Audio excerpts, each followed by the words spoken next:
In the most elite magic academy on the continent, every single student can bend mana with their bare hands. So why is a professor standing there, mouth agape, as a powerful spell gets sliced clean in half? And why is the one holding the sword the only student in this entire building who is physically incapable of using magic? Our story unfolds in Arcanion, the city of magic. It's a city teeming with magic towers, knights, and 5 great academies, but at the very pinnacle of them all stands Stella Academy. Every noble house on the continent fights to get their children through its gates, knowing only true geniuses ever make it inside. And then, there's Bahusul, a commoner. Out of 1141 applicants, he scraped by in dead last place. Yet somehow, he was placed in the elite class S. On top of that, he hasn't cast a single spell since the day he arrived. Which brings us to today's defense magic practice, with the whole class on the field manifesting shields. Their instructor walks the line, smug and satisfied. This year's freshmen are stacked, and he knows it. His tour stops, however, when he reaches the one kid standing completely still. Immediately, the instructor demands to know what he thinks he's doing. Our boy just calmly replies that he's working on a different kind of defense. That's all the excuse the professor needs to make an example out of him. In front of everyone, he announces a one-on-one spar. And just to be sure, he picks the opponent himself. A red-haired mage is already grinning, stretching before his name is even called. He can already taste the free aura he's about to farm from this loser. The crowd erupts, cheering for the redhead before the match even begins. Through it all, Bake doesn't react. To him, this class is just another mandatory credit. But now it's time to see if his real training paid off. The redhead unleashes his attack first. Bake simply sets his feet, watches the spell fly, and cuts it clean out of the air. Whispers ripple through the crowd. Can you even do that to magic? The instructor's brain short-circuits. The spell wasn't blocked, nor was it absorbed. Its flow was completely severed. The magic itself just ceased to exist. So the instructor, right in the middle of the match, starts openly coaching the other kid. He screams that a single blade can't possibly answer a chain of attacks arriving at once. Even Bake is stunned by the sheer audacity of this supposedly impartial teacher. Taking the hint, the redhead loads up everything he has. So Bake responds by spinning his blade so fast it becomes a literal wall of steel, eating every single spell. A secret he keeps to himself, he totally stole that move from a video game. Now the redhead is completely out of juice. But rage is a hell of a drug. And fueled by it, he starts gathering mana for another attack, even though it isn't his turn. He's breaking the rules of the duel, right in front of the entire class. And what a coincidence, the instructor is suddenly looking the other way. That's when a sharp voice cuts across the training field. Another student steps forward. He demands to know why Bake still hasn't been given permission for his own attack phase. Caught with nowhere to hide, the instructor reluctantly grants permission. His opponent is still standing there, greedily holding on to that stolen mana. But it's useless, as Bake's sword comes down, slicing through his guard and the spell he never got to finish. And in an instant, all that gathered power simply dies in his hands. Just 30 seconds ago, these students were cheering, but now they're completely baffled. Whispers fill the crowd, all asking the same question. What school could this mysterious guy possibly have come from? But to understand how a guy with zero magic ended up here in the first place, we have to rewind. It all started 10 years ago, when a dating sim called Etherworld first dropped. And inside that game was one character everyone agreed was absolute garbage. The reason? He couldn't store any mana at all.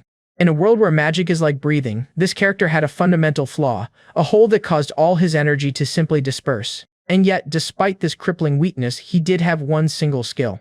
It was his only power. A teleport that would move him 3 to 10 meters in a completely random direction and distance. On top of that, using it would freeze him in place for 2 full seconds.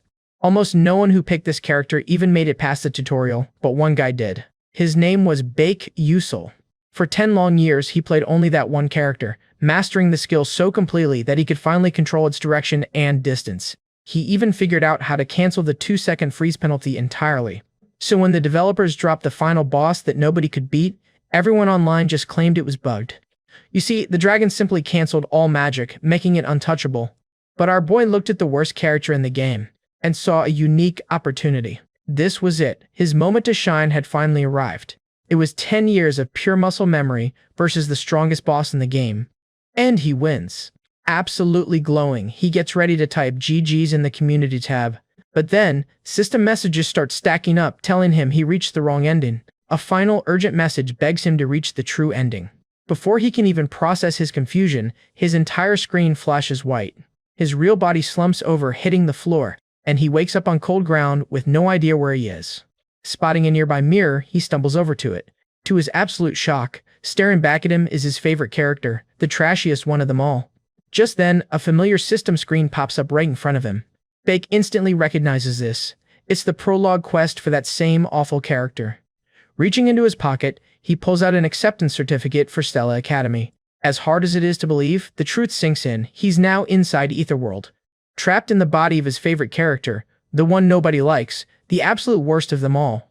His mind flashes back to that last read message, the one telling him to reach the true ending. But as far as Bake knows, the game never had a true ending, only multiple regular ones.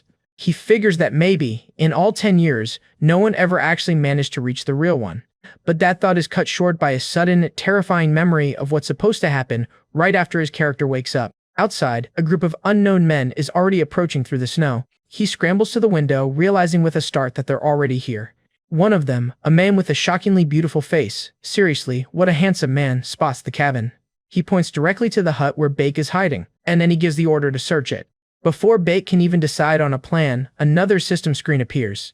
This one informs him that he can use the skill, Blink. Bake is stunned. The system is telling him he can actually use magic in this body. And there are the details, Class 0, a max distance of 9 meters, and a 3-second cooldown. But there's a problem. How is he supposed to use it now when he always relied on a mouse and keyboard? There's no time to figure it out because the squad is already charging in to take him out. Their incredible speed catches him completely off guard. He didn't realize they were so close. Which is why the men are shocked when Bake suddenly blinks right past them. One of them recovers in an instant, speeding up to give chase. Meanwhile, Bake is running for his life. He knows the men pursuing him have magic boots, which means they're much faster than he is. Still, he's used this skill countless times before, he just has to believe it'll work now. Just as he thinks that, he sees the squad is already closing the distance.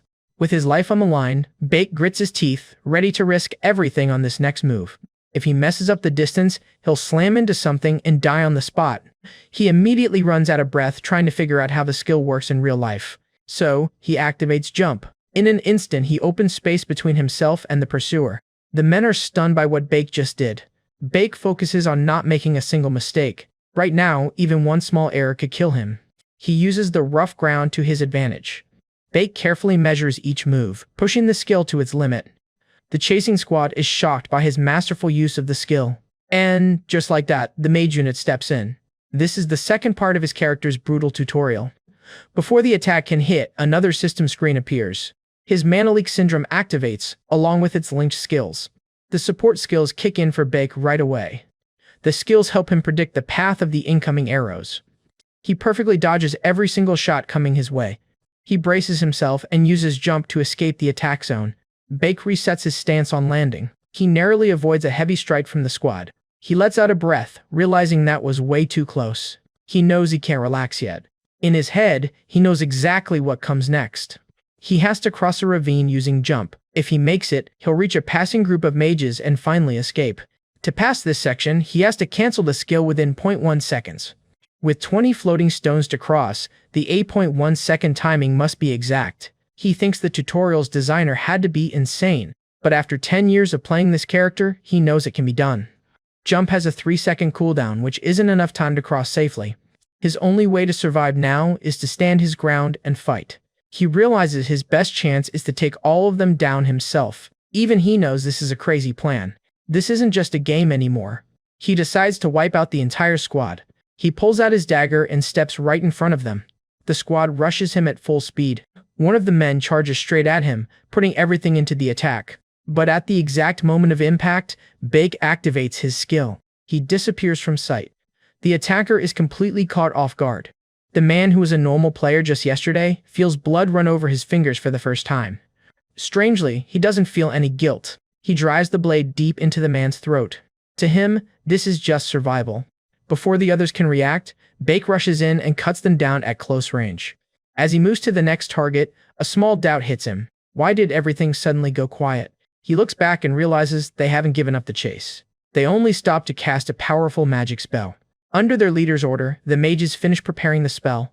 They unleash a massive wave of fire. The attack races toward Bake, catching him completely off guard. with the spell nearly on top of him, his only choice is to use his skill, and fast. He spots the exact moment to move, and activates his jump. A split second later, the spell slams into the ground where he once stood, erupting in a massive explosion. From their perspective, there's no way he could have escaped that blast. But before they can even process it, he comes flying back in to show them who's really in control. The moment the enemy notices him, Bayek uses his jump skill once more. In an instant, he closes the distance between them.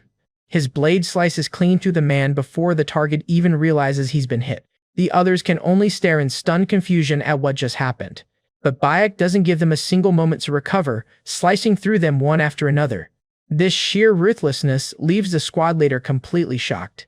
Yet the assault has taken its toll. Bayek is clearly exhausted and breathing hard. Even so, a quick calculation confirms only 2 enemies are left. That's when one of the remaining pursuers calls him strange, noting that he's far too fast for a mage. At this rate, he knows he can't keep dodging forever, especially not against close-range attacks. So he decides to end this quickly, charging straight at both of them. The leader simply raises his guard with a small laugh, smugly claiming he's figured out Bayek's fighting style. In his mind, Bayek's only weapons are his skill and a simple dagger. As long as he protects his vital spots, victory is his. So as Bayek rushes in, the man immediately uses his own skill to counter.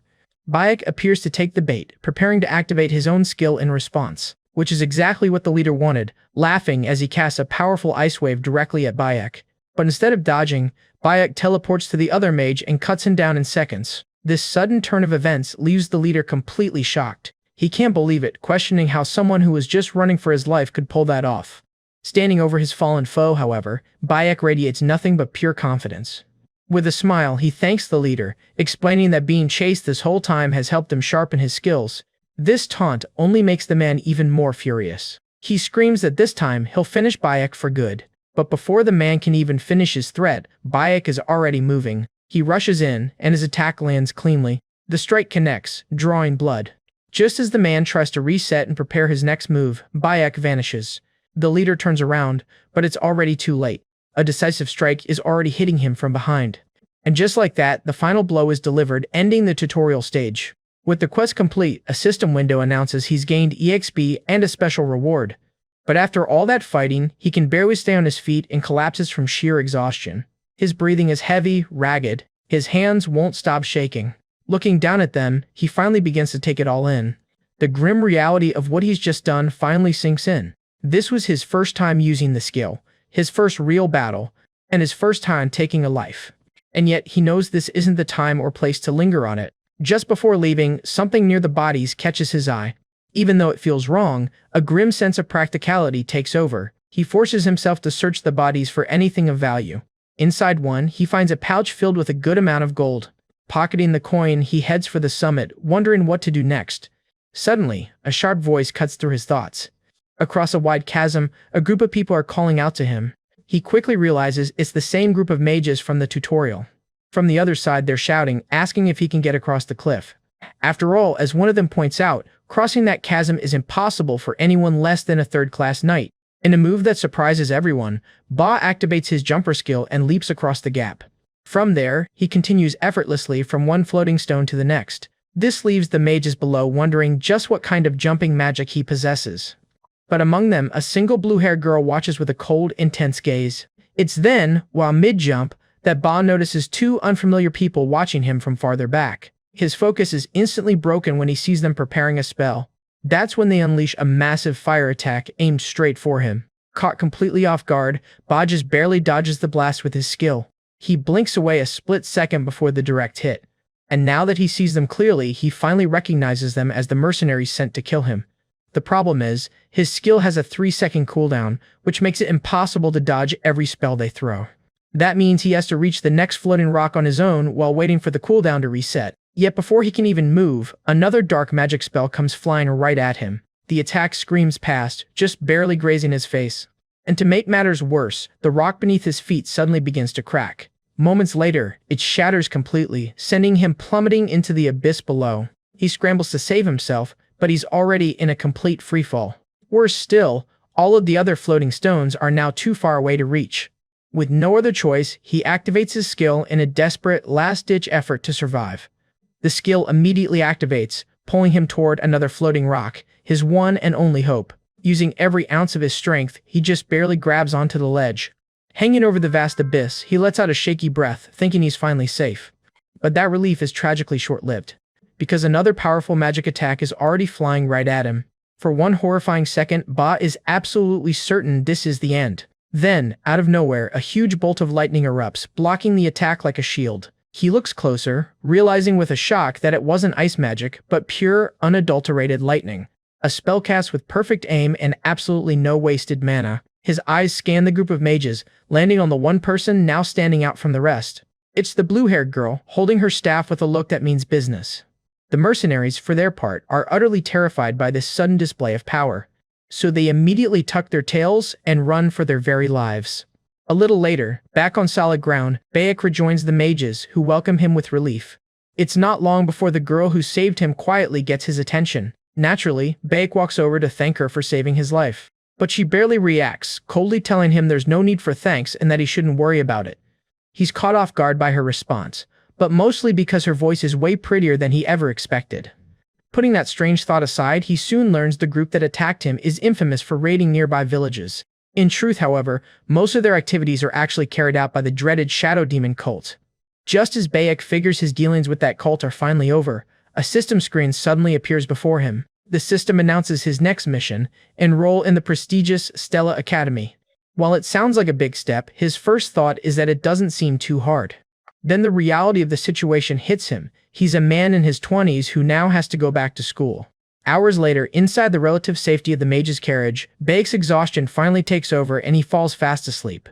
And in that sleep, he dreams of the past, not his own, but that of the weak character he took over, back when he was just a child with his mother. He sees her warm, encouraging smile as he promises her that one day, he'll become a truly great mage. After all, both his father and mother had worked tirelessly just to get him that one magic book. Fueled by their sacrifice, he studied with everything he had, desperate to make them proud. But that was also the very same day his entire world fell apart. The reality of his crushed dream could only come out one way, through tears. Baek jolts awake, the original owner's agonizing memories now seared into his own mind. The sheer weight of the dream leaves him with a splitting headache. As he struggles to recover, he sees the sun is up, and morning has finally come. Just then, one of the other mages gets his attention, telling him they'll soon arrive at the satellite city of Arcanion. Before reaching the city itself, however, they'll be stopping once more for a short break.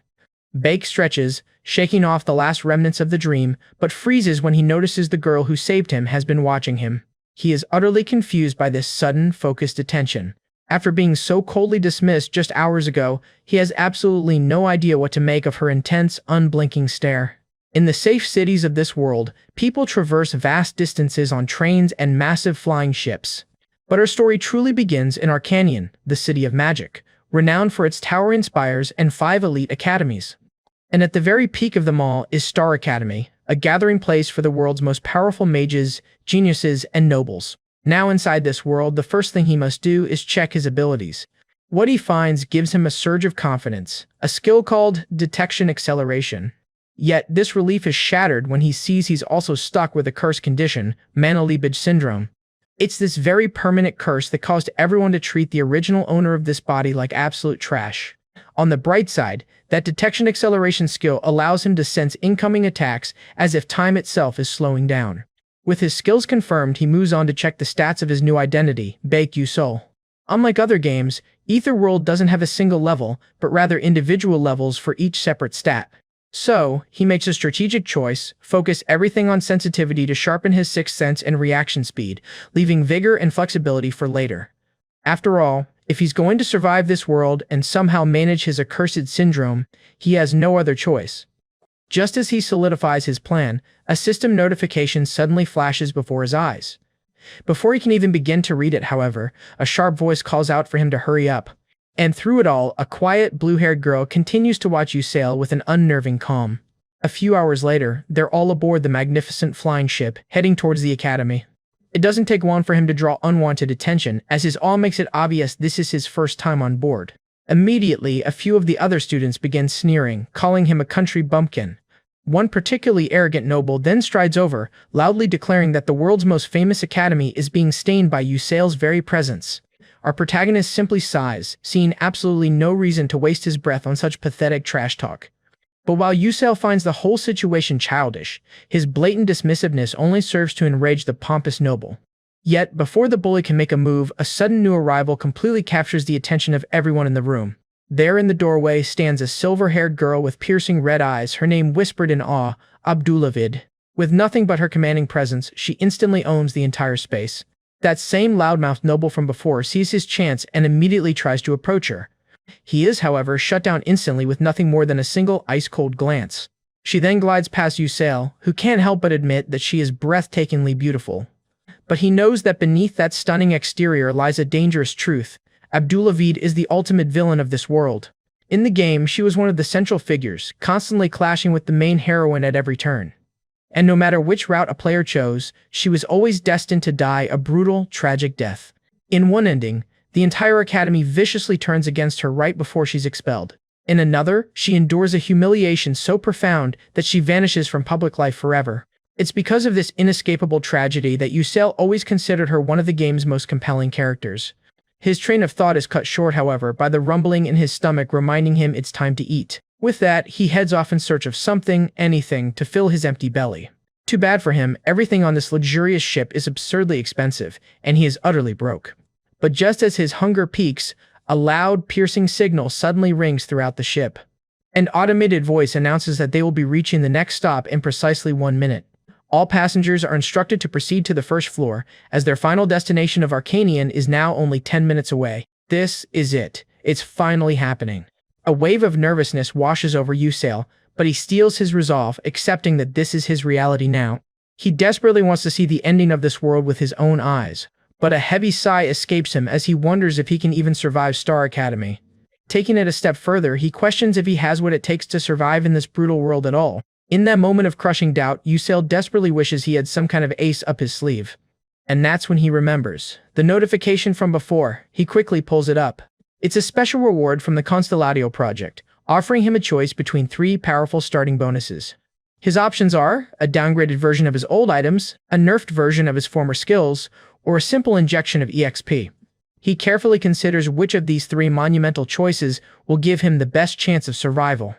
After a moment of intense deliberation, his gut tells him to choose one of the items. The system then warns him that his narrative powers isn't strong enough for the items to fully manifest, a clear sign that he won't become overpowered overnight. Acknowledging his status as a mere beginner, Yusel makes a humble choice, the item known as Boo Boo's glasses. The system accepts his selection, and with a flash of light, the item is granted to him. Holding the simple pair of glasses, he thinks to himself that he never imagined he'd be the one using an item like this. Because these glasses contain every single piece of information he gathered while playing the game, a complete encyclopedia of monster data, hidden knowledge, and the ultimate strategy guide to this world. Slipping on the glasses, a system window immediately displays the details for the bulbul glasses. Now that they're equipped, he finally opens the folders. It's through these folders that Manu Bayek has a handy way to access crucial information about this world. But just then, his attention is diverted as the quiet eldest daughter of the traitorous Deathmoth family, Izel, walks by. Her mere presence is enough to draw scornful stares from the other nobles. And naturally, her arrival also catches Manu Bayek's eye. This gives him the perfect opportunity to test his glasses' character information feature. Pulling up her file, the system labels Izel Mulf with a shocking title, Fake Heroine.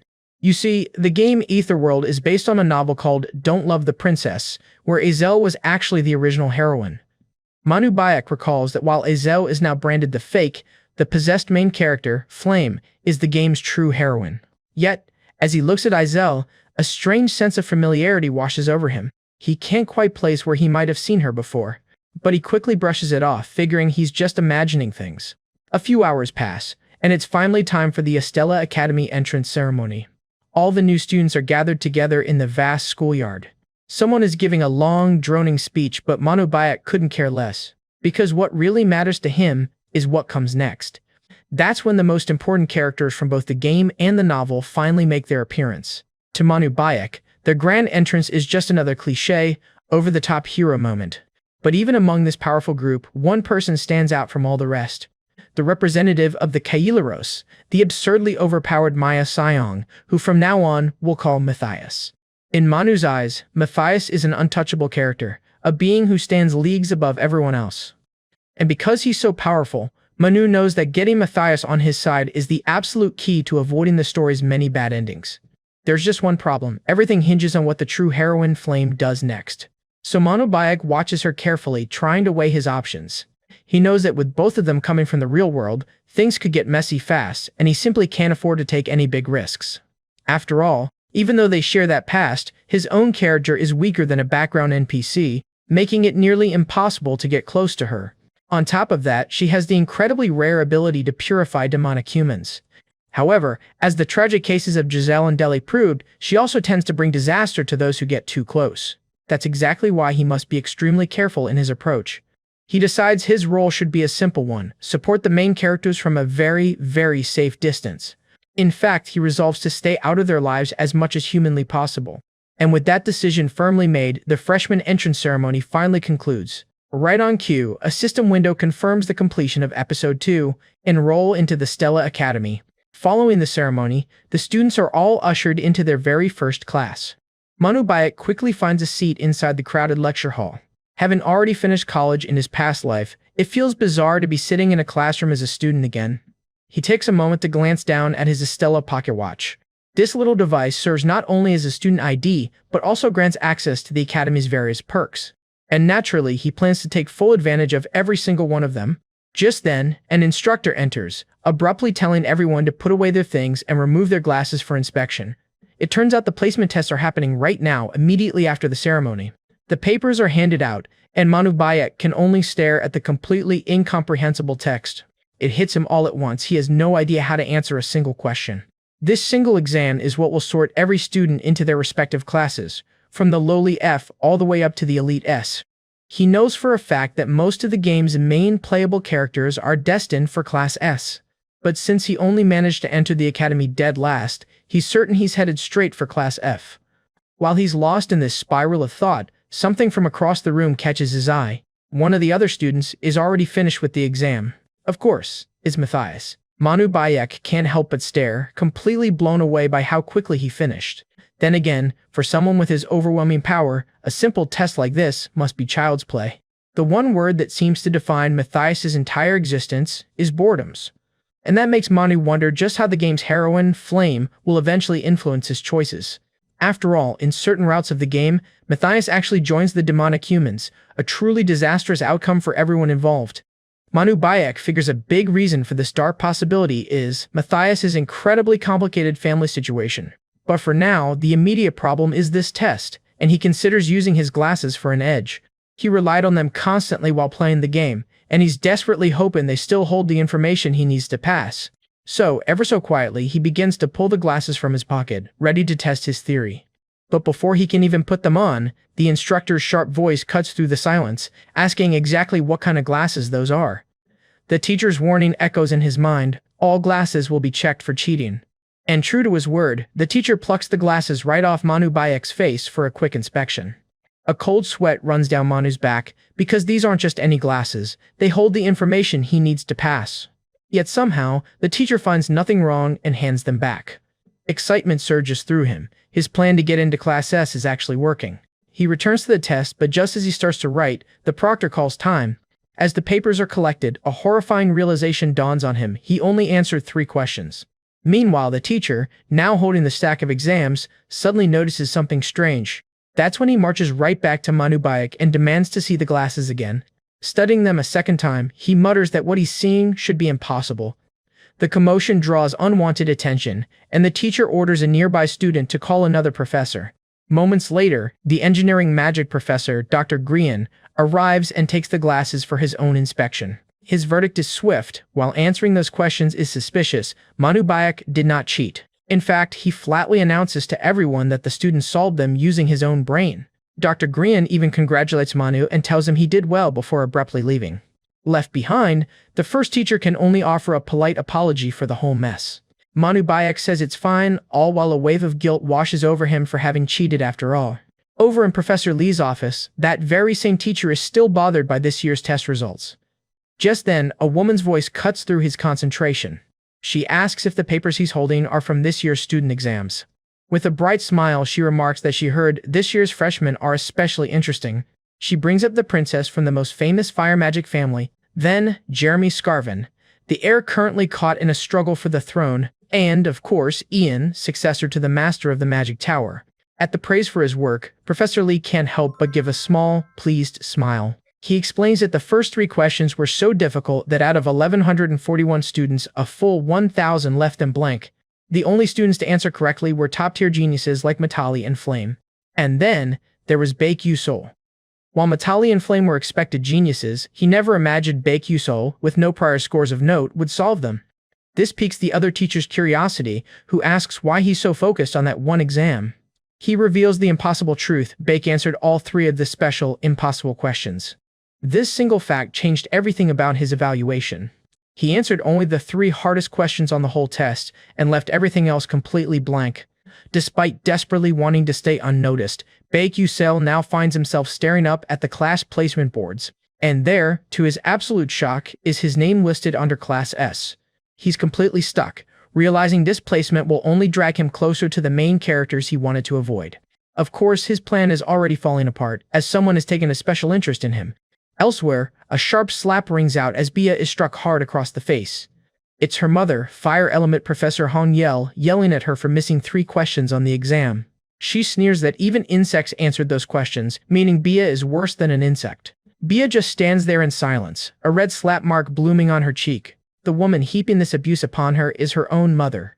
She warns Bia not to end up a failure like her, a woman chased from her kingdom and stuck in the miserable role of a teacher. Her mother then steps closer, forcefully lifting Bia's face. Staring directly into her eyes, she tells her that she must become a better existence than her sister. A twisted smile plays on her lips as she asks if Bia understands. Bia forces out a yes, but inside her heart is screaming no. She doesn't understand her sister, why she had to suffer, or why she is being tormented like this.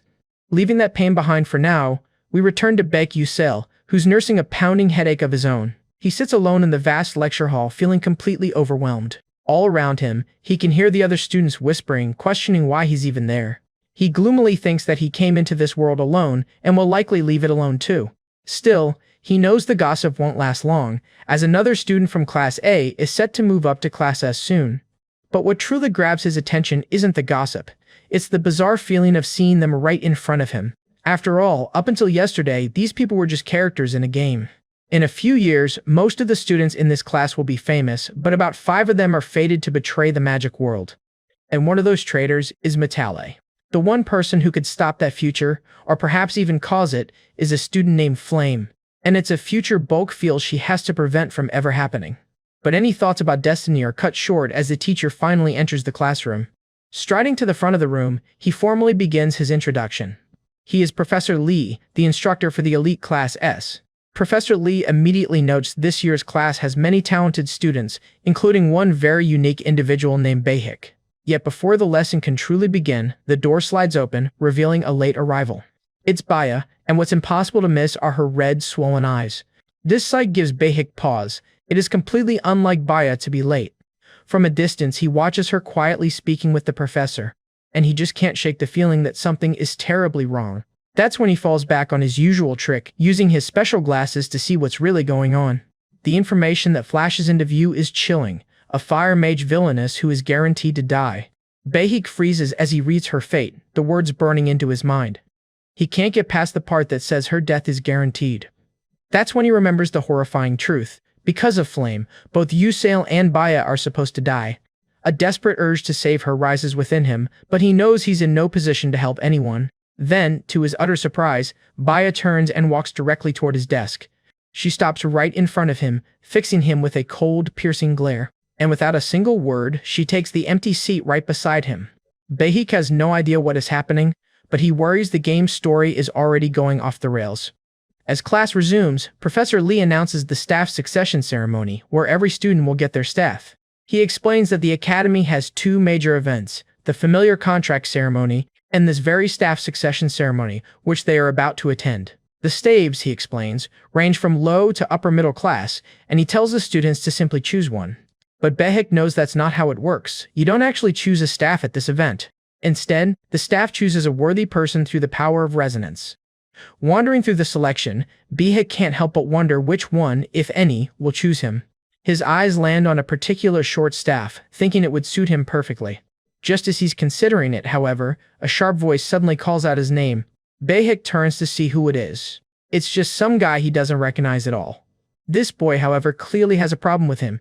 He asks what kind of staff Baehik plans on taking, to which he calmly replies that any of them will do. Hearing this, the guy sneers that a commoner like Baehik should pick a staff that matches his status. Baehik, however, just gives a calm, unaffected reply to the taunt. Then he quickly walks away, leaving the other student fuming behind him. Annoyed by the pointless encounter, Baehik decides to use his skill just to see who that guy even was. The results only confirm his suspicions, a completely insignificant extra with no important role. That same bully then declares he's taking a specific staff, and Baehik doesn't bother stopping him. It's a mid-high grade weapon, the kind normally used by exceptionally skilled magic fighters. In fact, Baehik knows the only other staff of that grade is Edmund Adalix, which is meant for display only. Following the professor's order, the students all begin the ceremony to claim their staves. Murmurs ripple through the other students, recalling legendary figures who claimed staves here in the past. Fueled by these stories of greatness, the bully decides he won't be outdone. So, as the entire class watches, he marches directly toward Edmund Adalix's staff. He plants his feet confidently before the legendary weapon. Then, he reaches out his hand to claim it. But the staff violently rejects his touch, blasting him backwards onto the ground. Baehik isn't surprised in the slightest. He knows that staff is waiting for someone else. And that someone is none other than Matthias. Just like that, the true protagonist of this world has finally arrived. As Matthias calmly approaches the weapon, the crowd erupts into whispers. They wonder if even someone with his prodigious talent can possibly claim the fabled staff. Of course he can, and Edmund Adalix's staff resonates powerfully, accepting Matthias as its new owner. As the main character claims his destined power-up, Baehik is left wondering what part a mere extra like him is supposed to play in this story. Out of nowhere, Matthias offers Bache a small, friendly smile, leaving Bache to wonder, what in the world was that about? But there's no time to dwell on it, because now Flame has the chance to get the powerful Teravon staff. This is the exact moment where the entire story can split in two. If she chooses that staff, the powerful mage will take an interest in her talent, officially kicking off her route. And that's precisely why Bosch must make sure she gets it. So he keeps his eyes locked on her as she finally approaches the display. After all, this is Flame we're talking about, the main heroine of the entire game. Bosch holds his breath, watching her every move. What will she do? But instead of picking it up, Flame ignores the staff completely, threatening to open an entirely different route. This leaves Bosch reeling. Could it be she just doesn't want it? Instantly, a sense of dread washes over him. Things are about to get bad. Tensing up, he prepares to use his special skill. And in a flash, he makes his move. Seconds later, he's standing right beside Flame. To her, who didn't see him a moment before, it's as if he teleported out of thin air. Botch politely asks which staff she's planning to choose, but she immediately fires back, asking why he wants to know. He tries to explain he just wants to help, earning him a cold side glance and a sharp mind-your-own-business. With that, she turns her back, leaving him standing there alone. Batch is stunned, feeling completely and utterly shut down. And yet, something about this feels fundamentally wrong. The Flame he knows from the game is kind and friendly, so this cold shoulder makes absolutely no sense. That's why he calls out to her again, insisting that he's only trying to help. He keeps pushing and pushing until finally she snaps. What could you possibly know about staffs? She angrily demands. Ignoring her anger, he points to a specific staff, telling her that this is the one she can wield. It's the key, the very item that leads to the good route he's trying to preserve. But just as Bosch begins his explanation, something goes horribly wrong. An object comes flying straight for him at an impossible speed. And that object is none other than the staff for the alternate route with Matthias. In that instant, he realizes Flame played him. Panic sets in as he stares at the weapon that has somehow bound itself to his hand. And as for Flame, that wicked little smile spreading across her face says it all. Standing there in utter shock, Botch knows one thing for sure: he is absolutely cooked. Later, after the event ends and students head for their dorms, Flame finds herself wandering the academy halls. Gossip follows her from all sides, whispers about the commoner who somehow acquired a mid-high rank wand. On top of that, there's talk of a teleportation mage, a type of magic that carries a terrible reputation in this world. Surrounded by all this chatter, Flame feels a strange and growing unease. The feeling follows her to the academy study hall, where she walks the corridors in silence. She can't help but feel annoyed. All anyone can talk about today is Bosch. Even now, replaying the moment in her head, she can't believe it actually happened. How did he get the staff Yvonne? And more importantly, who is he? After all, she read this novel countless times before coming to this world, and never once was there a character named Bachkiasu. The story was clear that the wand was impossible for anyone to wield, which makes her wonder, was he just trying way too hard to show off in front of her? But no, she tells herself, there's no point in overthinking it now. Just then, a few familiar voices call out her name. A cheerful trio of girls pops up, asking if she's on her way to study. Instantly, Flame's public smile slips into place. She makes some small talk, chatting with them for a moment. Then, saying her goodbyes, she promises to meet them later and continues on her way. But as she walks down the now empty hall, she suddenly bumps right into someone. The collision brings a strange, sudden tension to the air. He looks at her, asking if something happened, because she doesn't seem like herself. His words catch her completely off guard. Could he actually be worried about her? When he asks if she's heading to study, all she offers is a quiet, simple, yes. The conversation is a bit stilted, a clear result of their starkly different personalities. But then Jan's gaze lingers on Flame, catching her completely off guard. With a light touch to her shoulder and a quick smile, he just says he'll see her later. And as he walks away, Flame can't shake the feeling that his goodbye was surprisingly cold. Before she can dwell on it, though, something else catches her eye. It's Jackie, the girl from before, and she's staring intently at Flame for some unknown reason. Confused, Flame tries to call out to her. But the moment she does, Jackie whirls around and flees down the hall without a word. This bizarre encounter leaves Flame utterly baffled. Shaking it off, she finally arrives at the extra study meeting. She knows from the novel that this is precisely where Gazelle and Bia are supposed to be. Yet, stepping into the classroom, she's met with a very strange sight instead. A boy she doesn't recognize is standing right beside Matthias and Gazelle. This special session, after all, is meant for students who need to bring up their grades. But as she settles in, one particular detail just doesn't sit right with her. Matthias is being surprisingly friendly toward Bayek, an attitude that's completely out of character for him. At first, she wonders if their meeting is just a coincidence. But then she remembers. Bayek only answered those specific 3 questions, as if he knew it was the bare minimum to enter Class S. Which leads her to a shocking possibility. What if Bayek already knew the secret behind the tests? Meanwhile, on the inside, Bayek is screaming for someone, anyone, to save him from this awkward situation. Matthias is getting far too close for comfort, and Bayek has no idea why this guy is so obsessed with him. Thankfully, the extra class begins, with the teacher going over the questions from the placement test. He starts to walk the students through the problems one by one. Matthias, however, isn't focused on the lesson. His mind is stuck on Bayek getting the lowest score in the entire ranking. He is absolutely determined to prove his own superiority over the low-ranking student. And as the review continues, a mischievous glint appears in Matthias's eye. It's time to make his move. So, with a bright, pushy smile, he turns to Bayek and asks if his own answer is correct. It's a question clearly designed to put Bayek on the spot. Bayek, who was just trying to follow along, is now completely blindsided. Despite the mounting pressure, he decides to just answer honestly. He simply admits, "I don't know," causing a wave of murmurs to ripple through the classroom.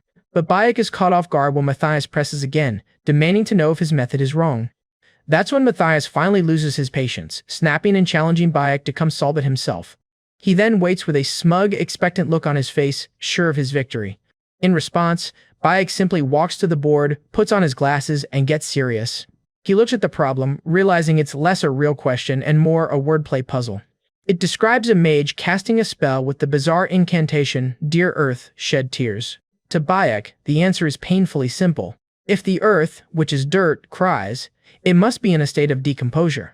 He can't help but wonder who on earth came up with these ridiculous problems in the first place. Turning to Matthias, he points out that the test is nonsense, so getting a right answer is just luck. Bayek continues, saying there's no proper method for solving it, but he can explain Matthias's mistake. He then gestures to another part of the problem, asking if Matthias's logic would still apply there. The moment Bayek finishes his explanation, the entire class erupts, scrambling to write down every single word. Every single student is taking meticulous notes. This sudden dramatic turn of events certainly grabs Flame's attention. She remembers this was the exact moment Bayek and Baya were supposed to interact, but now they're both completely distracted. This massive deviation from the novel's plot makes her wonder, is the story itself changing? After class, Matthias bids farewell to Bayek, his mood now unusually cheerful and excited. Bayek just offers a polite, non-committal wave back. Inwardly, however, he resolves to avoid getting any more involved with that unpredictable noble. But just as he's about to make his escape, he's stopped by another student, Bei, who has something to ask him. She immediately asks why he didn't explain the solution earlier, leaving Bayek taken aback. How can you explain a nonsense quiz? Thinking she must have misunderstood, he simply tells her there wasn't really anything to explain. His dismissive response, however, only intrigues her more as a look of understanding crosses her face. But she has completely gotten the wrong idea, assuming he's not being dismissive, but secretive. She declares that if he's worried about revealing his methods here, she will reward him properly for it.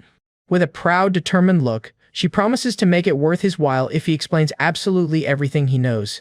Abilene admits the most embarrassing part: she couldn't figure out the answers herself.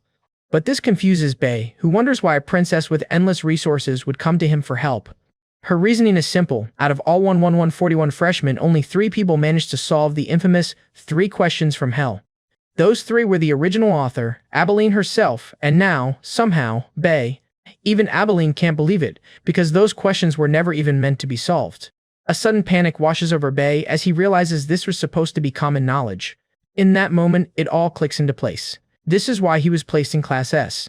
And it's the exact reason Flame treated him with such contempt. He finally understands that even as a transmigrator, he doesn't know every single detail about this world. After all, the original protagonist had read the novel repeatedly, giving her a natural understanding of its hidden rules. But now Bei, a mere background extra, has stumbled in and completely shattered her destined plans. So, he makes a simple request in exchange for his help, to trade his staff for a magic sword. Abilene is baffled, pointing out that only low-ranked mercenaries would ever use such a weapon. Bei just tells her he has his reasons and that it suits his style better. Not wanting to reveal his mana problem, he cuts straight to the chase and asks for a yes or no. To his immense relief, she agrees. With that settled, Abilene immediately gets down to business, pointing back to the test. Bei knows her greatest weakness is that her magic is strictly textbook, leaving her completely stuck on unconventional problems like this. He also knows this very weakness will lead to a devastating loss against Flame in her second year. While he can't just give her the answers, he can nudge her in the right direction. And so, he decides to start with a few silly quizzes. The problem is, Abilene has no idea what a nonsense quiz even is. He poses a strange question: what is between one knee and another knee? The answer, of course, requires thinking outside the box. It's the letter E. Abilene's reaction is just pure, unadulterated disbelief. But then it dawns on her, there will always be formulas she doesn't know, forcing her to rely on creativity. She looks at him, skeptical, and asks if creativity is really something that can be memorized. Bei explains that while she knows countless important spells, she's still missing something crucial. For any mage, the most vital skill is seeing beyond their existing limits. While she has incredible technique, true magic grows from a change in perspective, and she lacks the creativity for it. Despite his confident words, Abilene is clearly bothered by his unorthodox methods. Bei just keeps rambling on, barely believing the nonsense he's spouting himself. And yet, Abilene looks at him and says she understands his point completely. This only makes Bei sweat even more, feeling like a total fraud caught in the act. Pushing past his doubt, he gives her another one: what did the cloud say to the ocean while it was raining? For a moment, she's completely stumped, puzzling over the bizarre riddle. Then, the answer suddenly comes to her: I'm feeling a little oceany. Her success brings out a rare, genuine smile that lights up her face. Bei, on the other hand, is utterly drained after spending 3 whole hours playing riddle games with the princess. Later that day, Bei finds himself at a rundown bookstore, searching for the study notes of a top graduate from 10 years ago named Mela. He quickly spots the very book he's looking for, resting high up on a dusty shelf. But just as he reaches for it, his hand brushes against someone else's. It's a girl named Dizella, who looks just as surprised to see him as he is to see her. Bei recognizes her instantly. After all, she's quite well known around the academy, and it seems she recognizes him too, at least by name. She mentions that she liked what he said during the student meeting and was disappointed he couldn't finish his speech. With that short exchange over, she turns and begins to leave. Bei grabs the book he came for, but now his mind is completely focused on her. He knows this shop specializes in used books sold at dirt cheap prices. It's a place for poor students, just like him, to find what they need to get by. So it makes perfect sense that Dizella, the heir of a ruined noble family that lost everything, would be here. Her father was tragically killed by dark demonic humans, a fate that even Bei finds incredibly pitiful. In fact, from what he remembers of the original game, Dizella was the single most unfortunate character of all. Back at the counter, Bei's massive pile of books makes him look even more like a bookworm than she does. Just as he's about to pay, Dizella suddenly comments that he's picked some very strange books, stopping just short of calling him an idiot. Bei catches her near insult, but a small smirk plays on his lips. He knows he has his reasons. He tells her those boats will make academy life easier soon enough, and with that cryptic advice, he leaves her to wonder what he could possibly mean. That feeling of unease follows her after class, compounding the stress of her lessons and enrollment. On top of that, her thoughts turn to food, but with no money to her name, even that feels like a struggle. But just then, she spots the academy's genius himself. What could he be doing all the way out here? And that's when she notices he's attending a class with barely any other students. It all clicks into place. He planned this from the start just to make his academy life easier. A few hours later, Bayek finds himself in another lecture, only this time, Dizella is sitting right beside him. The topic of today's lesson? The Divine Moons. Powerful beings said to sleep for 1,000 years at a time. Bayek knows this all too well. Even as a player, he only managed to track down 5 of the 12. And he only found that many by compiling information from countless other players. No one had ever found more. Which means, to reach the true ending this time, he'll have to find all 12 of them all over again. Meanwhile, in another part of the academy, a harsh-looking teacher commands her classroom, but her cold glare is fixed on one student in particular, her own daughter. So after class, the girl is left sitting alone, convinced she's just embarrassed herself in front of her mother yet again. She can only sit and quietly stew in her frustration, until a gentle smile interrupts her thoughts. The kind-faced stranger approaches and asks if she's okay. She even sits beside her, commenting on how sad she looks. Of course, our girl recognizes this newcomer instantly. It's Shiro Ararangi, the Academy's recently emerged genius of the fire element. Still, she's not in the mood for conversation and makes a quick excuse. Without another word, she stands up and walks away. But the moment her back is turned, Shiro's gentle expression vanishes, replaced by a cold, calculating stare. Later, while serving snacks to Abilene, Bianca brings up the subject of Bion's staff. She notes that based on its quality alone, it should be as valuable as a high-level magic sword. However, there's a catch. To Abilene's shock, Bianca reveals the staff constantly drains its wielder's mana. Abilene immediately wonders if it's some kind of demonic magic tool, but Bianca clarifies that it's a little different. She explains it was originally designed to greatly boost mana and power, but the constant drain caused its rank to plummet. Hearing this, Abilene is left completely speechless. The only possible conclusion is that Bion is truly a strange and one-of-a-kind individual. A few days later, a major announcement echoes through the academy. PvP combat training starts today. For someone like Bion, however, the basic lesson on aiming and form is just plain boring. In fact, his obvious boredom gets him called out by the instructor. And yet, Bion's perfect answer leaves the teacher completely stunned. This doesn't just surprise the teacher, it shocks Dizella. Suddenly, she remembers his strange pattern of choosing classes. It was that exact pattern that first caught her attention. While she doubted him at first, she's now certain he has a deliberate, calculated strategy. Which means she has to know what class he's taking next, so she can take advantage of it too. Her sudden direct question clearly catches him off guard. He tries to play it off with a joke, asking if she's hitting on him, but her cold reply shuts that down instantly. Instead, she points out the obvious. Every class he takes is one where it's easy to earn good grades. She then bluntly demands that he share his method. But Bion just brushes her off, coolly claiming it was all a coincidence. And with that, he turns to walk away, leaving her with more questions than answers. After a moment of hesitation, she decides to call out to him. She summons her courage and shouts his name. Her voice stops him dead in his tracks. Catching up, she asks what classes he ended up choosing. Bake knows that if she loses her family's support, she'll be in serious trouble. Giselle tries using her looks to win him over, but Bake is completely unfazed. This leads to a rather awkward exchange between the two. Changing tactics, she mentions the ghost of the Seventh Tower, a spooky abandoned building in Taos. By sharing this information, Flame could greatly increase her affection with the game's original protagonist. Flame only knows this because Giselle mentioned it back in Chapter 9 as a secret meant only for the protagonist. Since this is information an NPC like him shouldn't have, Bake plays it cool and says ghost stories are too scary for him. His response makes her want to be honest, and he notices she seems a bit nervous. He decides to help, telling her to pick Journey of Meditation in the Abysses for her liberal arts class. He explains that, in short, meditation can actually increase her magic power. This immediately gets her undivided attention. It's not common knowledge, but meditation is crucial for bishops who wield large-scale destruction magic. The helpful tip earns him a small, grateful smile. As he watches her leave, he worries for a moment about changing the future.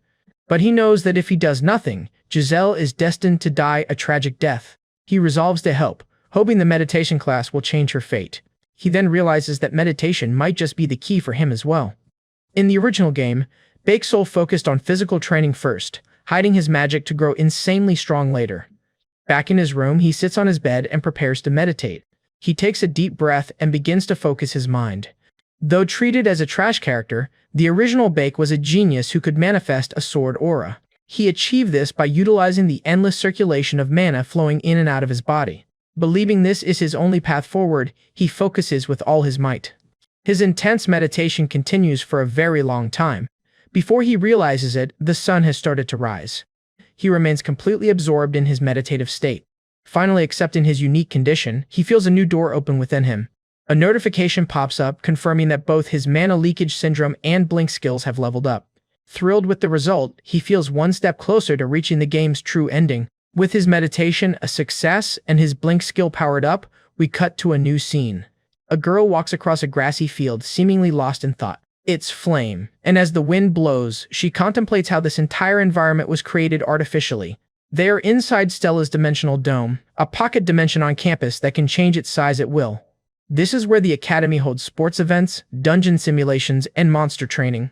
It's here that all the other students have been gathered. Flame counts a total of 104 new students present. This is strange because according to the novel, there should only be 39 new S-Class students, with her being number 14. The discrepancy leaves her feeling deeply uneasy. Her thoughts turn to Bake, and she wonders where he could have possibly come from. Thinking it over, she concludes that Bake must have existed in the original novel somehow. Shaking off her thoughts, she scans the crowd and something catches her eye. It's Prince Jeremy Scarvin, surrounded by a crowd of adoring NPCs. As usual, he's charming everyone with his picture-perfect smile. Flame watches the scene from a distance, unimpressed. She recalls that in the original novel, Jeremy Scarvin was completely obsessed with Giselle. After being rejected by her time and time again, he eventually turned into a major villain. Flame knows that beneath his kind facade, everything Jeremy does is carefully calculated, making this future yandere extremely dangerous. Just then, Prince Jeremy notices her staring. He lets out a small, knowing laugh. Flame admits the guy has presence, but she just can't understand why so many people are fawning over him. Deciding she's seen enough, Flame turns to walk away from him. Her dismissive attitude, however, seems to have piqued Jeremy's interest. He watches her go with a curious glint in his eye. A staff member then announces that the new students will be entering a simulated dungeon to test their skills. And to make things interesting, this simulation will be filled with both traps and monsters. The rules for this event are simple. Defeating a level 1 monster gets you 4 points, while a level 2 gets you 8. But the real prize is snatching the stick from the professor's hand, worth a massive 20 points. While the top 5 freshmen will earn small rewards, anyone ending with 0 points will see their grades suffer. Suddenly, thick roots erupt from the ground, transforming the entire test site into a massive forest. Flame immediately recognizes the new setting. It's the world of Jack and the Beanstalk. Just as Flame prepares to head out alone, Jackie steps in to stop her. She can't believe Flame is seriously considering doing this mission solo, but Flame turns her down flat, determined to hoard all the points for herself. In response, Jackie can only fire back with a cutting, sarcastic comment. With that, the two part ways, heading off in completely different directions. An hour into the event, exhaustion is already setting in, and Flame wonders just how long this test will last. That's when, without any warning, a swarm of aggressive plants lashes out at her. Her instincts take over, and she immediately throws up a mana barrier for protection. And just in time, as the barrier successfully repels the vicious assault. This makes Flame realize it's not just monsters she has to worry about in here. Still, with 18 points already secured, her motivation to hunt for more is stronger than ever. Just then, she senses a presence nearby and is surprised to find Bake, also on his own. It turns out he had turned down every single offer he received to team up. As Flame sizes him up, a predatory idea begins to form in her mind. Her eyes lock onto the stick in his possession, already worth a solid 18 points. This, she decides, is the perfect opportunity to get ahead of the competition. So without a moment's hesitation, Flame begins casting a spell. A moment later, a blinding bullet of light shoots straight towards Bake. But Bake, the undisputed king of hopping around, dodges the attack with almost casual ease. Even so, a chill runs down his spine. He knows he almost died right there, mana syndrome or not. Now fully on guard, he begins to carefully calculate his next move. After all, his personal goal is simply to secure 5th place and win the coveted Ethelic Roots. But before he can act, a group of students appears, led by one of Jeremy Scarlevin's known pawns. Their leader is a guy named Raiden, who's already infamous around the academy. With a smug look, he proudly shows off the 3 valuable sticks his group has already collected. Raiden then gets straight to the point, demanding Bake hand over everything he's earned. In a surprising move, Bake simply offers his stick up to the aggressive mob. A greedy look flashes across the leader's face as he eagerly reaches out to take it, but that triumphant smile is instantly wiped from his face. Because in a blur of motion, Bake is right in front of him, shattering his magic barrier with a single, brutal hit.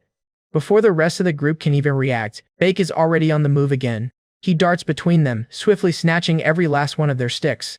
And to top it off, he flashes a smug grin of his own, clearly enjoying their shock. Furious, the students begin yelling at him to give back what he stole. Bake, however, just coolly tells them that their loss is not his problem. You see, this wooden point stick is incredibly tough, hitting just as hard as an actual magic tool. And due to his issues with mana, Bake has become a master of fighting with precisely these kinds of tools. Humiliated after having their stick stolen, the other guys desperately try to retaliate. Together, they launch an all-out counterattack. Yet Bake effortlessly evades every single one of their frantic spells. In a flash, he slips directly behind one of the attackers, and then slams the powerful stick right into the guy's unsuspecting face. That one devastating hit starts a chain reaction, and the entire group begins to drop like flies. In a matter of seconds, it's Bake versus everyone, and he's the only one left standing. He has beaten them all down, claiming every single one of their sticks for himself. Behind him, the defeated students can only shout in frustration, having been completely wrecked. However, someone else has been watching this entire exchange with keen interest. Meanwhile, Bake is feeling incredible after hitting the jackpot with his haul of new sticks. But that's when a sudden, chilling feeling puts him on high alert. His instincts scream as he realizes an attack is rushing straight toward him from the shadows. The projectile slams into the ground right where he stood, triggering a massive explosion. It's only thanks to his jump skill that Bake barely avoids the fiery blast. Staring into the scorched earth, he knows that just now he was almost cooked alive. Through the billowing smoke, the caster finally emerges. Stepping forward, her eyes lock directly onto Bake. This red-haired girl, Baga, immediately demands to know why he didn't take every last stick. Completely baffled, Bake can only ask why she even cares. And in that instant, the truth hits him. She wanted him to do all the work gathering the sticks, just so she could swoop in and steal them later. On top of that, she boasts about her royal status before challenging him to a fight. With that declaration, the battle begins, and Baga prepares to crush him completely.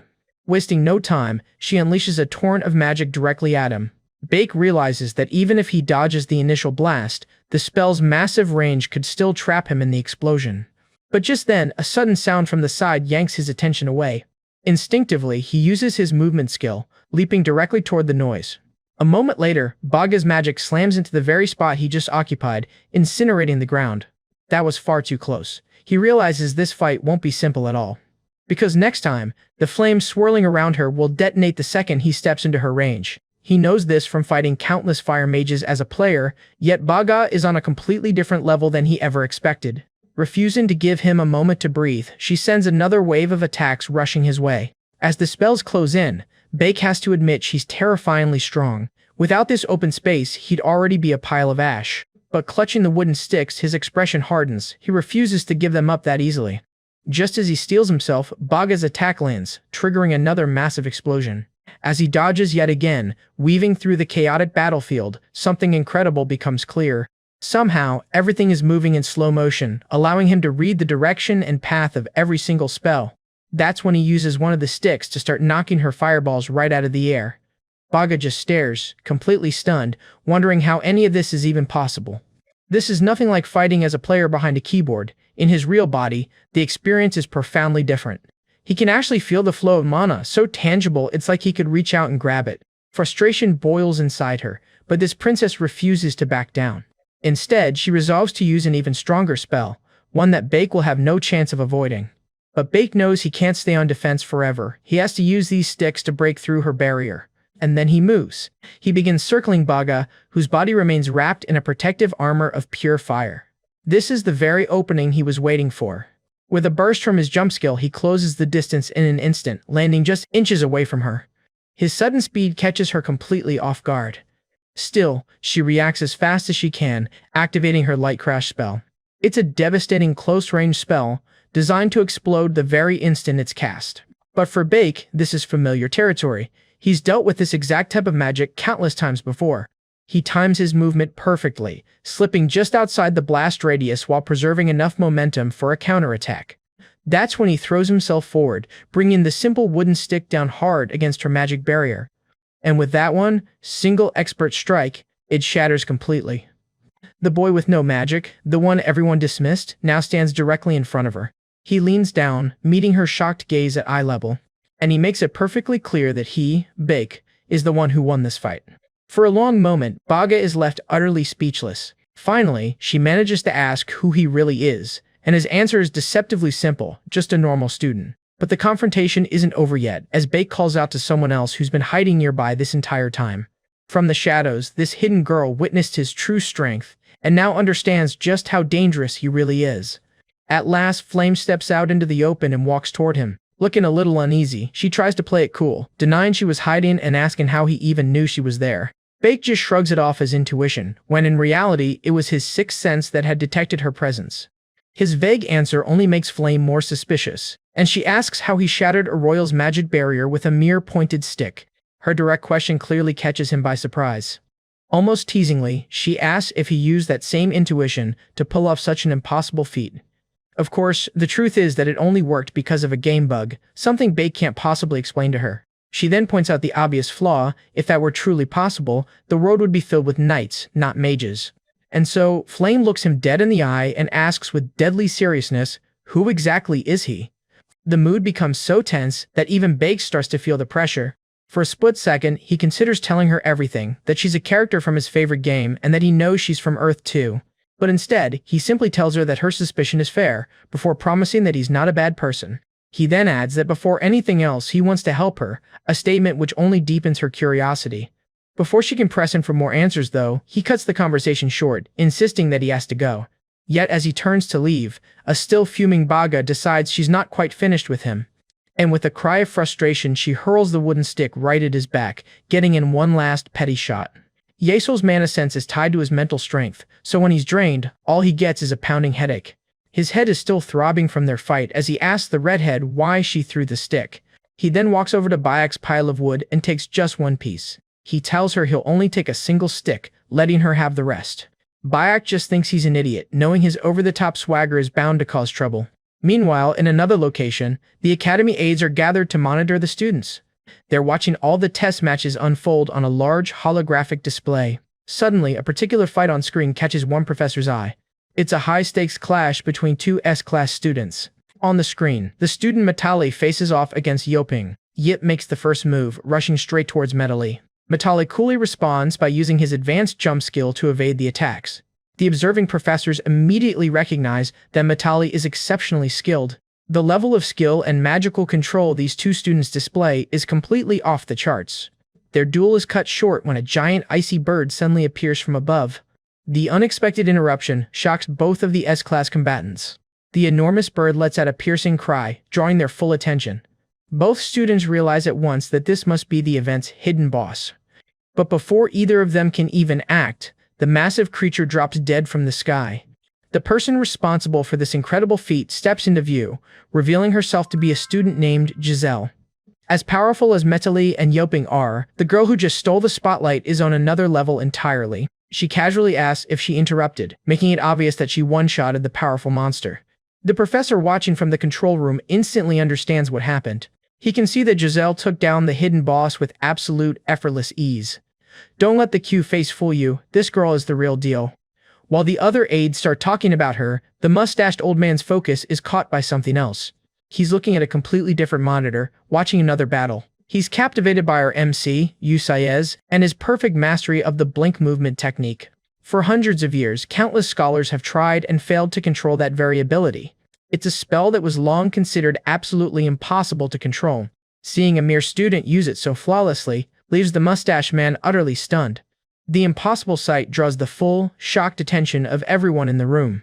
The mustache man wonders aloud why Yusaez seems to be playing around and not using other forms of magic. A young man in a cap suddenly speaks up, offering a different perspective. The boy, known as Sage, states that Yusaez has actually been fighting seriously from the very beginning. He then adds with a knowing smile that this student is very interesting indeed. Since ancient times, heroes wielding swords have fought to protect the world from evil. The professor notes that sword fighting is now considered outdated, which is why Usai's using sticks like a blade is so shocking. If this young sage's assessment of Usai's is correct, it has massive implications. That's because he is the head of the world's greatest magic academy, a 9th-class mage, and one of only 10 great sages on the continent. For someone of his stature to see such potential in Usai's means this is no ordinary student. After the first event officially ends, the story moves to the S-class training area. The S-class student Yule is already back at it, practicing his swordsmanship. He's clearly frustrated with his own lack of mana. He thinks back on the event, where Giselle took first place out of 141 students by defeating the hidden boss. He broods over his own match, convinced he would have lost to Matali even if Giselle hadn't appeared. His train of thought is broken when the redhead, Bayak, arrives at the training grounds. She sees him practicing and wonders why he looks so furious. It turns out she's here for the exact same reason, to blow off some steam on a training dummy. Calling her upset is an understatement, as she unleashes a massive torrent of fire. Her explosive display of power immediately catches Yule's attention. She's still furious that she only managed to get 3rd place because of Usai's and his stupid sticks. In her rage, she blasts the training dummy again with an even bigger spell. But this time, Yule notices that her magic is far more precise than it was before. It looks like the training she got from Usai's is actually working, and she's surprised by her own improvement. The lesson she received from him really did help her grow stronger. Baya thinks about the low-status commoner with terrible grades and an awful personality. Still, she has to admit that he's the only one who can fix her flaws. Despite this, she finds herself completely annoyed. Suddenly, someone calls out her name. A girl reports that the staff she ordered for Usai's is finished, asking if she should deliver it. As the girl turns to leave, Bia stops her. Mustering her courage, she announces that she will deliver it to him herself. Later, Bia carries Yusol's new staff through the academy grounds. She wonders what he's doing near the professor's room as she searches for him. Then it dawns on her, why did she even offer to come here herself? Flustered and red-faced, she hesitates and decides to just turn back. That's when someone else appears, startling her. It's one of the academy's professors, Ron Yell. Baya politely greets the professor, who greets her in return. The professor mentions that things are a bit hectic at the moment, which surprises Bia. She reveals that all the professors are currently busy looking for Usai's. When Baya asks why, the professor explains that he didn't use any magic at all during his last fight. Professor Yell adds that Yusol's opponent went all out, so his refusal to use magic showed pure determination. She speculates that he is trying to bring back the forgotten age of the Great Knights. She recalls how during the fight, Yusol wielded his staff exactly like a sword. From this, she deduces he was fighting like a magic swordsman, and that's what he truly wants to become. However, she warns that refusing to use magic at a magic academy will only lead to punishment. Bia realizes that even after mastering flash magic, Uzael is pushing himself even harder down a difficult path. The thought stays with her all day, and she wonders who could even become a knight in this day and age. When she finally finds him, she's too flustered to hide her surprise. Trying to play it cool, she quickly insists that she didn't come here just for him. Still acting shy, she hands Yusol his new staff, and he thanks her. As he opens the box, something inside immediately catches his eye. He's thrilled to see the shapeless sword, realizing that asking for her help was the right decision. He even gets excited about the craftsmanship of the box and asks if he can keep it. She agrees, and while he celebrates, she silently judges how broke he must be. Despite her thoughts, she softly calls out Yusol's name. She then asks if he really isn't going to use any other kind of magic. Her sudden, serious question clearly catches him off guard. For Baya, the atmosphere between them suddenly feels much warmer. Later, Yusol walks off alone, still pondering her question. He finds it strange because another mage had asked him the exact same thing not long ago. Regardless, he's confident that with this new magic sword, the next few days will go smoothly. He finds a private place and begins to pour his mana into the shapeless sword. The weapon immediately responds, and a blade made of pure energy extends from the hilt. His eyes sparkle with excitement as he watches the blade expand. He happily admits that the weapon is even better than he expected. He then remembers that this staff was originally intended for Flame, the game's female lead. As a human who can wield elf, dwarf, and angel magic, Flame is a special case who could handle the staff's immense mana drain. Her ability to absorb mana from her surroundings would have allowed her to use it without issue. But Yusol is different. He doesn't have any mana to begin with. Due to his mana revelation delay physique, any mana he absorbs is continuously expelled from his body. In other words, the staff's power is directly tied to the amount of mana he can gather through his breathing at any given moment. Curious about his progress, he opens his status window. He's thrilled to see that his mana revelation delay physique has now reached level 2. With his new sword in hand, he throws himself into training, knowing he has a busy few days ahead. After days of relentless training, the time finally arrives for the new students to take their practical magic test. Inside the hall, an instructor orders all the students to ready their staffs.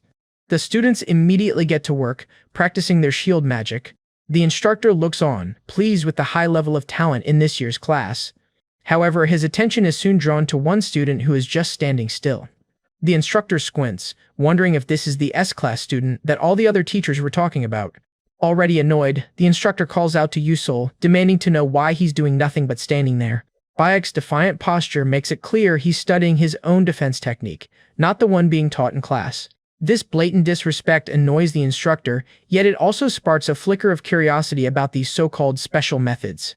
So, he decides to put Bayek on the spot, challenging him to prove his skills in front of everyone. The test will be a one-on-one spar, and the instructor points to Bayek's designated opponent.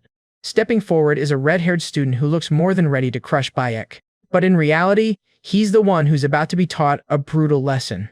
For Bayek, this duel is a golden opportunity. As this is a required class, it's his only chance to earn points without using traditional magic. Finally, it's time to put all his recent unorthodox training to the test. With a nod from the instructor, the match begins. Wasting no time, the red-haired student confidently makes the first move. He immediately unleashes a powerful spell. In response, Bayek calmly shifts into his stance, preparing to counter. Just as the spell is about to make impact, Bayek lunges forward, aiming to cut right through it. His blade connects, and the magic spell simply shatters into nothing. The instructor is left utterly speechless, unable to comprehend what he just witnessed. Jeremy Scarlevin, however, simply watches on with a knowing expression. Stammering in disbelief, the red-haired student can only mutter that what Bayek did should be impossible. Yet Bayek stands completely unfazed, as if slicing through magic was the most natural thing in the world. That's when the instructor realizes Bayek didn't just slice the spell, he nullified it completely. Because all magic has a flow of mana, and if you can perceive that flow, you can cut it to make the spell vanish. Could Bayek truly possess the unheard-of ability to see and sever mana itself? And indeed, Bayek's new sword is working even better than he'd hoped, easily cutting through magic up to the 3rd star. His opponent, meanwhile, is absolutely seething with rage. Desperate for his favored student to win, the instructor admits Bayek's defense is impressive, before pointing out a supposed weakness. He loudly suggests that if a chain of attacks were to come at once, Bayek surely couldn't block them all. The hint is so blatant that even Bayek is disgusted by the instructor's shamelessness. Before Bayek can even react, the redhead is already preparing a large-scale spell with multiple projectiles. He's shamelessly using the instructor's blatant hint. With a roar, he unleashes the massive barrage. Dozens of magical projectiles now hurtle straight for Bayek. Realizing he can't cut them all individually or teleport away in time, Bayek knows there's only one option left. He begins spinning his sword at an impossible speed, creating a defensive shield that deflects every last projectile. His opponent can only watch, stunned into absolute silence. His strongest spell was just neutralized with ease. The instructor practically fumes, furious that his star student still hasn't landed a single hit. Meanwhile, Bayek casually recalls that he just copied this crazy sword-spinning move he once saw in a game. But he also knows that because he's simultaneously using his wand, this defensive maneuver is rapidly draining his energy. Blinded by rage and humiliation, the redhead begins gathering mana for yet another attack. In this duel, each person attacks on their turn, a rule the redhead is about to break. Ignoring the turn order completely, he screams Bayek's name as he prepares to strike again. But just as he's about to unleash it, a calm voice interrupts by calling out the instructor's name. It's Jeremy Scarlevin. He steps forward, a faint, almost imperceptible smile on his face. And he asks the instructor a simple question: why hasn't Bayek been given permission to attack yet? This single question exposes the instructor's bias for all to see, putting him in an impossible position. Suddenly, the other students realize just how unfair this entire fight has been. Trapped and with nowhere to turn, the instructor has no choice but to finally give Bayek the order to attack. And with a single, swift motion, Bayek ends the match. The surrounding students are stunned, their shock quickly turning to genuine admiration for his victory. Through it all, Jeremy Scarlevin just watches Bayek with that same, unreadable smile. Sometime later, a girl stands in an alley, her face a mask of fear. Before her, the same red-headed student lies beaten and broken in a pool of his own blood. And the one who did this to him is none other than Jeremy Scarlevin. Jeremy calmly turns from his victim to the girl, calling her by name, Vera. He points to the broken boy on the ground and tells her, "Your friend looks badly hurt. You should take care of him." He departs, leaving Vera behind to handle the aftermath. But the way he spoke leaves her with a deep sense of unease. In an empire where magical skill determines one's entire fate, Jeremy Scarlvin had already become crown prince at 12 by crushing his brothers. So for him to call the redhead a friend instead of a mere servant was a death sentence for that family's political future. This forces Vera to a chilling conclusion. Jeremy Scarlvin has now set his sights on someone else. By the next day, the entire academy has moved on to alchemy class. And yet, Bayek remains the primary topic of gossip, especially now that his ambition to be a knight is public knowledge. Everywhere Flame turns, she's bombarded by his name, and for reasons she can't explain, it's starting to grate on her nerves. Just then, the alchemy professor cuts through the chatter, calling the class to order. Professor Mason Tiren begins by explaining that alchemy demands absolute precision in measurements, timing, and heat. For today's lesson, they will be brewing a fatigue recovery potion 1, she personally developed. This announcement, however, does nothing to soothe Flame's anxiety. She knows this particular professor delights in publicly shaming any student who falls short. Worse still, Flame knows from the future that this very same teacher is destined to become a necromancer and unleash chaos upon the world. And one student, Bayek, seems to be a prime target for her wrath, already tinkering like a mad scientist at his station. After successfully brewing her own potion, a wave of relief washes over Flame.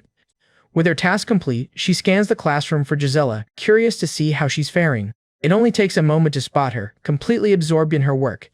But as Flame watches, she realizes something is terribly wrong. In the original story, this is the moment Gisela was supposed to discover Mila's fabled notebook on magical machinery. It was that notebook that allowed her to create a dramatically improved version of the fatigue recovery potion. So why, Flame wonders, is she simply brewing the ordinary version instead? Her thoughts are suddenly interrupted by more whispers about Bayek, this time about how he's altering the potion's ingredients. He's actually arguing with the professor, insisting his modified version is superior. And in that instant, everything clicks into place for Flame. The question that has been burning in her mind finally has an answer. Bayek made the improved potion instead of Gisela. As if on cue, the professor's critique of Bayek escalates, shifting from his methods to a vicious personal attack on his commoner status. Those words instantly snagged Flame's attention, because those exact insults were meant for Gisela, targeting her for coming from a ruined noble family. According to the novel, that cruel remark would have wounded Gisela so deeply it haunted her for the rest of the story. Could Bayek have known, choosing to take that verbal blow himself just so Gisela wouldn't have to endure that trauma? Without his special glasses, he'd be completely in the dark right now. And yet, he's still a bit slow, only now recalling exactly how this confrontation is supposed to end. With that memory comes a decision. It's time to stop holding back. He plays his trump card, revealing he's an orphan, which leaves the teacher visibly flustered just as he planned. While she's stunned, his glasses are already scanning her vital information, name, corruption level, and other damning details. She trembles with fury, but internally he knows everything is going exactly according to his script. He remembers this from the game, the Nasty Teachers episode, where she ultimately fails to contain her dark emotions. That failure is what finally transforms her into one of the game's major villains. The problem is he currently has no hard evidence of her dark magic to justify reporting her. But since this teacher made the contract by choice, the seed of that magic is already growing inside her. Even though the game's episode 4 hasn't officially started, this powerful future boss is already making her move, which means Bayek must prepare now. For the moment, however, the nasty teacher is still tearing into him for his insolent behavior. She finishes with a final, biting threat that he should never expect to pass her class. Her tirade over, his attention immediately shifts to his smart little study partner beside him and the rest of their group. Judging by the sea of grim faces around him, the mood in the room is absolutely toxic. Gisela's expression is the worst of all, a mask of pure disappointment. Realizing someone has to fix this, he decides to be the one to break the ice. He starts by going around the table, introducing himself to the blonde girl, the brunettes, and the nerdy girl everyone already knows. Then, Bayek launches into a dramatic complaint, whining that they're all doomed to fail because of him. But it's Gisela who calmly explains that during the practical exam, a panel of at least 3 alchemists will judge their work, so one teacher can't fail them alone. Her simple, logical point brings a flicker of hope back to the entire group. The way she brightens the room even coaxes a small, genuine smile out of Bayek. Seeing her step up with such quiet confidence is honestly incredibly sweet. Now, with his team's morale restored, Bayek is ready to move, determined to collect the ingredients for their success, starting with a fireman lizard's tail. As Giselle watches with a hint of curiosity, Bayek is nothing but confident, deciding to go straight to the source and grab the lizard tail himself. That very night, a conspiracy begins when a student pays a secret visit to the alchemy professor. She gives him a simple task: hand out a note to every alchemy group in the class. However, she adds one crucial instruction. He is to specifically exclude Bayek's group, Team 12. With the Academy's practical judged by professional alchemists, just one serious mistake could destroy a student's future. And her plan is to ensure that happens by swapping the ingredients, making it look like Bayek's team made a terrible error. The next day, out on the training field, Flame is interrupted. It's the same student from the professor's office, and he calls out directly to her. He quietly hands her the note, the one with the new list of ingredients. But before leaving, he warns her to keep it a secret from every other student. Her thoughts immediately jump to Bayek, wondering why on earth they'd think she would stay quiet about this. A quick look at the note confirms it. The potion recipe really was changed. But then, a completely new idea begins to form in her mind. If Bayek truly knows something about the original story, he should be able to foresee an incident like this one. In that case, he should know to bring Atrix spider shells, the actual new ingredient for the changed potion. Crumpling the paper in her fist, she realizes this is the perfect chance to put him to the test. Meanwhile, completely unaware of the plot against him, Bayek steps into the Academy's teleport hall. The moment he arrives, a voice calls out his name. It's a kind receptionist, welcoming him to the city of Dairyville with a warm smile. Being treated like an official mage feels amazing, especially since he can use the teleport hall for free when it usually costs a whole diadem. Soon after, his search pays off, and he finds the place he was looking for. The creature he's hunting is strong, fast, and magic-resistant, requiring at least a Class 2 spell just to capture. Yet, back when he was a player, Bayek handled this monster easily, so he's sure he can deal with it again. Suddenly, he senses something hurtling toward him at an incredible speed. Instantly, Bayek draws his sword, knowing the fight is about to begin. The creature lunges at him from behind, but his battle instincts kick in immediately. With a single clean strike, he connects with the charging lizard. In an instant, the monster drops to the ground, defeated. One down. But his victory is short-lived, as more lizards begin emerging from the forest. As the pack approaches, Bayek decides it's time to move. He charges forward, roaring that he'll collect his ingredients by force if necessary. Sometime later, back in the classroom, Giselle is completely shocked by what she sees. Somehow, Bayek actually brought back the fresh ingredients for their group. Slightly embarrassed by her doubt, she thanks him and tells everyone they should get started. Just then, the professor makes her entrance, the visiting alchemist right behind her. She announces that today's lesson is a practical exam, and that doing well could greatly help their future. With a sly, knowing smile, she explains today's task. For Bayek's group, this is the very first they've heard about any of it. This blatant setup forces Giselle to question the teacher about the potion ingredients. Coolly, the teacher answers that she changed the potion ahead of time and already informed everyone. She then asks the other students for confirmation, making the atmosphere in the room turn ugly. That's when it dawns on Bayek. Dragging his whole group down is a far crueler punishment than just targeting him. He wonders if this was part of the original story, just as he notices Flame glancing his way. The moment their eyes meet, she quickly looks away, which only makes him more suspicious. The professor then turns on Giselle, asking if she was the one who brought the wrong ingredients. She scolds her for mixing up something so basic, reminding her that the calling of an alchemist is to seek the truth. And just as she's about to fail their group, Bei suddenly cuts in. He asks if simply making the potion is enough, a question that catches her completely off guard. Bei then turns to Giselle and confidently tells her he can make it work, even with these ingredients. The professor is stunned when Bei vows to finish the potion with substitutes and to do it better than she expects. He declares it with absolute confidence, ready to prove every single one of them wrong. While Bei is fired up, one of the alchemists remains doubtful as the professor weighs her options. After all, the original formula for this restorative potion uses the shell of an Underachiever spider as its main ingredient. In her mind, there is no way Bei can possibly copy that result with a simple tail. Still, she tells him to go ahead, absolutely sure that he's only setting himself up for a spectacular failure. To make it even harder, she gives the group only 1 hour to finish the potion. On Bei's side, however, his own teammates already look defeated, believing the task is truly impossible. But with a calm smile, he simply tells them to do their part and trust him. And despite their initial doubt, that no quickly turns into a resounding yeses. Suddenly, they're starting to believe he might actually pull off a miracle. In fact, Bei's confidence spreads so fast that the entire group finally gets moving. Now, to understand how this is possible, we need a quick bit of context about alchemy in this world. You see, back when he was a player, alchemy was the system Bei loved the most. So, among all those countless recipes, he still perfectly remembered the one for the potion tied to this very test. That's why he moves forward, even though this recipe was only supposed to appear much later as Professor Majera's own stolen invention. Following his lead, one teammate immediately takes charge of processing an ingredient. Megara, on the other hand, watches them with a look of pure fury, because just moments later, a perfectly finished potion sits right in front of her. Before she can protest, the other alchemists step in to inspect Bei's creation. They check it over in absolute, stunned silence. And yes, it really is the completed Talon potion, perfect in every way. In a flash, Megara snatches the potion from Bei's hands, insisting she'll examine it herself. But Bei shuts her down once again, leaving the professor completely shaken.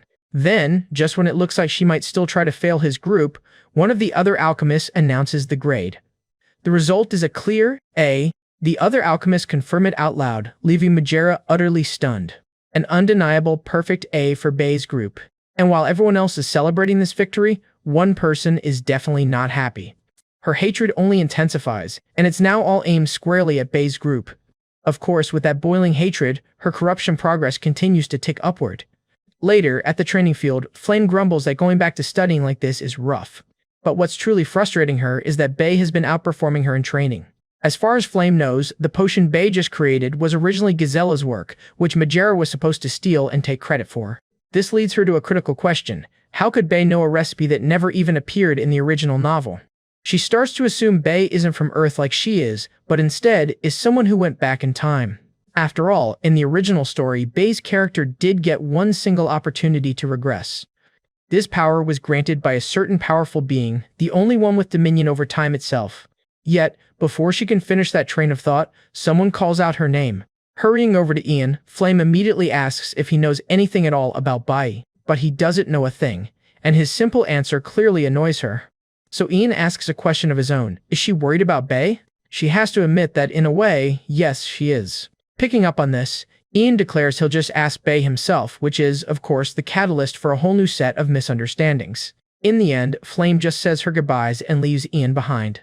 Ian can only stay put, watching her walk away. He looks utterly dejected, having been unintentionally outshined by Bei yet again. The very next day, however, Bei is taking it easy, having breakfast as if nothing happened. He lets out a small sigh, calmly thinking about what he needs to do next.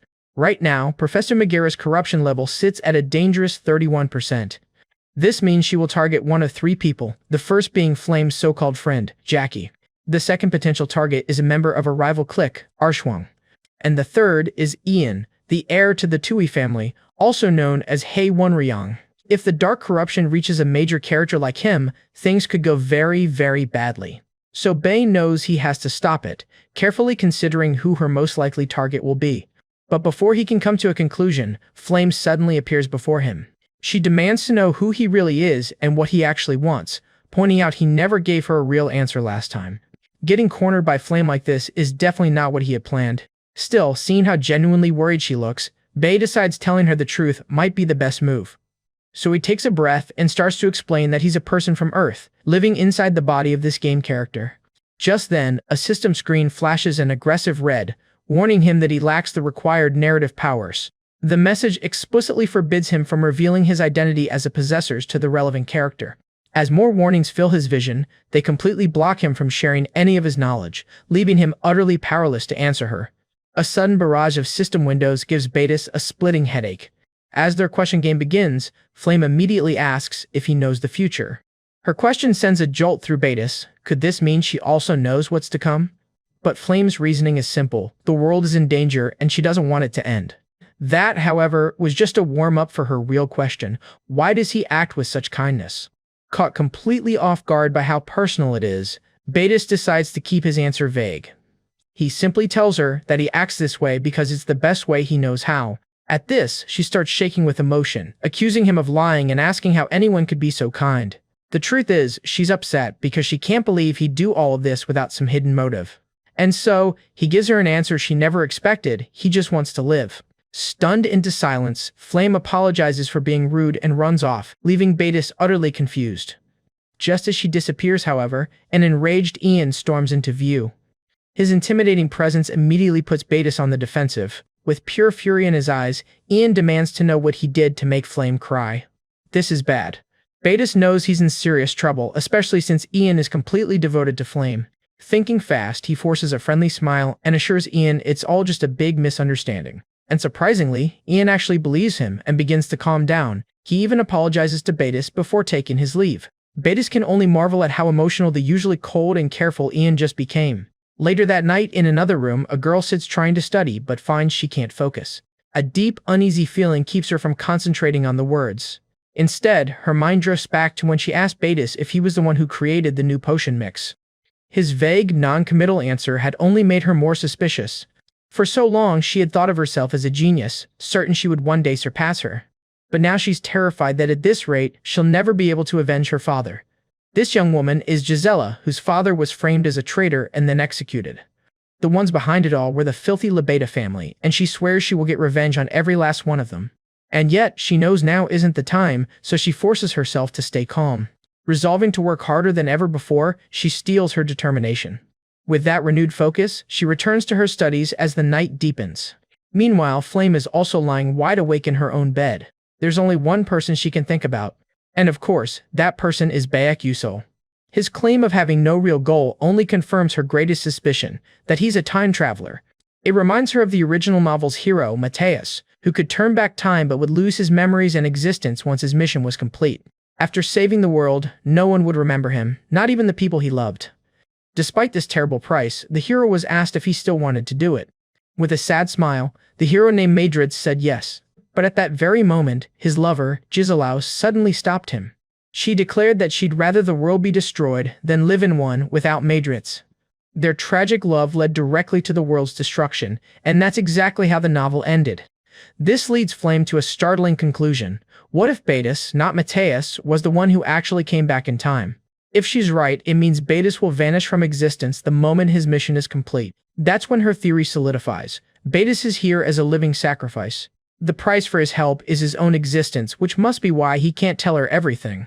His memory loss would also explain his lack of a grand goal, and why he so simply said he just wants to live. The terrifying thought fills her with a cold, heavy sense of dread, but her spiraling thoughts are suddenly interrupted. Her roommate Jake pops in to tell her that Ian is outside looking for her. Flame, however, couldn't care less, telling Jake to just say she's asleep. Jake is completely stunned by her cold, dismissive answer, and in that moment, it hits her. Flame has no romantic interest in Ian at all, unlike her. Downstairs, Ian waits patiently, fully expecting Flame to come meet him any second. Instead, the person who appears before him is Jake. She nervously approaches, having come down hoping for even a small chance to talk to her crush. But Ian's voice is flat as he asks only for Flame, forcing a heartbroken Jake to tell him she's already asleep. Without another word, he simply turns and leaves. And just like that, Jake is left standing there, completely alone. The sad truth sinks in. For all her feelings for him, Ian doesn't even remember her name. Flame, on the other hand, had always possessed extraordinary talent, commanding everyone's attention. On top of that, she even had Ian's heart. As this becomes painfully clear to Jake, a single, powerful feeling begins to take over her entire body. Pure, unfiltered anger. The very next day in the Academy's main tower, Professor Amagera has a visitor. It's the vice director, and from his displeased expression, this isn't a social call. He questions her about the random flow intersection formula she's developing, and she reports that everything is proceeding smoothly. With a hand on her shoulder, he steps closer and tells her that he's counting on her. But the moment Professor Amagera is out of the room, he scoffs, calling her an idiot. His entire demeanor shifts, his face turning deadly serious. He can't believe a magical warrior meant to fight demonic humans is instead doing research for them. The sheer irony of it makes him let out a quiet, sinister laugh. After all, he's eagerly awaiting the day that black tech magic is finally complete. Elsewhere, a kind but overworked student finds herself buried under a mountain of work. Then, to her utter surprise, someone appears to offer a helping hand. That someone is Betis. Once they've arrived at their destination, she offers him her heartfelt thanks for the help. That's when a complex formula written on a nearby board catches his eye. The girl explains that it's an original creation from Professor Amagera herself.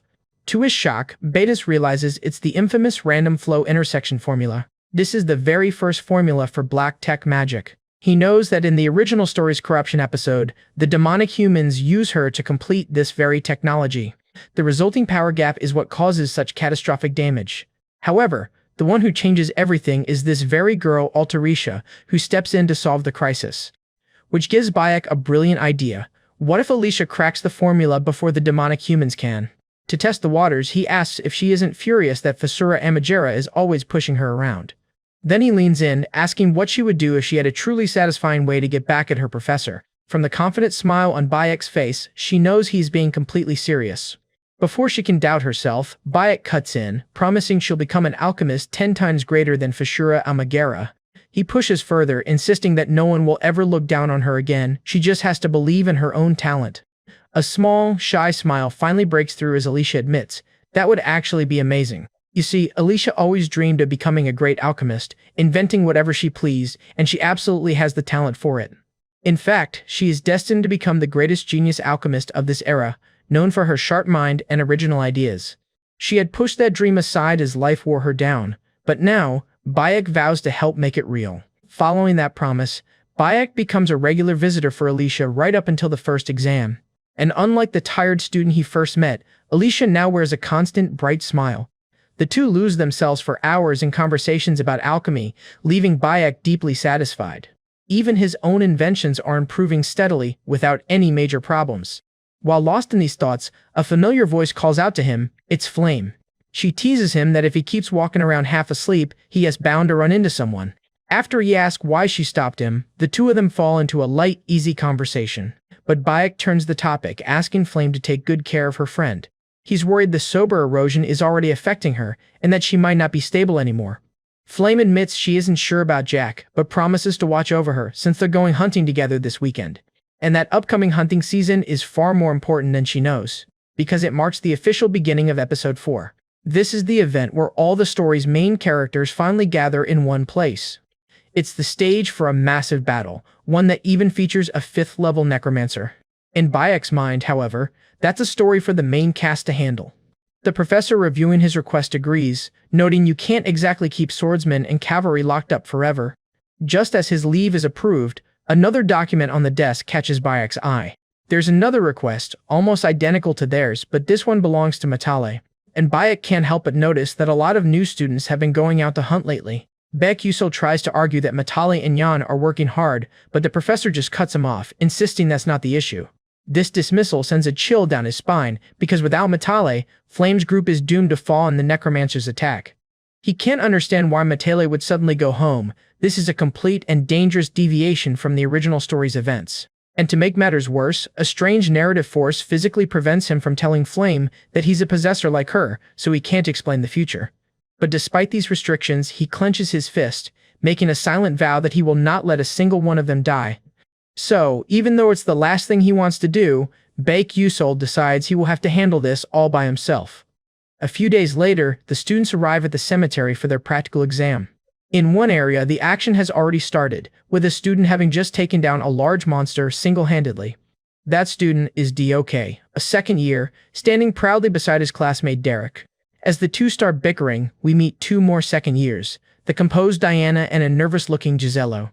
Diana, playing the part of a proper senior, simply tells the nervous girl not to pay any attention to the 2 idiots. Just then, a loud noise suddenly rings out from nearby, startling the studious girl. Rushing to the source of the commotion, they find a full-on fight about to break out between 2 other students. The pair are locked in a heated argument, with both claiming they were the one who defeated the predator fish. But before their argument can escalate, a horde of undead starts crawling out of the ground all around them. Meanwhile, somewhere else in the cemetery, Baek Yusul has already taken down several predator fish by himself.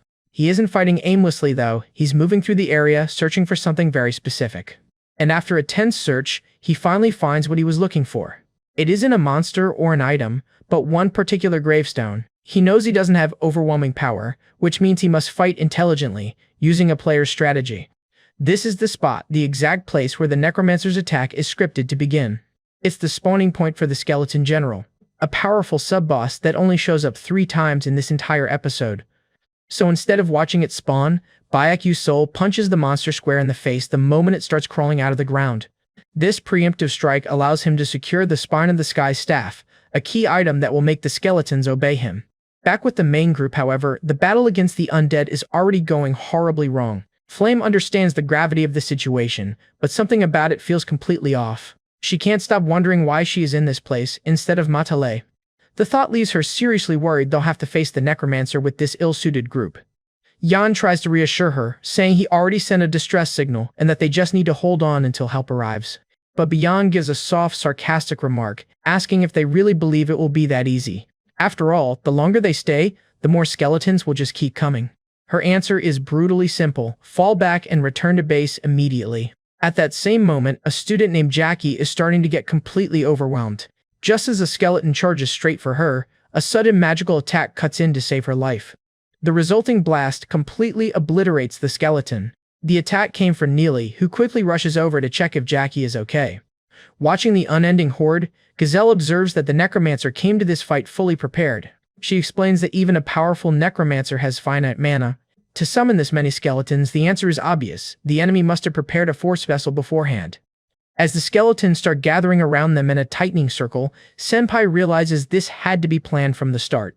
He speculates that the enemy's true goal is to kill them all and turn their bodies into more magic skeletons.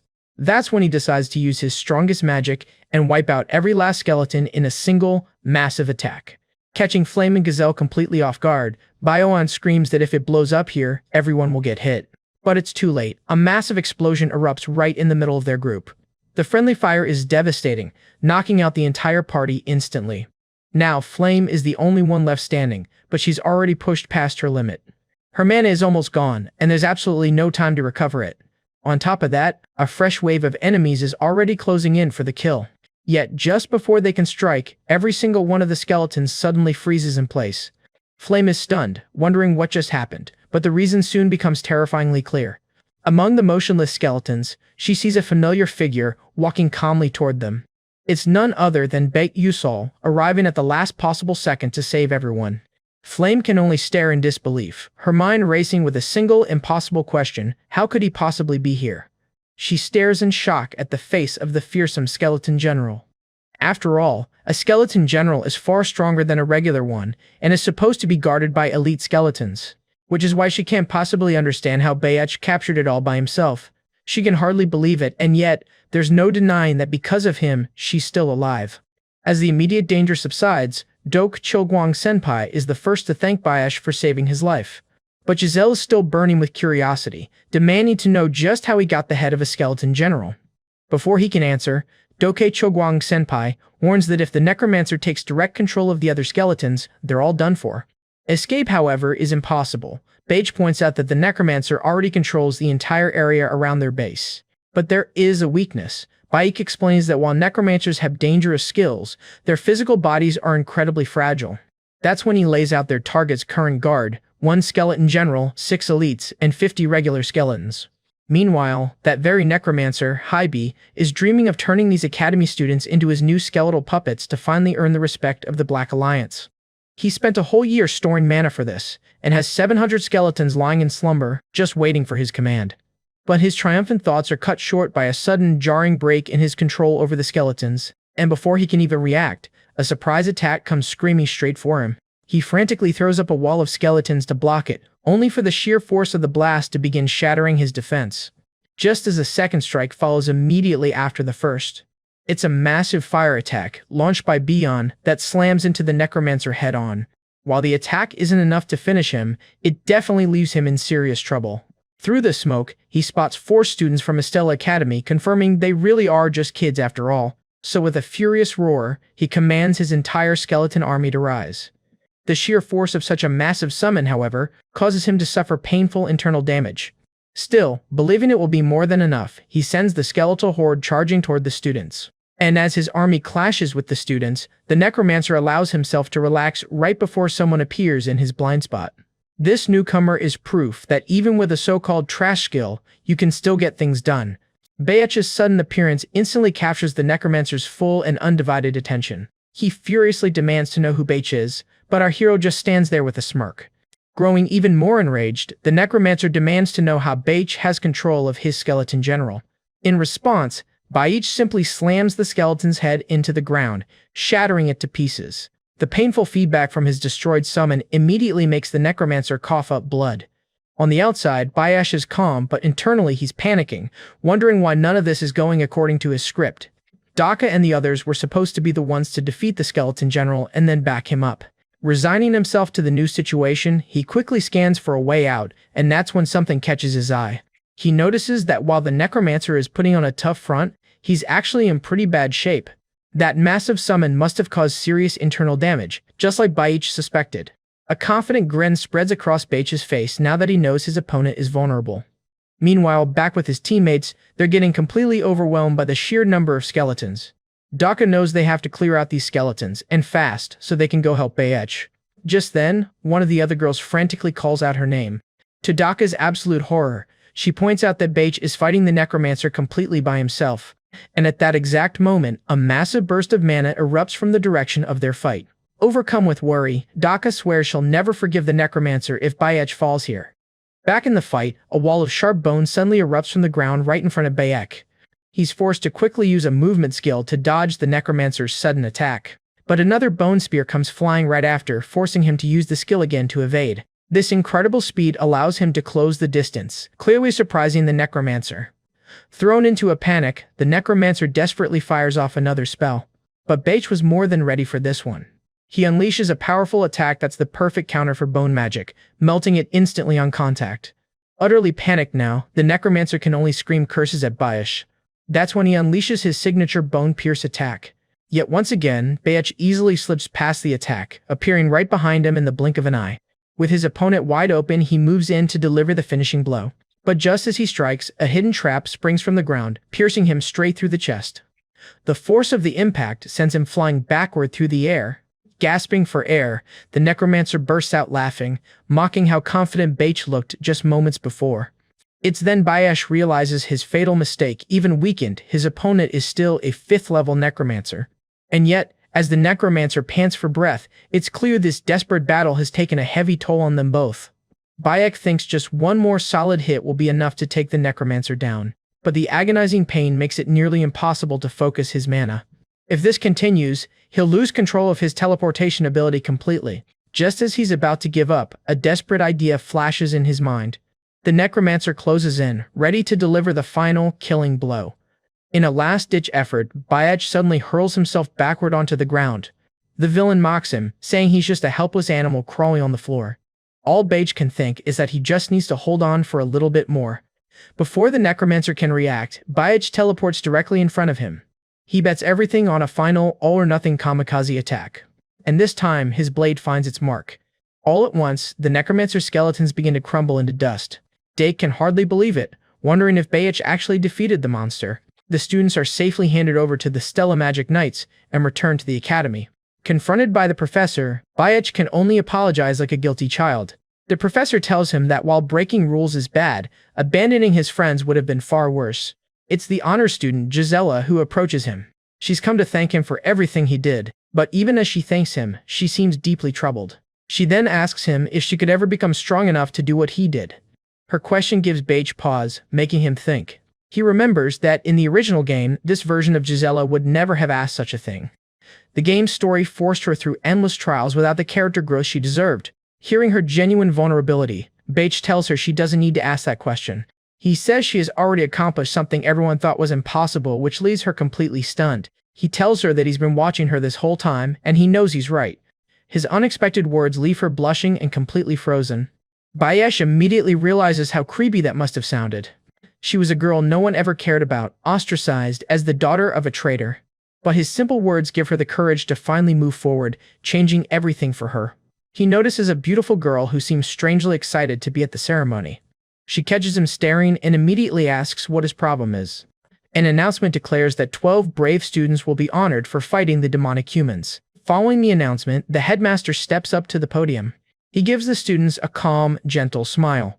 That simple gesture is enough to capture everyone's full attention. This is Elfman, a 9th-level Master Mage, considered the peak of humanity. Known as the Massacrator, he's the strongest battle mage in the entire world. Unfortunately for Baich, the terrifying 300-year-old powerhouse walks directly towards him. The immense pressure from just his gaze is overwhelming. But Baich forces himself not to flinch or look away. Baich's defiance catches Elfman's attention, and the old mage lets out a small smile. He remarks that even now, Baich is pushing himself to his absolute limit. Elfman then walks away, leaving Bayach completely baffled by his cryptic words. After being personally honored by Elfman, the strongest mage alive, Bayach is presented with his official rewards. He receives a formal certificate and a sealed letter. The reward includes 5 million from the Academy, meaning he won't have to worry about money for a while. He also receives the Necromancer's Heart, proof that he defeated the powerful enemy. He thinks that if he can get Alice to create a dimensional space, carrying his items will be much easier. With the ceremony over, he finally gets to see his system rewards for clearing Episode 4. His unique completion of the story grants him bonus rewards, a downgraded item, a downgraded skill, or EXP. Since he can only choose one, Bayach hesitates on which bonus reward to take. He ultimately decides that the most important thing is to invest his points into his forward teleport skill. The brutal fight with the Necromancer showed him just how weak he still is. His blink skill ranks up, increasing its range to 12 meters and giving him up to 3 charges. And just like that, Beg's power surges, making him a little bit stronger. What truly thrills him is the ability to teleport 3 times in a row without canceling the motion, granting him unprecedented freedom of movement. Meanwhile, elsewhere in the academy, Gazelle sits in quiet meditation class. But even in her focused state, something suddenly shatters her calm. A mysterious voice echoes in her mind, asking a single question, "Can you hear me?" Then, a strange butterfly-like figure materializes before her, leaving her utterly confused. Looking up, she discovers massive crystals floating silently above her head. The shock hits her hard, because she knows she didn't cast any spell at all. Could the mysterious voice have intended this as a result of her meditation? Later, Gazelle is happily enjoying a red bean cream bun, a small luxury she can finally afford with her recent rewards. But her moment of peace is abruptly shattered. A certain prince approaches, a sly, knowing smile plastered across his face. After confirming she hasn't joined a club, Jeremy Scarlevin formally invites her to join his. An uneasy feeling creeps over her, forcing her to ask what he wants in return. Her directness catches Jeremy off guard, though he quickly claims he just likes her, no strings attached. To Gazelle, however, his intentions are painfully obvious. He just wants to use her as a trophy. Reading her expression, Jeremy steps closer, insisting he won't force any conditions on her. Instead, he promises he can give her many things, before smugly asking if she even knows who he is. "I know better than anyone," she thinks to herself, because with the Empire at war with her home kingdom of Adalevet, Prince Jeremy's power is the one thing that could change her difficult life. And for a moment, a part of her leans toward giving the prince exactly what he wants, even though she knows it's wrong. That's when Flame suddenly rushes in, acting unbelievably rude toward her without any warning. Even Jeremy Scarlevin is left stunned by Flame's explosive entrance. And before Gazelle can even process what's happening, Flame slaps her hard across the face. As Flame starts shouting, Gazelle can only stand there, red-faced and completely blindsided. Next, Flame grabs her by the arm, declaring that they need to talk, leaving Gazelle more confused than ever. With that, the two of them walk off, putting distance between themselves and the prince. Yet as he watches them go, a cruel little smile plays on his lips. Once they're alone, Flame explains that if Gazelle had rejected the prince directly, he would have made her life miserable forever. Then, after blowing in and out like a storm, Flame finally apologizes for the slap and leaves, with Gazelle still trying to process it all. Still, for all her rough methods, Flame knows she did the right thing, which is precisely what worries her. She remembers vividly in the original story, Gazelle joins Jeremy's club and is utterly ruined by him. This huge deviation was never part of her plan, and in this world, a single mistake can cost you your life. Now, all she can do is hope he didn't see through the lies she used to protect Gazelle. But back in his quarters sipping tea, Jeremy's thoughts are only on Flame, whom he finds adorable. A smile spreads across his face. This girl is far more interesting. And with absolute certainty, he declares to himself, "I want her." The very next day in class, Vaso announces their next challenge, mock battles against monsters. Their new target is a medium-sized, level 3 monster, far tougher than anything they faced before. The instruction is simple: form teams and defeat the monsters using their own strategies. The moment she hears this, Gisella's heart sinks. She absolutely hates group work. Her eyes drift over to Bia, who is already being swarmed with invitations, a perfect example of how easily she draws people in. Gisela can only wonder how Bia makes it all look so natural. While Bia is always surrounded by people who care for her, Gisela finds herself completely alone. That feeling stings because before Bia's kingdom destroyed her family, she was the one everyone flocked to. It's all because of the ancient rivalry between the two great families, the House of Icewolf, with their ice element affinity, and the royal Adalavic family, with their fire element affinity. These two houses, who once ruled the world of magic, were locked in eternal conflict. Recalling this history only sinks her deeper into despair and self-doubt. But just then, a voice cuts through her thoughts, asking if she's alone.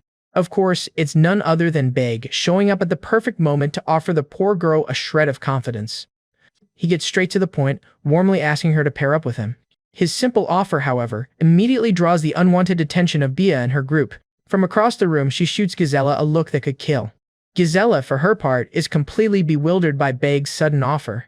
But Beg just smiles, explaining that if they form a two-person team, they can earn extra points for using fewer members. With a small sigh, Gisela finally relents, accepting Beg's offer to team up. Now that it's settled, Beg says he'll register their new pair and heads off. But her relief is cut short by an unwelcome voice. It's Bia, smugly confronting Gisela for getting close to Beg. The instant Bia appears, all of Gisela's confidence evaporates. And the insults begin immediately, with Bia comparing her to a pig wearing a pearl necklace. With those sharp words delivered, Bia simply turns and leaves. That harsh insult is more than enough to make poor Gisela shrink back into herself. Meanwhile, Bia is absolutely fuming with jealousy over Beg's new partner. Her rage leads her straight to Mateus, who looks over, surprised to hear his name called. Of course, the person calling him is none other than a very upset Bia. She ignores his question completely, cutting right to the chase and asking if he's already formed a team. With a touch of irony, Mateus questions if someone of his caliber even needs to team up. That's when Bia gets to the real point. Beg has already formed a team with Gazella. As she speaks, both of their gazes drift across the room towards the new pair.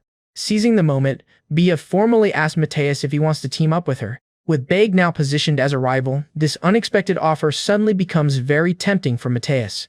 Bia reads his expression, smiling slyly as she confirms their new alliance, telling him she's counting on him. Glaring at her rivals from afar, she vows to herself that this time, victory will be hers.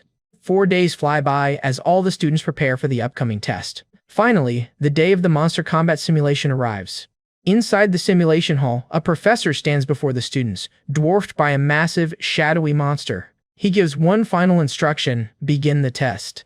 With that command, every team heads out to face their assigned monster. Meanwhile, Flame stretches confidently, feeling good about her dedicated training.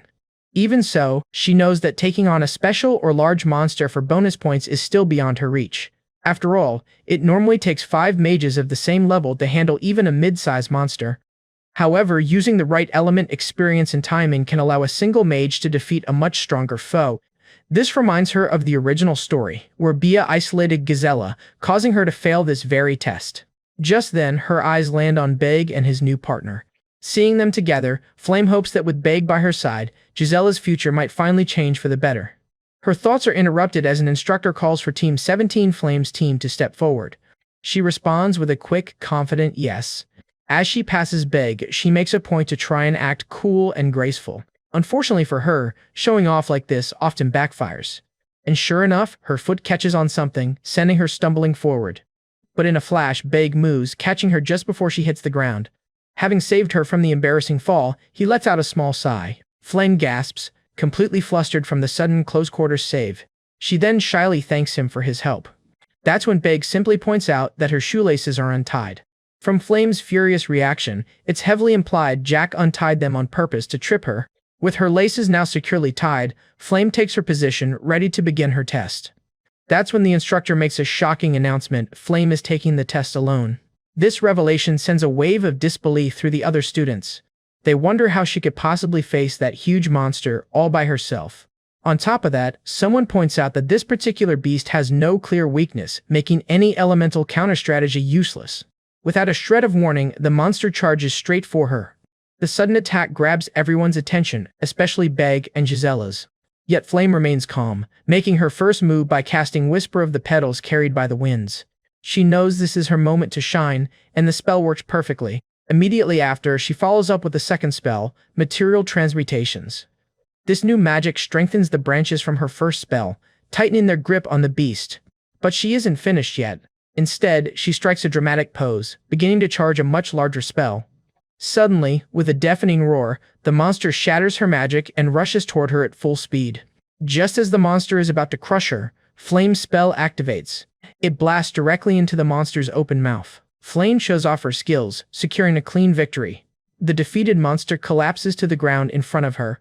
She lets out a relieved breath, the battle finally over. But before Flame can leave, a voice calls out to her. Turning around, she looks completely stunned by who she sees. It's Mateus and Bea, standing together as a team. Flame is utterly confused, wondering why these two are working together. Meanwhile, the newly formed team faces off against a giant sea monster. Their opponent is a water-type demonic fish that's resistant to fire and can even fly. In front of them, the winged fish begins to rise into the air. It climbs higher and higher, showing just how difficult this fight will be. Mateus smirks, telling his partner it's time to begin. With a small laugh, Mateus gets ready to make his move. He suddenly dashes forward at incredible speed. Then, a burst of magic launches him straight into the air. The watching students are impressed, but doubt he can reach the flying monster. Mateus simply answers their doubts with his actions. He uses his magic to create a stone platform in mid-air. Just as he lands, a blast of fire magic from below gives him another boost. Suddenly, their unorthodox strategy becomes clear. Bea provides support, unleashing a powerful fire spell. The blast propels Mateus sideways through the air. As he flies, he channels earth magic for his next move. He forms a giant stone fist with his earth element. Then he smashes it down brutally onto the monster. The force of the impact sends the flying fish crashing to the ground. Without wasting a moment, Mateus begins casting another spell. A series of jagged rocks erupts from the ground, trapping the dark fish monster. But the trap doesn't hold for long, as the monster breaks free. Back on the ground, Mateus admits that was expected. Surrounded by fire, Bea steps forward and strikes a flashy pose before unleashing her own attack. Her magic slams directly into the winged fish. At the same time, Mateus moves in beside her and begins channeling lightning magic. He wears a sly smile as he prepares the finishing blow. He then blasts the monster with a massive electric strike, perfectly combining his attack with Bea's. Thanks to their teamwork and brilliant strategy, they finally bring down the flying monster. The crowd is left completely stunned by the power of the jealousy-fueled duo. They walk away casually, leaving everyone to marvel at their brilliance. Bea wears a small, satisfied smile as she thinks of one particular person. Looking over at Bayek, she tells herself that no matter what he chooses now, he won't beat her. But Bayek, unfazed, asks for 5 monsters to be summoned at once. Bea is completely shocked by his absurd request. In the center of the arena, Bayek stands before the 5 summoned monsters. The Monster Scholar Professor watches on, his interest piqued. The lineup includes a Remi-head Doom and a Shadow Bull. Next are a Kaiden and a Sliminami. And finally, a Sharp-Winged Bat completes the group. Seeing the dangerous combination, Mateus questions what Bayek is thinking. He then laughs, saying he's just eager to see what Bayek has planned. Bayek, however, just laughs with confidence. He calmly explains that his plan will only work because his partner, Giselle, is a bishop. The curious professor gives the signal for them to begin. In front of Bayek and Giselle, the 5 monsters begin to move. He turns and asks Giselle if she can really do this. But in the end, his words were simple: "Trust me, because I trust you." Hearing that, she can't help but think that Bayek truly is unbelievable. Her mind drifts back to a quiet night, when she was lost in her own doubts. Even back then, Bayek had noticed her turmoil right away. She'd asked him why he chose her, when someone so skilled could have picked anyone more useful. For a moment, her question was met with only silence. After all, Giselle knew Bayek's raw magic was stronger, and Flame's control was far superior. And yet, to her complete surprise, he insisted that out of all of them, she was the best to him. He simply told her, with the warmest of smiles, that she just needed a little more faith in herself. So now, even with her hands shaking on her staff, that memory gives her certainty.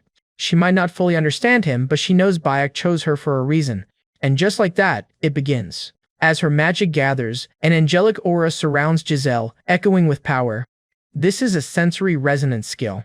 A technique so difficult, an observer notes, that even level 6 mages can only use it at their absolute peak. Still, it's nothing less than what's expected from the future Queen of Ice. While she channels her power, Bayek makes his move, using Flash to rush into the fray. He immediately unleashes a brutal flurry of sword strikes against one of the monsters. Then, just as quickly, he leaps back from the wounded toad. With the first step complete, his attention shifts to the Shadow Bull. The bull's eyes are already locked onto the toad's horn, which now glows a furious red. That crimson light is more than enough to ignite the bull's jealousy. This was his plan all along, to turn the slime, the bat, the pelican, and all the rest against each other. To the shock of everyone watching, the monsters suddenly begin turning on their own. He has single-handedly created a scenario where his enemies destroy themselves. For a long time, the experienced players of A Little World had all been asking the same question. How could a small party ever hope to defeat a massive group of monsters? And now they have their answer. You turn each monster's unique traits against the others. First, Bayek had to wound the toad. That pain is the trigger, causing its horn to emit a red light. In turn, this enrages the jealous bull, which charges the toad without hesitation. The chaos forces the slime to produce a huge amount of water just to keep from drying out. Seeing the water pool around them, Bayek knows his chain reaction is working perfectly. Because of that water, the pelican begins screeching far louder than before. And for the final piece of the puzzle, those piercing cries stir the giant bat. The sound is an agony to the bat's sensitive hearing, provoking it to attack. In an instant, the bat strikes the pelican, which then retaliates against the slime. Such an intricate strategy does not go unnoticed by the professors watching nearby. Even the Academy's foremost monster expert has to admit he'd never conceived of such a plan, but another professor points out something just as incredible. Even in the middle of that total chaos, Giselle's concentration never wavers, preserving all her energy. That level of focus, they realize, is only possible because of the absolute trust between her and Bayek. But just then, something catches Bayek's eye. The enraged pelican is charging straight for Giselle while she's completely defenseless. With another burst of flash, Bayek appears before her in the nick of time. He effortlessly knocks the monster aside, shielding her from the blow. Yet the moment he does, a second attack comes flying directly at Giselle. She remains completely absorbed, totally focused on her spell. And once again, Bayek is there, intercepting the attack to keep her from losing concentration. Seeing this selfless defense, Mateus can't help but call out to him. He looks at Bayek, a look of awe on his face, and declares that he looks like the perfect knight. That unexpected praise catches Bayek completely off guard. Meanwhile, protected by her knight, Giselle's concentration finally reaches its absolute peak. The spell is complete. All of that swirling magical energy begins to converge on a single point. And in that instant, Giselle awakens her crystal flower. A huge frozen crystal flower suddenly blooms around Giselle, instantly covering the field in ice. Such beautiful, breathtaking magic leaves everyone completely stunned. All they can do is stare as the flower keeps growing, with Giselle at its very center. But then, the flower slowly begins to break apart. With a firm voice, Giselle calls for it to shatter. And in that instant, a massive burst of mana explodes across the field. The shockwave hits every single monster caught in the middle. With just one attack, Giselle brings them all down in a single second. Yet just when they think the battle is over, the monsters get right back up. Murmurs ripple through the crowd. It's a shame her first strike wasn't enough. But Giselle remains calm, already gathering another spell to finish the job. This time, she calls out a new incantation, Pulverize. Her magic spreads across the battlefield, locking onto every last monster. That's when another huge explosion erupts, with Giselle once again at its core. This time, however, the monsters are completely and utterly defeated. Even Giselle herself stares in shock at the result, thinking, I did that? Her mind flashes back to the night Bayek told her his plan. Stunned, she had asked him if he'd gone completely crazy. He simply answered that he knew, without a doubt, that she could do it. He told her that if she couldn't believe in herself, then she should believe in him, the one who believed in her. Back then, she had been lost with no direction or confidence at all. But then, a bright, gentle light pulled her gaze towards it. Like the sun, his presence warmed her heart and showed her the way out of the darkness. That person, that single sight, became her everything. And now, she has a light to follow, no longer having to wander in the dark. With that overwhelming victory, Team 32's test comes to an end, and they officially pass. The scoreboard flashes the final results. Team 32 takes first with 29 points, while Matthias and Bea's team tie for a distant second with 127. Together, Matthias and Bea look over the rankings. To his surprise, Bea admits their opponents did great, saying they need to own up to their mistakes. Even Matthias is caught completely off guard by such a mature reaction. But a strange thought is already entering Bea's head. What if Bayek was meant to be her knight? If he were truly hers, she thinks, shouldn't he have chosen to stay by her side forever? After all, she firmly believes the two of them are absolutely perfect for each other. Turning away, she decides she needs to look into Bayek much more closely. Just as she turns, however, she finds someone standing right there, staring directly at her. Bea immediately wonders if this person has come just to gloat about her loss to Bayek. Walking right past, she decides this new girl is seriously annoying. But the girl just watches her leave, thinking to herself that this is still far from over. Meanwhile, Flame is growing confused because something feels incredibly off. That crystal flower spell, it wasn't supposed to appear this early in the story. Originally, Giselle was only supposed to learn that spell much, much later, after overcoming her personal struggles. So Flame correctly deduces that both the magic and Giselle's new confidence must be because of Bayek. She recalls how in the original story, Matthias and Giselle were supposed to connect through their shared feelings. But now she wonders, what if there was an extra part of the story she never even knew about? What if some minor unnamed character had loved the main character from the shadows all along? It's just a wild theory, something born entirely from her own imagination. A character who would willingly give up everything just for the sake of someone else. At that very moment, Bayek gets a system message, confirming he's guided the story in an excellent direction and will receive a reward. Instead of a skill, he chooses an item as his reward this time. After a satisfying system ping, the reward is delivered instantly. He receives a key, but this is no ordinary artifact. It's the key of the spirit realm, an item that opens the way to the very place where spirits live. He realizes, however, that sneaking out to use it will be difficult, especially after the recent necromancer incident. Finishing up his report, he decides there's only one thing for it. It's time to find a school club. Bayek went to the bulletin board looking for a club, any club that might let him slip away from the academy. But as he scanned the options, he was unsure which one he should even join. While there were tons of clubs, only a precious few would give him the special permission he needed to leave campus. And just as he was about to give up, something familiar caught his eye. It was Giselle, so he approached and asked if she was also there looking for a club. With a slight grin, Bayek joked that after her recent performance, a lot of people must be trying to recruit her. Giselle admitted it was true, since her performance in the last test, the Academy's opinion of her had completely changed. But while they were talking, someone else decided to walk over. It was Matthias, who had apparently come just to praise Bayek for his performance during the test. This left Bayek a bit uneasy, especially when Matthias confessed he came all this way just to tell him how much he admires him. Matthias just kept going, insisting that Bayek really is something special. In response, Bayek simply answered that, of course he sees things differently. Then, desperate to change the subject, he suddenly asked Matthias what he did over the weekend. To everyone's complete shock, Matthias claimed he spent his time studying. Thinking it had to be a joke, Bayek told him to stop lying. But Matthias was serious, explaining that he really has been studying and training hard on weekends. That's when Giselle chimed in, asking if his training involves going into the dungeon. He even added that if it weren't for Giselle's help that day, things could have gotten extremely dangerous. Hearing this sent a chill down Bayek's spine, as he remembered that in the original story, Ian was supposed to lose that fight easily. On top of that, it was Ian who was originally destined to meet Flame. Still, Bayek decided he had nothing to complain about. Unlike him, those two were born lucky, and their growth was the only way to help them all reach a happy ending. Just then, Matthias's voice cut into his thoughts, asking what kind of club Bayek was even looking for. So, Bayek began listing the many requirements for his ideal club. His absurdly long list included no people, no private gatherings, social insurance, cheese tonkatsu for lunch, and of course, permission for special outings. After hearing this ridiculous list, a hopeful Giselle could only ask if a club that perfect could possibly exist. And that's when Matthias got both of their attention with a startlingly simple idea. He told them the answer was simple. If a club like that doesn't exist, they can just make one themselves. The bold suggestion left both Bayek and Giselle completely stunned into silence. Bayek immediately fired back, asking if Matthias really thought creating a club was that easy. But seeing Matthias's unwavering confidence, Bayek started to think that maybe, just maybe, it was possible. Before he agreed to anything, however, he had to ask what Matthias would even gain from all this. In that moment, Bayek realized that one of Matthias's biggest unspoken issues was his crippling loneliness.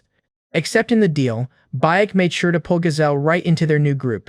After all, he remembered that in the original story, Matthias and Giselle were fated to be together anyway. With that settled, the trio moved on to deciding what kind of club to actually make. It was Giselle who pointed out the logistical hurdles. They'd still need a faculty advisor and a minimum number of members. But Matthias just confidently declared that he could handle the member problem all by himself. He then turned and headed off, promising to take care of getting the club's approval stamps. And Bayek knew that with Matthias involved, there was only one person he would go to for that kind of approval. The scene shifts, moving toward the Academy's first and most imposing tower. Inside that tower, the vice principal was sitting alone in his office. Suddenly, he looked up, clearly surprised by an unexpected visitor. In strolled Matthias, casually greeting the vice principal as grandfathers. So this was the plan. Matthias had gone to the vice principal with the club proposal, looking far too pleased as the old man was forced to play nice. Internally, however, the vice principal was wondering what on earth this brat was doing here, his annoyance clear from the start. Without a word, Matthias casually placed the club proposal right on the desk. Then, with a wide, infuriating smile, he presented the application form and simply told him to stamp it. The vice principal reached for the document, stating coolly that he needed to check if it met the requirements first. Matthias just told him not to bother reading it and to just stamp the paper. His casual words were followed by a sharp, piercing look, daring the old man to refuse. Forced to swallow his pride, the vice principal knew he couldn't possibly turn him down. He had to remind himself that this boy was that man's heir, someone he could never ever openly oppose. After all, when power of that magnitude speaks, those with any common sense have no choice but to obey. As Matthias leaves the academy office, the vice principal can only watch him go, a bitter look fixed on his face. He seethes, thinking to himself that Matthias is just as arrogant and unbearable as his father. But as he sits back down, he vows that this humiliation won't last forever. Elsewhere, Jackie is beating herself up over her presentation, convinced she could have performed so much better than Flame. That's when Flame herself walks over and, to Jackie's surprise, praises her for the presentation. She warmly tells her not to worry about the professor's harsh words because she actually did a great job. Jackie, however, is in no mood for pity and coldly brushes her off. Ignoring her attitude, Bayek changes the subject, asking if she happens to be close with any professors who could help him start a club. After all, he admits, with nearly every professor hating him, it's impossible he could get one approved on his own. Jackie starts listing all of his bad behaviors and is just about to call him annoying when an idea suddenly clicks in her head. What if, she asks, he used to be close with Assistant Professor Ernie? A few minutes later, it dawns on Bayek. An assistant professor can also serve as a club advisor. Just then, he spots a professor coming out of an office right in front of him, and he can't help but notice the suspicious, smug smile on her face as she walks away. The moment she's out of sight, he cheerfully heads into that very room, which is Alice's office. Inside, however, he finds Assistant Professor Alice looking completely distraught. She quickly wipes her eyes and asks why he's here, but Bayek just wants to know what happened. His gaze falls to the papers scattered across the floor, and he immediately asks what happened to the thesis she was working on. That's when Alice explains the devastating truth. Professor Madria plans to steal her research and present the thesis as her own. And yet, despite being robbed of her work, Alice tries to dismiss the whole ordeal as a learning experience. Bayek realizes instantly that this is a terrible, terrible time to ask her to be his club advisor. Looking at her research on the board, he notes that, at this rate, Professor Madria will be able to solve the formula soon. But when he mentions a certain part of the formula, Alice looks up, asking if he means the random sequence convergence technique. She explains it's a 300-year-old unsolved problem, one she feels she's incredibly close to a breakthrough on. Which is why she's left in complete shock when Bayek claims he knows the solution, forcing her to ask what he just said. Without another word, he simply walks to the board and begins to write. After he finishes the formula, he turns to her and declares that things will be different now. Alice's eyes go wide. She instantly recognizes the solution, excitedly explaining its connection to a major coefficient theory.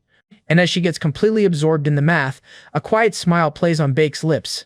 He may have just copied it from a game, but he knows she's the one who can use this knowledge to change the world. With Alice's help, he soon and successfully founds the Delicious Restaurant Club. And as its new club leader, he finally receives the one thing he's been after, a pass to leave the academy. Now walking freely through the streets, Bayek reminds himself of one simple rule: don't cause any trouble. His destination is set, the World Tree's third branch, the Orchard of the Dutch Tree. Upon his arrival, a dark-haired elf greets him with a bright smile, pleased to meet a mage from Stella Academy. Bayek recalls that the elves are so friendly because Director Welty Welton once saved the second World Tree from dying. Their warm welcome is certainly noticeable, and just like in the game, he finds himself surrounded by breathtakingly beautiful people. However, one elf stands above all the others, the Elf King, Flower Katsiorian. He remembers that these elves have a unique trait. They change their bodies to match their partner when they find true love. Flower Katsiorian, born with a feminine look, has never found that love, and so their gender remains unsettled. After making his way deeper into the forest, a smile spreads across his face, for he has finally found his destination. Before him stands the entrance to the hidden dungeon, the Garden of the Divinity Iphanel. Bayek has already raised his skills to the 6th stage, making him more than ready for what's ahead. Opening his system, he declares his singular goal, to take both the Grass Key and Iphanel. Holding the key, he can't help but feel pleased that he can use it much earlier than he ever could in the game. Wasting no time, he takes that key and inserts it into the dungeon's keyhole. A system warning immediately appears, notifying him that opening the entrance will alert anyone else who has a key. He remembers this exact warning from the game, but dismisses it, since it never led to any special events between players. Confident that nothing will happen, he turns the key, and a bright light erupts from the gate. A system message then announces to the world that the gate to the Garden of the Divinity has been opened. But this time, it is not without consequence. Far away in the Elven Kingdom, someone stirs in their sleep at the birthplace of the celestial spirit tree. Awakened by that very announcement, they slowly sit up in bed. This person is none other than the Elf King, Florasurum, who sleepily remarks that the world feels peaceful today. As he watches the birds glide through the sky, he can't help but wonder when he'll ever be as free as they are. A sad little smile forms as he admits just how much he envies them. But that quiet moment is suddenly shattered when he senses an intruder in the Garden of the Divinity.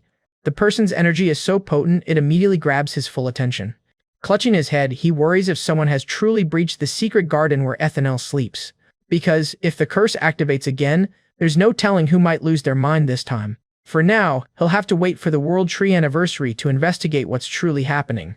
Meanwhile, our hero is having his own problems, sneezing from heavy pollen just as massive roots erupt to attack him. This is exactly why he prepared fire potions with alchemy, pulling out a bottle with a smirk. Without hesitation, he hurls the potion directly at the attacking plant. Instantly, the potent concoction sets the monster ablaze. That's his cue to draw his sword, using the skill Flash to launch himself high into the air. From this new vantage point, he finally spots the plant's vulnerable core, and with a single, decisive strike, he smashes into it dead on. The massive plant monster immediately begins to crumble into dust. Victory is swift, and a system message confirms he has acquired a hefty sum of experience points. With the path now clear, he at last enters the dungeon's boss room. There, his eyes land on a magnificent statue, one he recognizes as the sacred divinity, Iphanel. She is, in fact, one of the most mysterious beings in the entire world. Divinities are said to be pure souls who trained for centuries, seeking enlightenment to become something more. However, before Iphanel could complete her transformation, her heart was stolen, trapping her forever in this stone form. Just standing here is a battle, as he fights to stay on his feet against a crushing mana pressure. Despite the overwhelming force, he grits his teeth and forces himself closer to the statue. But the moment he gets near, the pressure is too much, and he collapses to his knees, gasping for air. That's when a notification pops up. His mana leakage trait is gaining experience, and with a deep breath, he realizes he can finally breathe normally again. He's found it, a mana vein, a legendary opportunity that mages in the game were desperate to find. A crooked smile spreads across his face as he realizes he went through all this trouble just to find the world's best gym. But before he can start training, there's one more thing to do. He approaches the statue of the divinity. From a hidden compartment within it, he pulls out the artifact he came for, the Branch of Resentment. This advanced grade item comes with a special, and very useful function called Resentment. And with this in hand, he'll finally be able to face the notorious boss of Episode 8, Fizura Mishera.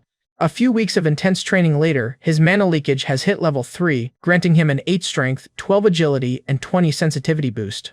Assessing his new stats, he sees he's now at a solid 2.5-star level. Still, as he continues his grueling training, he knows he has a very long way to go. With the Order of Knights having long since vanished, he's forced to repeat the basics endlessly, practicing perfect strikes to hit his enemy's vital points. But then, a sudden, sharp pain shoots through his chest. He doubles over coughing, just as the system announces he has partially gained a special mana breathing method. A new notification appears. He has acquired the skill, Breath of the Divine Spirit. His vision immediately starts to blur, and he stumbles backward, disoriented. Little by little, his consciousness begins to fade. But just as he's about to black out, a voice shouts at him, demanding to know if he can hear it. He whirls around, and the same voice asks again, "Can you finally hear me now?" Incredibly, the mysterious voice is coming from the statue of the sleeping divinity. Completely stunned, he can only wonder if the divine spirit Iphanel is actually talking to him.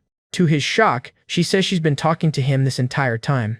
The only reason he can hear her now, she explains, is because for a brief moment he breathes in the exact same way she does. This new skill allows him to merge with nature and drastically increase his mana circulation, but it comes with a terrible price: Divine Beast Erosion. The upside is that the effect can instantly raise his physical abilities all the way to a 4-star level. But for someone with his mana leakage syndrome, losing his body's essence through this erosion means one thing: certain death. Despite everything, he forces himself to think positively. It's this very determination that catches the goddess's attention. His existence feels faint. Just like that other person's, his mana so low he barely seems to belong to this world. That's why Bake is so shocked to hear this other person also used a sword and was loved by both magic and the divinities. Since no swordsman like that ever existed in his game, it means he must have been strong enough to defeat a god.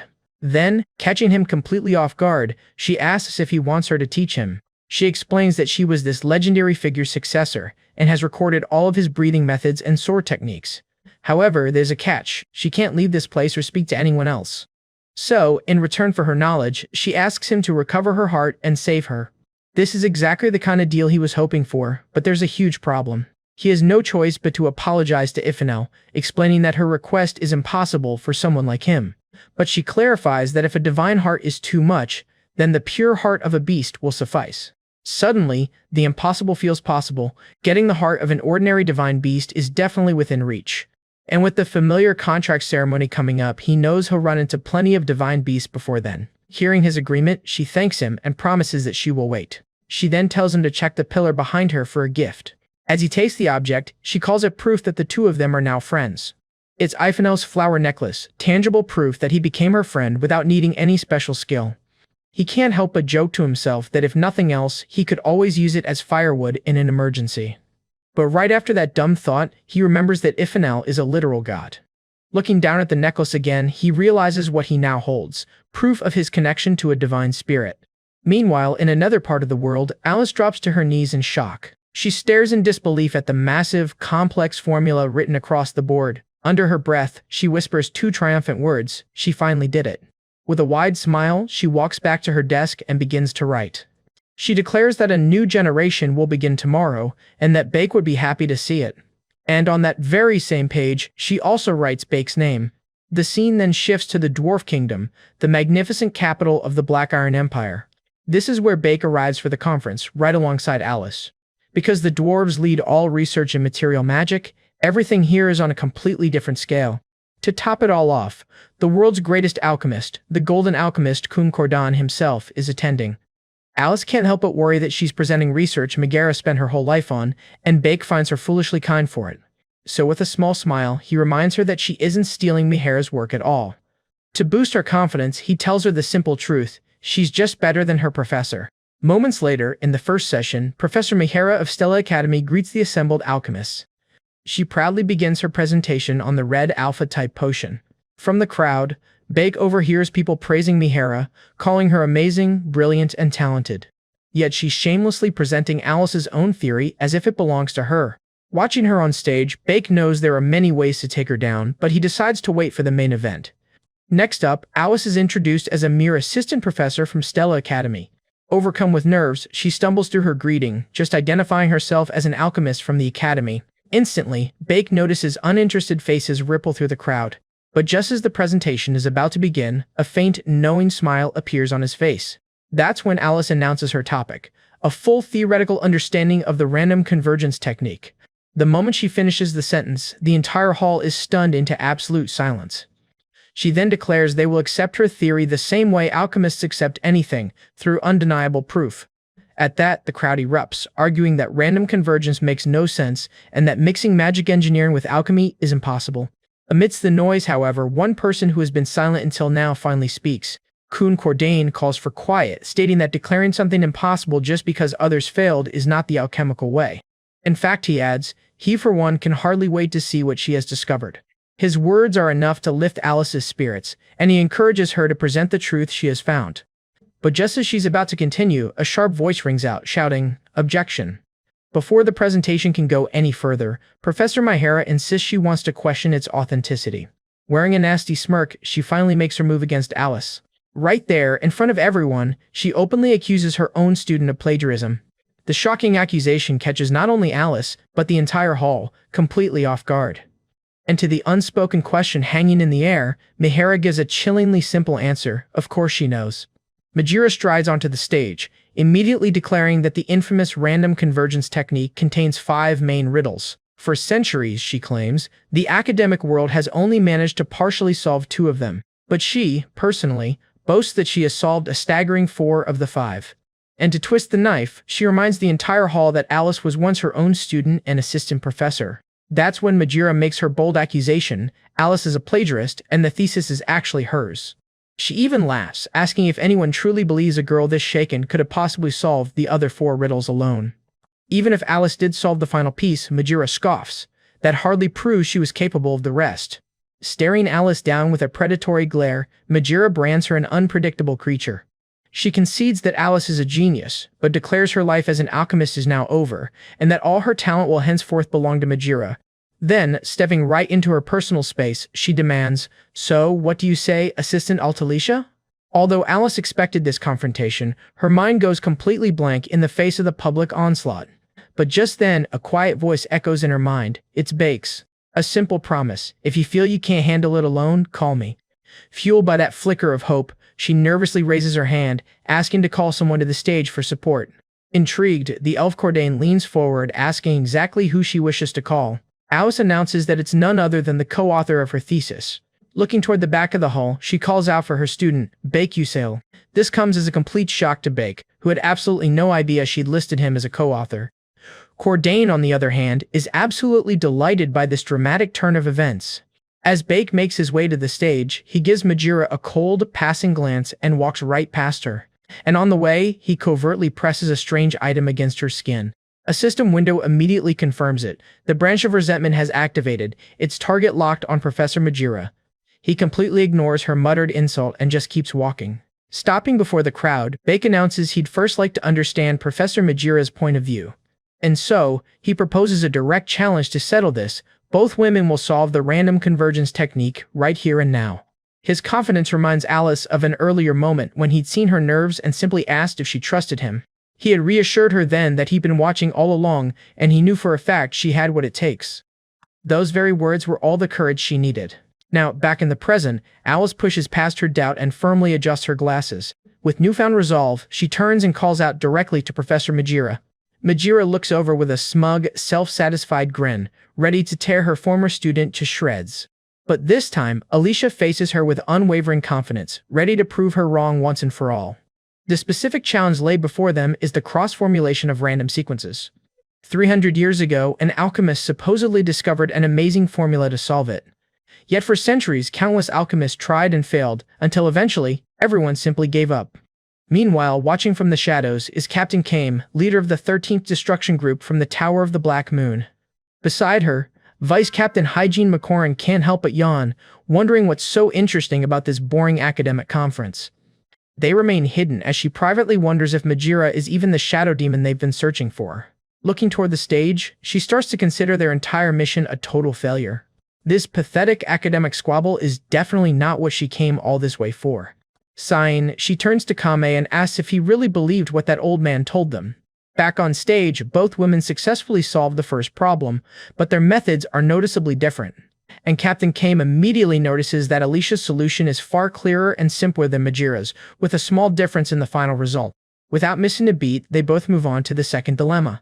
While this problem usually takes over 200 lines of calculation to solve, Alicia completes it in just 12. Majira, however, simply watches her with a faint, confident smile. Because as far as she's concerned, the real challenge is only just beginning.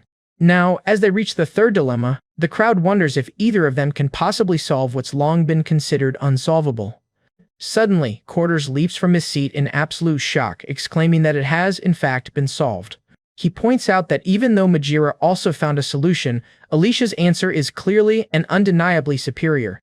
At this, Majira begins to seethe with jealousy, completely unable to comprehend how Alicia could have possibly done it. And as all eyes turn to Alicia in newfound admiration, Bake finally allows himself a quiet, proud smile. You see, for centuries, alchemists have always treated the 5 dilemmas as completely separate problems. But Alicia was different. She was the only one who saw that all 5 were connected, allowing her to solve them all in a single, elegant sweep. That was when the gap between them really began to show.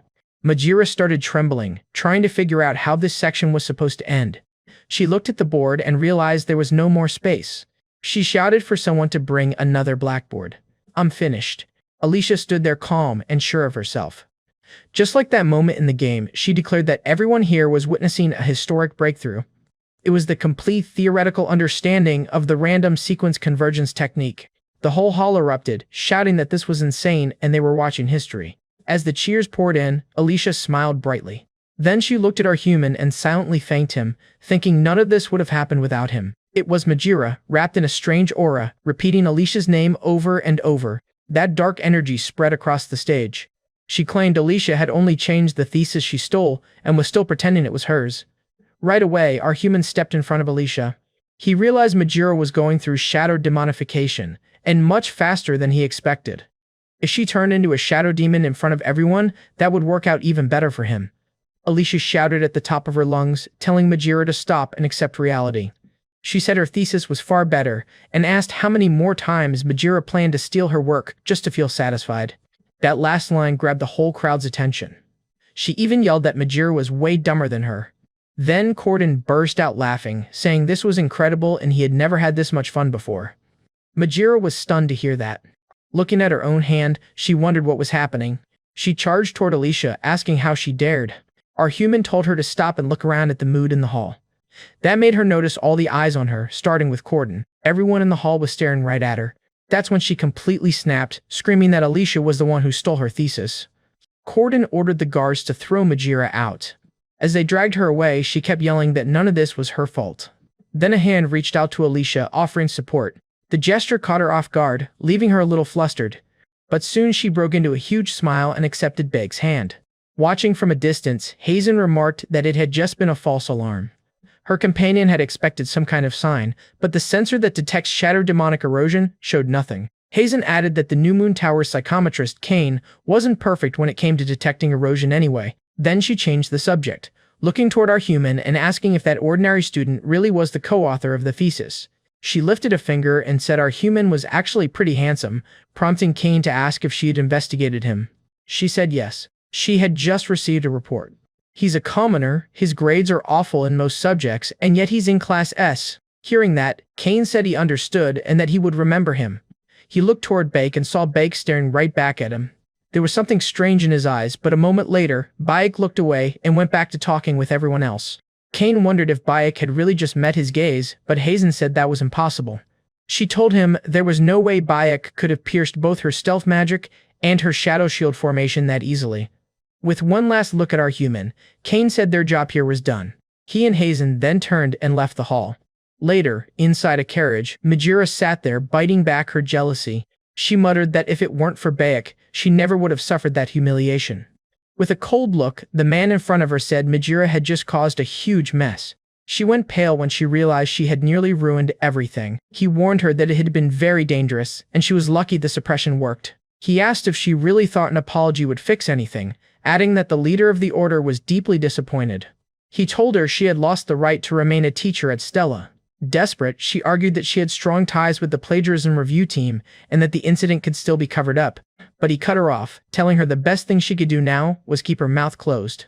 With a cold look, Baek demands to know if she understands. He warns her not to move or make a sound until the leader gives instructions, and with his message delivered, he turns to leave for his command. Left alone, Megara shakes with rage, blaming Baek for all of this. Sometime later, Baek is on a train, sitting beside Manolis. Yet even in the calm of the ride, one particular memory keeps bothering him. His mind flashes back to that night, to the moment he saw the Tower Knights. One particular face, however, sticks out in his memory. He's sure of it now.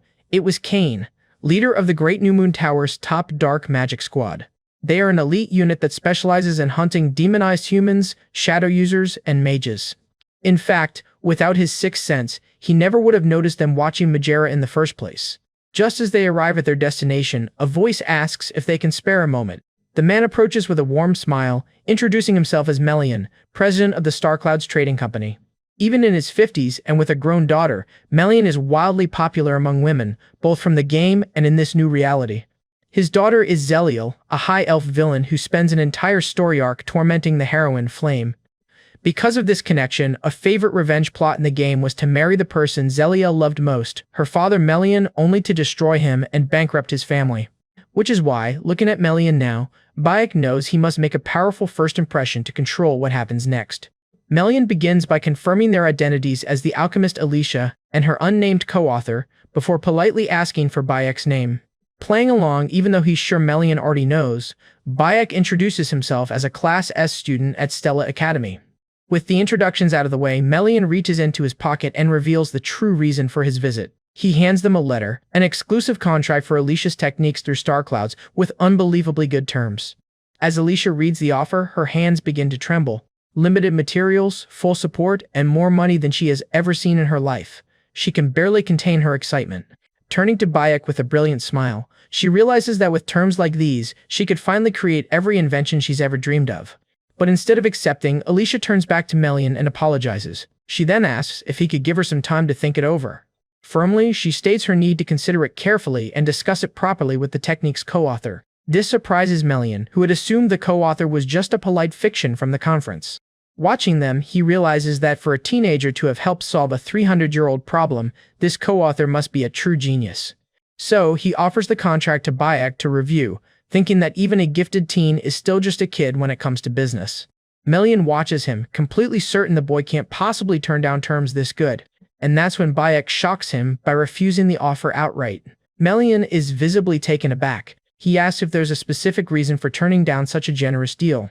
While an exclusive contract with the world's biggest trading company is a huge opportunity, Bayek also knows Melian never lets go of anything he acquires. He argues that an exclusive contract would only stifle creativity and prevent countless mages from ever using the new technique. After all, this technique will have a massive impact not just on daily life, but on all gear made for mages.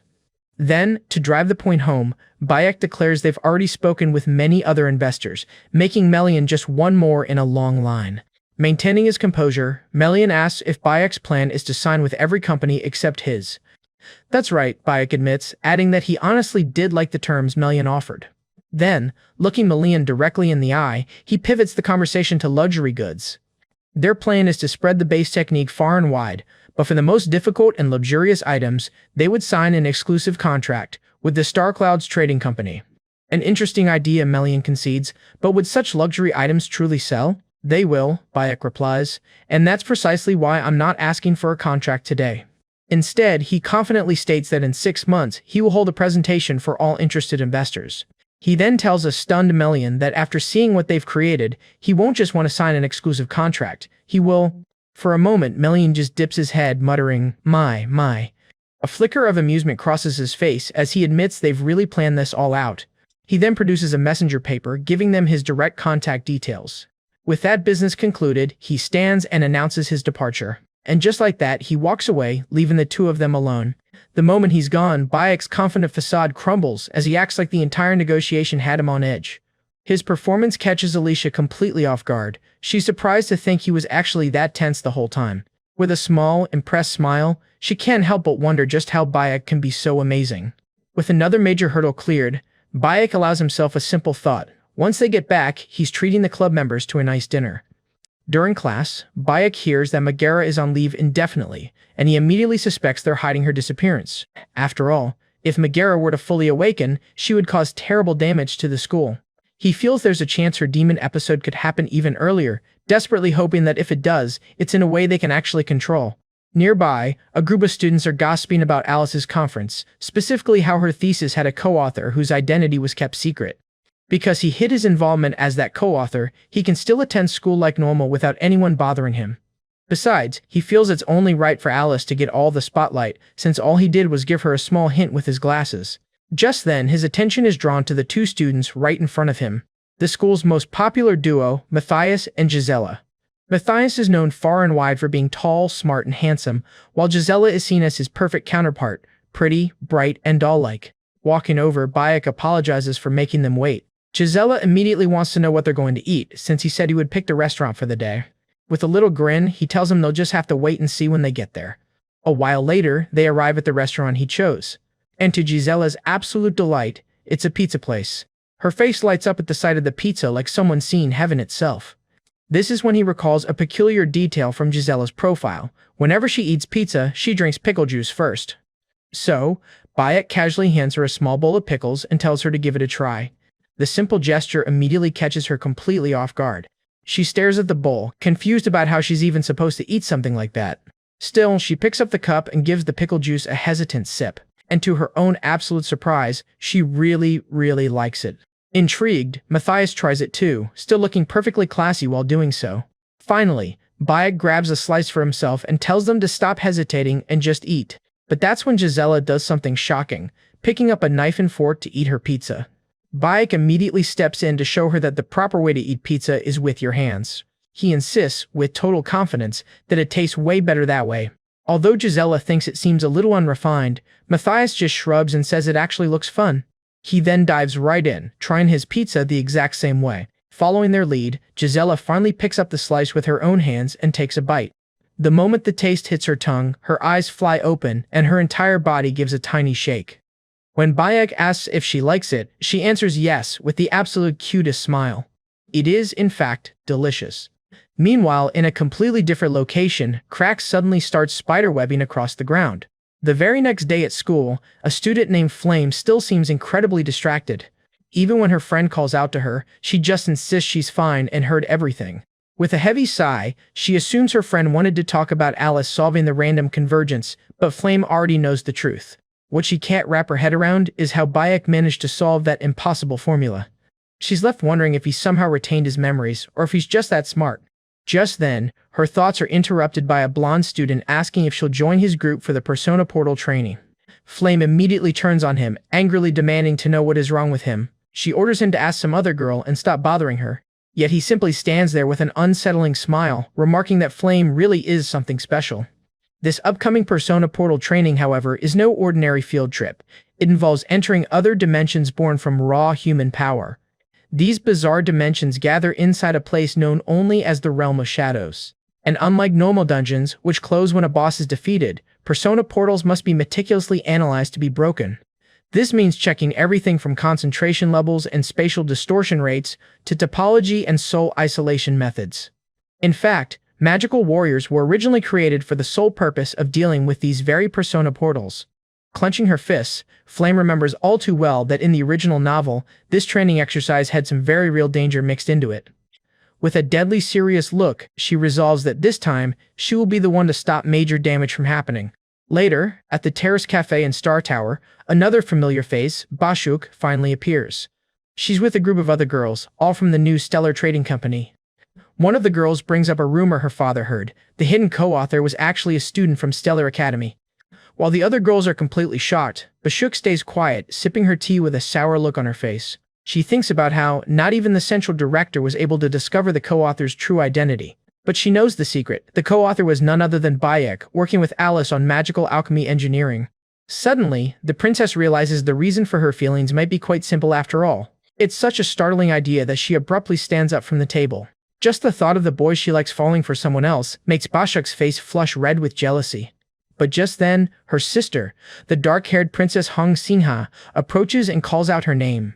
Sinha smiles, insisting that Bashuk call her sisters. Yet as a legitimate daughter and a half-sister, they are bitter rivals, and Bashuk hates her with every fiber of her being. She demands to know what Sinha is doing here, but her sister only steps closer with a light, dismissive laugh. Sinha explains that she just wants to ask about an interesting commoner among the new students. Specifically, a commoner who is learning chivalry and sword techniques that have long since vanished. Seeing the flicker of recognition in Bashuk's eyes, she teases that her little sister seems interested in this knight too. Claiming that a knight devoted to his protector is every princess's dream, Sinha asks for an introduction to this boy, Beige. In response, Bashuk simply turns and leaves, telling Sinha to do it herself. As she watches her half-sister walk away, Sinha mutters that Bashuk hadn't always been so cold. In fact, she suspects the change happened right after their older sister died. Sinha can't help but wonder if she pushed too far by bringing up their dead sister so soon. Before she can dwell on it, however, another dark-haired girl approaches her. This girl, Siren, has brought information on Beige that Sinha missed, including a copy of his revealing class project about his past. As Sinha looks over the papers, she recalls her own class had a very similar assignment. At first, she just smiles, dismissing Beige as a simple mama's boy.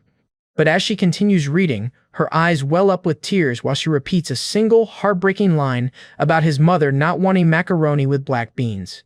When Siren asks what on earth that means, Sinha quickly changes the subject. The truth is, she's honestly shaken, having never once considered the hardships that poor people truly live through. It's amazing to her that someone like Beige could survive such a life and still hold on to his pure ideals of chivalry. With a private smile, Sinha realizes that learning his story has only made her more curious about him. Finally, the day of the training arrives.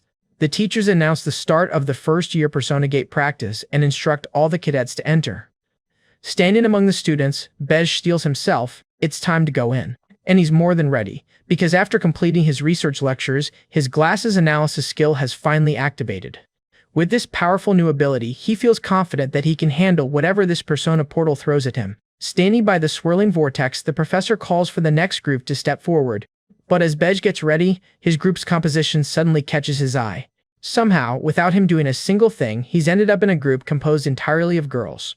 This training requires teams of up to 18 people to cooperate in order to clear the gate. He quickly assesses his teammates, realizing most of them are first years at rank 2 or even higher. This is it. The very portal where the incident is supposed to happen, though he notes with concern that Medley isn't with them. Still, his real focus is the hidden reward he came here to get.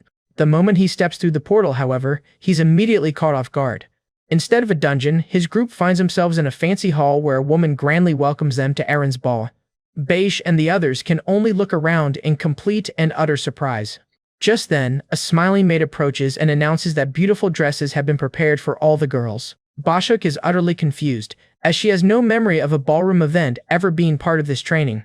What feels even stranger is the system screen, which is now filled with weird, unreadable symbols. She can only assume this means the training has extra hard rules, and that things are only going to get tougher from here.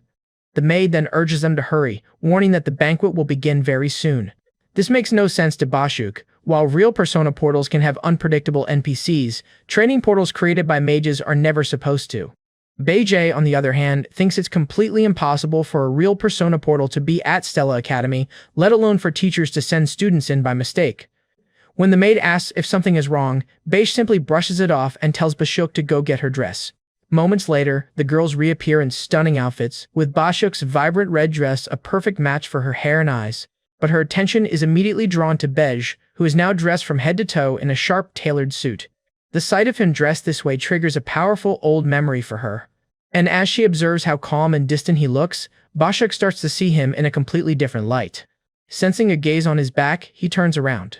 He wastes no time, bluntly asking why she's staring at him like that. Flustered, Beige quickly looks away, stammering out a weak denial. Their awkward moment is cut short when a beautiful red-haired woman arrives, announcing it's time for the ball. She gestures towards 4 doors, explaining that each one leads down into the mansion's basement. Then, with a cryptic smile, she tells them to trust their instincts, before asking if they're truly capable of doing so. But it's Beige who steps forward, his voice ringing with absolute confidence as he accepts the challenge. Such certainty even earns him a word of praise from the woman. This display, however, only makes the other students grow more uneasy. Just as they prepare to move, Flame suddenly stops them, asking if something feels off about this entire training.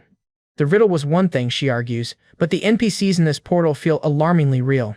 To her surprise, the others admit that they've been feeling the exact same way. Glad to finally have their attention, Flame presses on, trying to convince them of the danger. That's when Jackie cuts in, scoffing at the idea that Flame might say something as ridiculous as this place being real. This is clearly just a high-stakes test, she argues, since they won't always be able to analyze a persona portal out in the field. On top of that, Jackie reminds them all that they are at Stella, the academy that trains the world's greatest warrior mages. Her argument is powerfully convincing, and to Flame's utter frustration, the entire group starts agreeing with her. Flame, of course, knows from the original story that this portal is real, but she'd been trying to warn them without sounding crazy. Now, Jackie has completely cut her off, changed the mood, and won everyone over to her side. From the side, our guy quietly watches the tense standoff between the two. He can't help but wonder if this is it, the beginning of Jackie's infamous dark corruption route. After all, in the original romance fantasy novel, a character named Jackie didn't even exist, meaning this confrontation must be a route from the game. And in that route, one of these 3 students is fated to be sacrificed to fuel the darkness. While he wishes none of them would fall, he fears it might be a fixed fate, one that can't be changed. Looking over at Flame, he reaches a grim conclusion. Even if he intervenes, the tragic ending might stay the same. Decisively, Jackie turns to leave, saying she's going ahead while Flame desperately calls for her to wait. The teachers planned all this, Jackie shouts back, so there's no reason to be scared. With those final words, she disappears down one of the 4 dark paths. That one bold move is all it takes to convince the rest of them too. Yet, before he can follow and enter a path himself, something stops him cold. When he asks why they're all following him, everyone gives him the exact same answer. Sometime later, the path deposits him into a strange, unfamiliar hallway. There, he spots Bia standing with 2 other girls from their class. He realizes with a jolt that everyone has already arrived from their separate paths. For a mind like Bright's though, This outcome was entirely expected. The logic was simple. 18 students had been split across 4 paths, resulting in groups of 4. By that same logic, he's sure that Celian and Flame must have ended up together. What he hadn't calculated, however, was being placed in the same group as Bia. In that same moment, she notices him looking her way. They both immediately look away, and he decides this awkward distance is probably for the best. But duty calls, so he walks up to the girls and tells them to wait. Just ahead is a room full of mannequins, each one lined up in a bizarre, frozen pose. And at the far end of the room, a large, sealed door stands as their obvious goal. Bea, ever curious, asks if he's already figured out the gate, to which he simply replies, no. Her immediate thought is condescending. Perhaps this puzzle is too much for a commoner like him. Yet before she can even finish that thought, he declares he knows how to get out. Whipping her head around, she demands to know if he's being serious. Raising a hand, he points out that even with their different poses, all the mannequins are performing the same dance. It's Bright who instantly answers, identifying it as the tragic dance of Serena. He explains the story of Serena, a woman consumed by terrible pain who couldn't bear her own tragedy. Then he turns to Bia, asking if she remembers the dance itself. In that single moment, she understands exactly what he's implying. Her eyes dart back to the mannequins, realizing they're arranged in the order of the moves, with only one part missing. The other 2 girls are already trying the poses, excitedly confirming they remember it too. His gaze then settles on Bia, the final piece of the puzzle. And as expected of a princess, every single move she makes is the picture of grace. With the final pose struck, the heavy door at the back of the room rumbles open. Stepping through the new opening, they enter a vast, cold hall filled with suits of knight armor. Just like the mannequins, one of the girls asks nervously, is this armor another clue? As a new, more menacing puzzle looms before them, the 3 girls begin their cautious search of the room. But Bea couldn't stop looking at something else entirely. Her gaze, of course, was fixed solely on Baik. Ignoring the obvious, he declared that the armor was just a distraction. Pointing to the floor, he explained that the real puzzle was the intricate dance depicted on the carpet. A few moments later, the other girls finally joined Baik and Bea. Together, they moved around the room, carefully checking each of the figures on the carpet. And after a short while, they had their solution. Instantly, the massive doors before them swung open. Their path to the next area was now clear. As they moved on, Bea couldn't help but think that this Baik was truly different from the boy she thought she knew.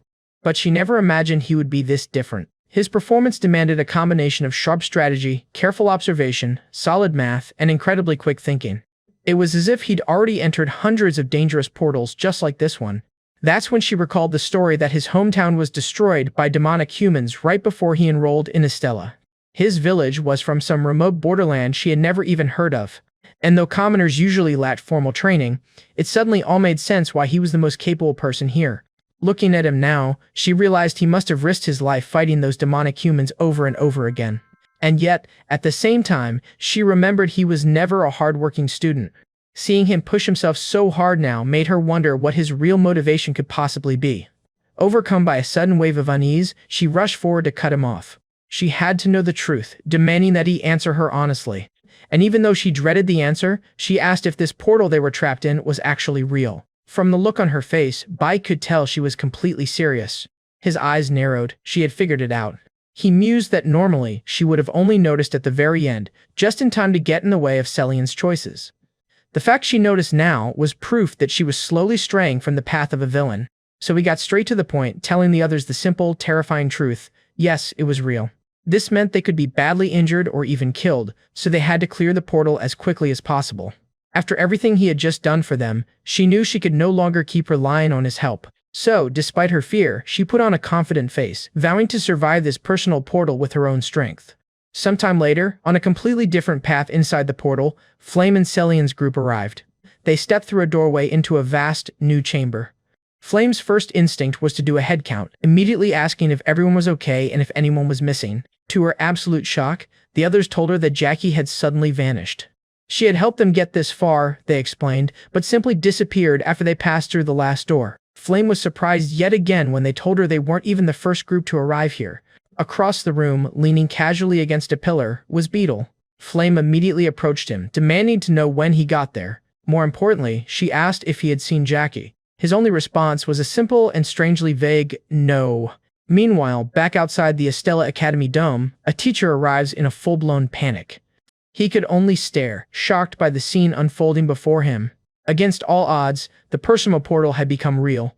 staring at its now ominous deep red glow. He wondered how this was possible with Estella's world-class security. Another professor quickly explained that someone had altered the spatial wave detection system, so the real portal signals were never picked up. That's when a stern-looking man arrived, Arain Blackswan, the commander of the Magic Knights. When a frantic teacher asked if they could send in a backup team, Arain flatly stated it was impossible. But even he was caught off guard when the professor revealed this was now a level 4 or 5 danger portal. It had started as a level 3, the professor clarified, but it had escalated. Arain glanced at the list of students trapped inside, which included Class S members like Bayek, Baya, Flame, and Celian. He knew that a level 5 personal portal was something even veteran mages had to prepare for carefully. Then, to the teacher's utter shock, he coldly ordered everyone to prepare body bags, declaring there was nothing to do but wait for the students to die. Believing it was the most efficient course of action, he turned and left without another word. Even so, as the lone teacher stared into the portal's maw, he truly believed his students would make it out alive. Back inside, a voice suddenly called out to Celian and Flame's group. A girl from another team approached, announcing that they'd finally found them. But while the others talked and reunited, Bayek stayed back, quietly watching everything unfold. He thought to himself that now, all the players were finally on the board. With his goal in sight, all that remained was the final fight against the personal portal's boss. Moments later, the party pushed forward into a new area, only to be stopped by a system screen. Its message was simple. At the bottom of the stairs, a ballroom was waiting. But what the screen failed to mention was the mini-boss lurking at the top of this tower, the Black Widow Reaper, a level 4 danger monster. Seeing it, Flame calculates that if Kylie and the protagonist handle the final boss, she can stay behind to deal with the spider. Just as she was about to announce her plan to fight it alone, someone else cut in. It was him, telling them all to start moving. Then, standing behind the group, he looked up, sensing that something felt off above them. That's when he ordered everyone else to go down the stairs first. As Flame followed, she realized he probably had no idea the monster was even up there. After all, without his memories, there was no way he could have known where the spider was hiding. And yet, a sudden, loud crash made everyone look up to see that very same spider rushing down at them. Just as it was about to strike, a figure landed directly on the Black Widow's head. It was him, holding the massive creature back with just his blade. He shouted that he'd take care of this, ordering them to get to the ballroom now. Watching him, Saisi couldn't believe he was really going to fight that thing all by himself. Clenching her teeth, she knew she had to go back and help him. But before she could move, Bayon grabbed her arm, knowing exactly what she was thinking. Turning away, Bayon insisted that continuing onward was the only way that could truly help him. Flame could only stare at Hongban's back as she walked away. She was left wondering, had Bayon always been this kind of person? A few minutes later, the three of them finally reached the ballroom. The grand hall was filled with music and dancing guests, every one of them exuding an air of pride. Suddenly, the lights went out, and Flame immediately warned the others to get ready for the final boss, Duchess Aharon. But when the lights returned, a lone figure stood on the staircase, welcoming them with a smile. It was their classmate, Jackie, who then introduced herself as Jackie Aharon. The three girls were stunned. She was the Duchess, the beautiful Duchess of this ball. Flame could only stare, her mind reeling, trying to comprehend how this was even possible. This was a twist that had never, ever happened in the original story. Bayon knew it should be impossible for a normal human to become an NPC inside a persona portal, let alone the final boss. Then Alicel spoke up, stating there is one case where someone can become an NPC in a persona portal. The horrifying truth dawned on them all. Jackie had become a dark, demonic human. And in that instant, Flame finally understood his earlier warning to be careful around Jackie. Yet even knowing this terrible truth, she refused to give up on her friend. The other students could only stare at Jackie in shock, asking what was happening. They begged her to calm down before she fully turned into a monster. Instead of listening, the other NPCs in the hall began to call out her name. One by one, they showered her with endless praise and admiration. With a flushed face, Jackie told her former classmates that she was in pure bliss, feeling so much pleasure she might just melt. Those sickening words only strengthened Flame's resolve to save her friend. As dark energy swirled around her, Jackie asked if everyone was ready for the dance to begin. Right on cue, the system announced that the final battle, the Ball of Tingation, had officially started. But while their ball was just beginning, he was still locked in combat with the Black Widow. Pulling back for a moment to catch his breath, he had to admit the creature was seriously strong.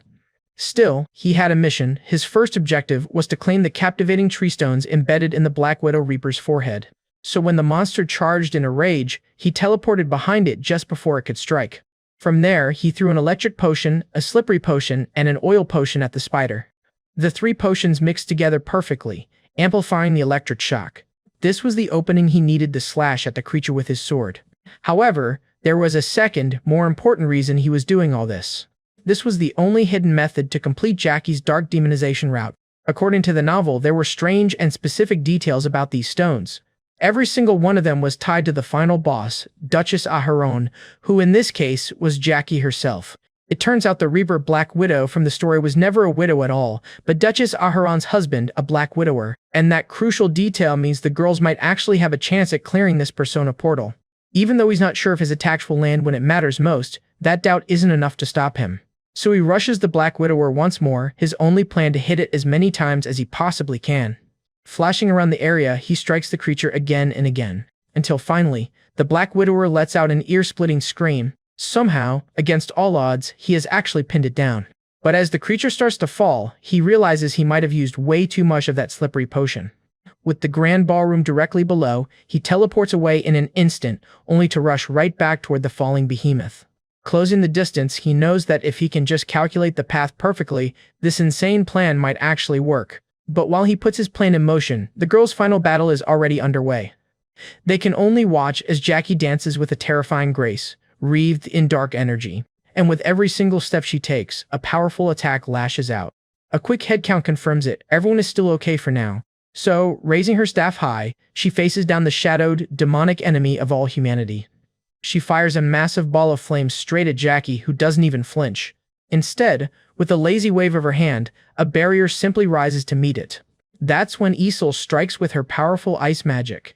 The rest of the students immediately follow up with their own spells. Yet Jackie's barrier shuts every single attack down, effortlessly. But just then, Flame unleashes her own magic, catching Jackie completely off guard. A single swing of her staff launches an attack that slips past the barrier, grazing Jackie's cheek. Seizing the moment, Flame shouts for everyone to start dancing. She screams to Bion and Isol that everything they've been through up to this point, that is the answer. And in a flash, Isol understands. It's a dance meant to oppose Serena's silent tango. This is the requiem of dead Serena. With this new strategy, a fresh wave of attacks is launched at Jackie. Yet she stands perfectly still, letting them all fly toward her. A massive blast and a blinding flash of light shake the entire room to its foundations. As the dust settles, one of the girls notes that the music, it's gotten faster, and that's when they all see it. Jackie is still standing there, completely and utterly unharmed. To make matters worse, a colossal magic circle erupts into existence right behind her. Flame desperately begs her to stop, warning that if she sinks any deeper into the role of Duchess Aharon, she might never come back.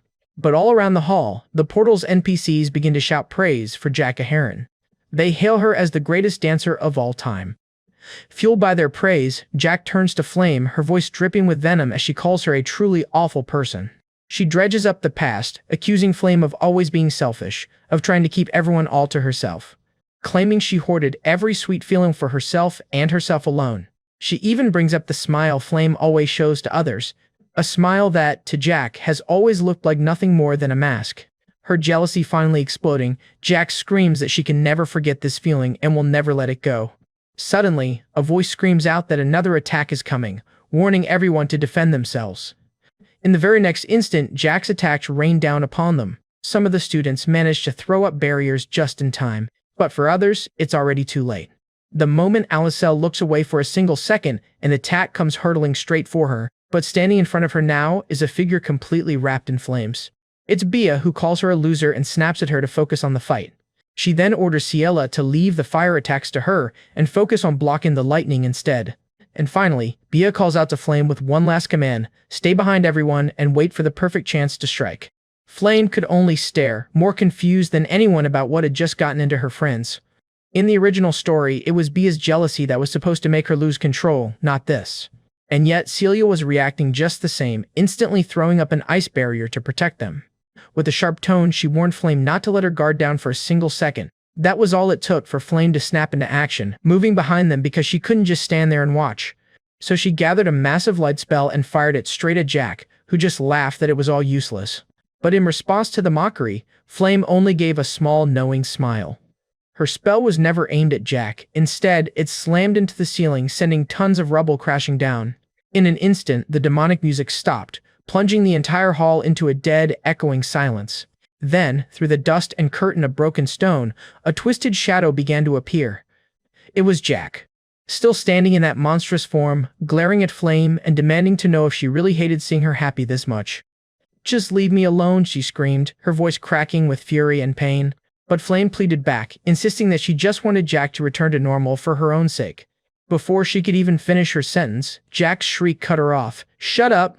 And with her arms spread wide, the terrible music began to swell once more, louder than ever. Above her head, a massive and terrifying spell began to form in the corrupted air. As Flame desperately wondered what to do, a strange sound from the floor above suddenly caught her attention. Beside her, Celia looked up in confusion, asking if that sound could possibly be Bia. But just then, a piercing scream ripped from Jack's own throat, catching everyone completely off guard. That's when it clicked for Flame. Bayek's fight upstairs against the Black Widow was somehow directly affecting Jack. This whole time, Jack had become Etherin, a being who shared every ounce of pain with her husband, the very spider fighting for his life just one floor above. Had Bayek known this all along, staying behind to fight a level 4 monster just to give them this chance? Another scream of unbearable agony tore through the hall from Jack, confirming Flame's theory. "Now," Bia yelled, realizing this was the opening they so desperately needed. Without a moment's hesitation, the three of them unleashed a combined magical assault. And yet, even after taking the full force of their attack, Jack was somehow still standing. "How dare you," she seethed, her voice a low growl. "How dare you do this to me?" But before she could make a single move, the ceiling gave way and the massive spider crashed down right on top of her. Now the Black Widow was lying dead on the floor, leaving Flame completely baffled as to how it all happened. From beneath the rubble, Jackie slowly emerged, her expression one of pure fury as she vowed to never, ever forgive Flame. Staggering closer, she began to mock Flame for resorting to cheap tricks, unable to beat her fairly in a dance. A bitter laugh escaped her lips as she spat that it was a relief to know even the famous Flame was just as pathetic as she was. Yet after all the insults and unrestrained rage, Flame could only look back at her with pure, unadulterated pity. That look enraged Jackie even more, and she demanded to know why Flame was looking at her like that. Instead of answering, Flame simply turned to Celia and asked if she could make a mirror. Jackie's hateful rant was cut short the moment she saw her own reflection materialize in the newly formed ice. Who is that?" she stammered, insisting this couldn't be real, that it had to be another one of Flame's lies. It was disgusting, hideous, and she screamed for them to take the mirror away, right now. While Bia and Seal remained completely silent, Jackie's desperate screams of, "That's not me," echoed through the ruined hall. For a brief, flickering moment, her composure broke, and she raised a hand toward Flame, begging for help. But that weakness was instantly consumed by rage, and with a final scream that she deserved to die, she lunged. Before her attack could land, however, a powerful force struck her down from the side. The blow was so immense that it sent her broken form flying across the room. In her fading consciousness, only one image remained, the face of the one she loved. And then, a torrent of blazing fire magic swallowed her whole. Even through the horrifying screams that followed, the three heroines of this story could not bring themselves to say a single word. As Jack's body, twisted and ruined by demonic power, finally burned away, Flame could only whisper, "I'm sorry, I'm so sorry." Meanwhile, outside the hall, word was spreading fast that every other student group had already finished their own trials long ago. He looked away, thinking that only the students from the real Persona portal were still missing. But just then, the entire group emerged from the Risk Level 5 gate, looking like ants who had somehow taken down a mountain tiger. Seeing this, Professor Stellara immediately headed over to find out what happened. At the same time, the lead Magic Knight ordered his men to pull back, and they instantly withdrew. That's when our guy stepped forward to introduce himself and report on what happened inside. As he spoke, the professor's eyes narrowed, realizing his report meant a student had lost their life. Before he could continue, another voice cut in, asking what was going on. It was the Academy Director, Eldon Welton, who now asked our guy to explain everything from the very beginning. Sometime later, this debriefing led him to the first main tower of the Stella Academy. He now found himself walking down a long hall, right beside Director Welton. Of course, this all started right before they left the portal, when Bia suggested they pick a single leader to give a proper report.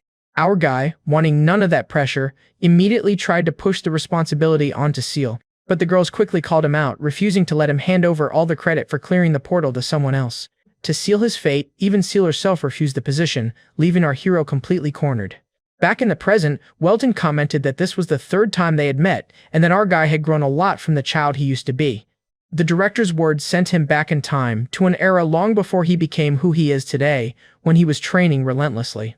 During that time, a mysterious person had appeared and told him that he was different from everyone else. This hooded figure explained that he possessed a strange and unique kind of natural talent. Suddenly, he snapped back to reality as if waking from a dream. Welton was right there, thanking him for preventing the situation from getting any worse. But then the director caught him off guard, saying there was something specific he wanted to ask. With an unblinking, intense gaze, Welton asked if there had been some kind of insect inside the persona portal. Our hero swallowed hard, trapped under the director's unwavering stare. He had no choice but to admit that yes, there was. Welton replied that it was unfortunate, though his voice held no trace of sadness at all. Then, abruptly changing the subject, Welton put him on alert by pointing out that he hadn't offered him a drink yet. He offered a choice of coffee, tea, or soda, which he noted younger people seem to prefer these days. Without a single moment of hesitation, our hero replied that he would take tea. More than that, he specifically asked if the director happened to have any Lu tea. After a brief moment of surprise, a small smile crept onto Welton's face as he confirmed that he did. A few minutes later, Welton returned with the tea himself, admitting he was surprised since almost no one even knows it exists. As our guy took a sip, Welton pressed him, asking how he knew about the tea in the first place. That first taste immediately reminded him of one of the reasons it's so rare. It tastes absolutely awful. You see, this private meeting with Eltwin Welton is a special branching point in the story and a massive opportunity. Choosing coffee, for instance, would have resulted in getting magic lessons. Asking for soda would have granted a special magical insight. But Liu Chi tea, that is Eltwin's absolute favorite. Sensing a shared interest, Welton began to explain that the tea was once exclusively enjoyed by the Lucci people from the Western continent. Though it was meant only for them, they chose to share it with humans, a decision which ended in tragedy. After that disaster, both the Lucci tribe and the recipe for the tea vanished from the world. He finished with a sad smile, revealing this was one of the last remaining batches in existence. This revelation caught our guy off guard, who replied that it was funny because he used to drink this tea all the time. At those words, Welton immediately set his cup down, urgently asking if more of the tea still existed somewhere. He simply answered, no. But then he added the one thing that would make Welton's eyes light up: he knew the recipe. Eltwin immediately became restless in his chair, the implications washing over him. After composing himself with a small cough, he offered to buy the recipe, promising to pay handsomely for it.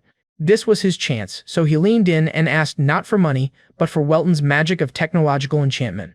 With a confident grin, he confirmed this was his one request, his only hope that the director would help him. He knew that Welton's technological enchantment, combined with Professor Leisha's technology and the phosphorus from a necromancer, could create a spatial inventory. And while an 8th class mage might have a basic inventory, getting one from a 9th class mage like Welton would mean an extremely high-level version. That's why he told the director that receiving the core of his magic would be worth more than any amount of money.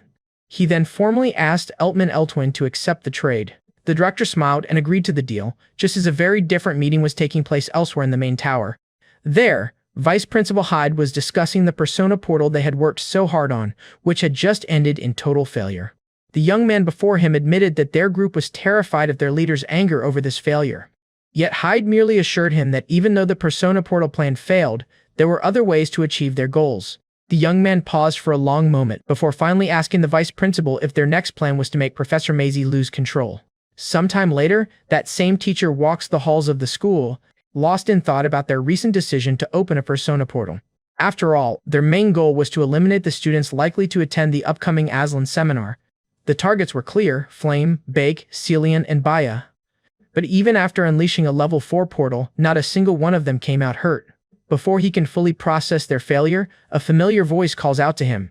It's Matthias, mocking him for once running around like a wild animal, and now he just struts around acting like some proper human professor. Trying to regain control, the teacher, Leighton, brings up Matthias's so-called friends. That's enough to make Matthias turn deadly serious, as Leighton asks if his little school game has gone too far. In an instant, Leighton's body grows heavy when Matthias asks if he really has the right to say that. The magical pressure is terrifying, and it comes with a warning to be careful. With an empty smile, Matthias adds that if Leighton isn't careful, he might just do something stupid. Having been shown exactly who's in charge, the teacher collapses to the floor, shaking in pure fear. Elsewhere, a group of girls gathers around Bia, fawning over her. Just then, another person arrives and calls out her name. It's Edmund Adelek, a third-year student here at the academy. He asks her not to be so formal, but she coldly reminds him that seniority matters at school. So he changes the subject, claiming he was worried after hearing what happened and is just glad she's safe. She brushes him off, telling him she's fine and doesn't need his concern, all while thinking of him as nothing but a pest. Their families are on opposite sides of a political war. While Duke Orkin's house supports her sister's claim to the throne, Duke Edmund Adelek's house opposes it. And, to make matters worse, Edmund Adelek is the sole heir of his powerful house. His goal is painfully simple: make Bia the queen and then marry her to seize power for himself. He touches her shoulder in a way she clearly hates, promising to visit her later. She finds the whole situation pathetic, having to depend on a man who only wants to use her, and wishes someone else could help. That's when, through the window, she spots our guy walking outside. Without a second thought, she leaves in a hurry. As she goes, she tells a confused Edmund Adelek that it was nothing important. Meanwhile, in a quiet corner of the school, Bake decides it's finally time to identify the item he acquired. Instantly, his spiritual energy rises by 65, and his resistance to seduction magic permanently increases. On top of that, the constellation system chimes in, offering him a special reward for his efforts. He touches his chin, realizing that clearing the persona portal must have earned him a few bonus rewards. The real question, however, is what he should choose from the list. He asks the system if he can pick the American pendant instead, and to his surprise, the answer is yes. With that, he receives the high-class American pendant, a one-time use item with the powerful American shield skill. Next, he checks the branch of resentment and sees it has already stacked up to an incredible 78%. His preparations for fighting Professor Maisie are now almost complete. He just needs to leave the rest to Alicia. Arriving at the International Alchemy Organization's artifact hall, he's greeted by the receptionist. He tells her he's only there to meet with Alicia, but realizing it won't be that easy, he reaches into his pocket for the letter he brought just in case. He hands it over, explaining that Alicia herself gave him the invitation. A little later, they stand outside Alicia's room and call for her, but there's no answer. After knocking again, the receptionist can't help but note that something feels terribly off. Suddenly, a huge explosion erupts from inside the room, blowing the door off its hinges. Bake moves fast, pulling both himself and the terrified receptionist to safety just in time. He then rushes into the smoke-filled room to find Alicia smiling like nothing is wrong, telling him he arrived at the perfect time. The top alchemist proudly shows off her new bracelet and activates it, explaining that it can create a level 3 defense shield. Beaming with pure excitement, she asks him if it isn't the most amazing thing he's ever seen. She gets closer, whispering that the world will go crazy for it and that it's all thanks to him. In fact, she introduces him to her colleague as the co-author of her research and asks if he wants to join them. He has to decline, explaining that since he can't even use mana, becoming an alchemist is impossible. He reveals that his body has a rare condition called mana leakage, which prevents him from absorbing any mana at all. The revelation leaves both brilliant alchemists so utterly shocked they can barely react. Then, they ask a question that catches him completely off guard. They ask if his condition means his life will be very short, and he can only look away, knowing that's how most people see it. He admits his life is limited, but then declares that he has no plans to just give up and die. Changing the subject, he asks if he can take a closer look at that shield bracelet. Once the bracelet was in his hands, he slipped on his information reading glasses. What they revealed was a beta-stage item, riddled with plenty of useless parts. Knowing he could fix it, he immediately asked Alicia if she could lend him a magic soldering pen. Just as the dwarf began to question his methods, Alicia quickly stepped in to stop him. She simply told the dwarf to stay quiet and trust the process. And after just a few modifications, the shield expanded far beyond its previous limits. With that, he announced it was finished. In absolute disbelief, the dwarf shouted that his work was nothing short of incredible. His excited praise continued to flow, with a proud Alicia standing right beside them. But then, Bake announced he had an important request for the two of them. Holding out the sphere, he asked if they could craft an enchanted item with it. This item would utilize spatial magic, and even Principal Stella herself would be assisting. Yet Alicia apologized, feeling she lacked the experience for such a complex enchantment. He quickly reassured her, explaining he wasn't asking her to do it now, but only to try once she felt ready. Sometime later, Celian found herself sneaking glances in his direction. She watched him, noting how calm and collected he looked, just as he always did. That's when Abilene walked over, asking if he was busy because she had something important to discuss. As she watched the two of them leave together, Celian couldn't help but wonder what the princess needed so urgently. A sharp ache suddenly hit her chest as she clenched her fists, confused why something that wasn't her business bothered her so deeply. Once they were in the hallway, he cut straight to the point, asking Abilene what she wanted. She revealed that she'd heard he was at the Alchemy Tower recently. Looking him dead in the eye, she then asked if this meant he was truly Alicia's research co-author. It wasn't surprising, she already knew. The influence of the Adelevet family was vast. So he pressed further, asking if she wanted him to act as a middleman for a deal with Alicia. With her arms crossed, she admitted it, but hoped he wouldn't take it the wrong way. She clarified that while the items were indeed important, her connection with him mattered even more. Her completely direct answer threw him for a loop. Seeing this profound change in her, he wondered, could he actually stop her death this time? But at that exact moment, another person arrived, calling out Abeline's name. It was Edmund, complaining that she ditched their lunch just to talk with a mere commoner. Jealousy was practically dripping from his face as he demanded to know how upset this all made him. Feeling the hostile tension in the air, our hero narrowed his eyes, barely restraining the urge to punch the jerk. He knew all too well that this man was one of the main reasons Abeline was headed for ruin. Before he could respond, however, Abeline stepped in front of him, declaring he was no simple commoner. She quickly explained she was only using him as a link to Alicia, warning Edmund not to get in the way. The arrogant fool just scoffed, asking if she was being serious.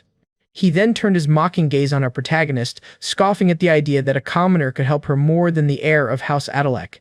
He glanced over at Abeline, all too used to being treated this way for his status. But Abeline was clearly not having any of it.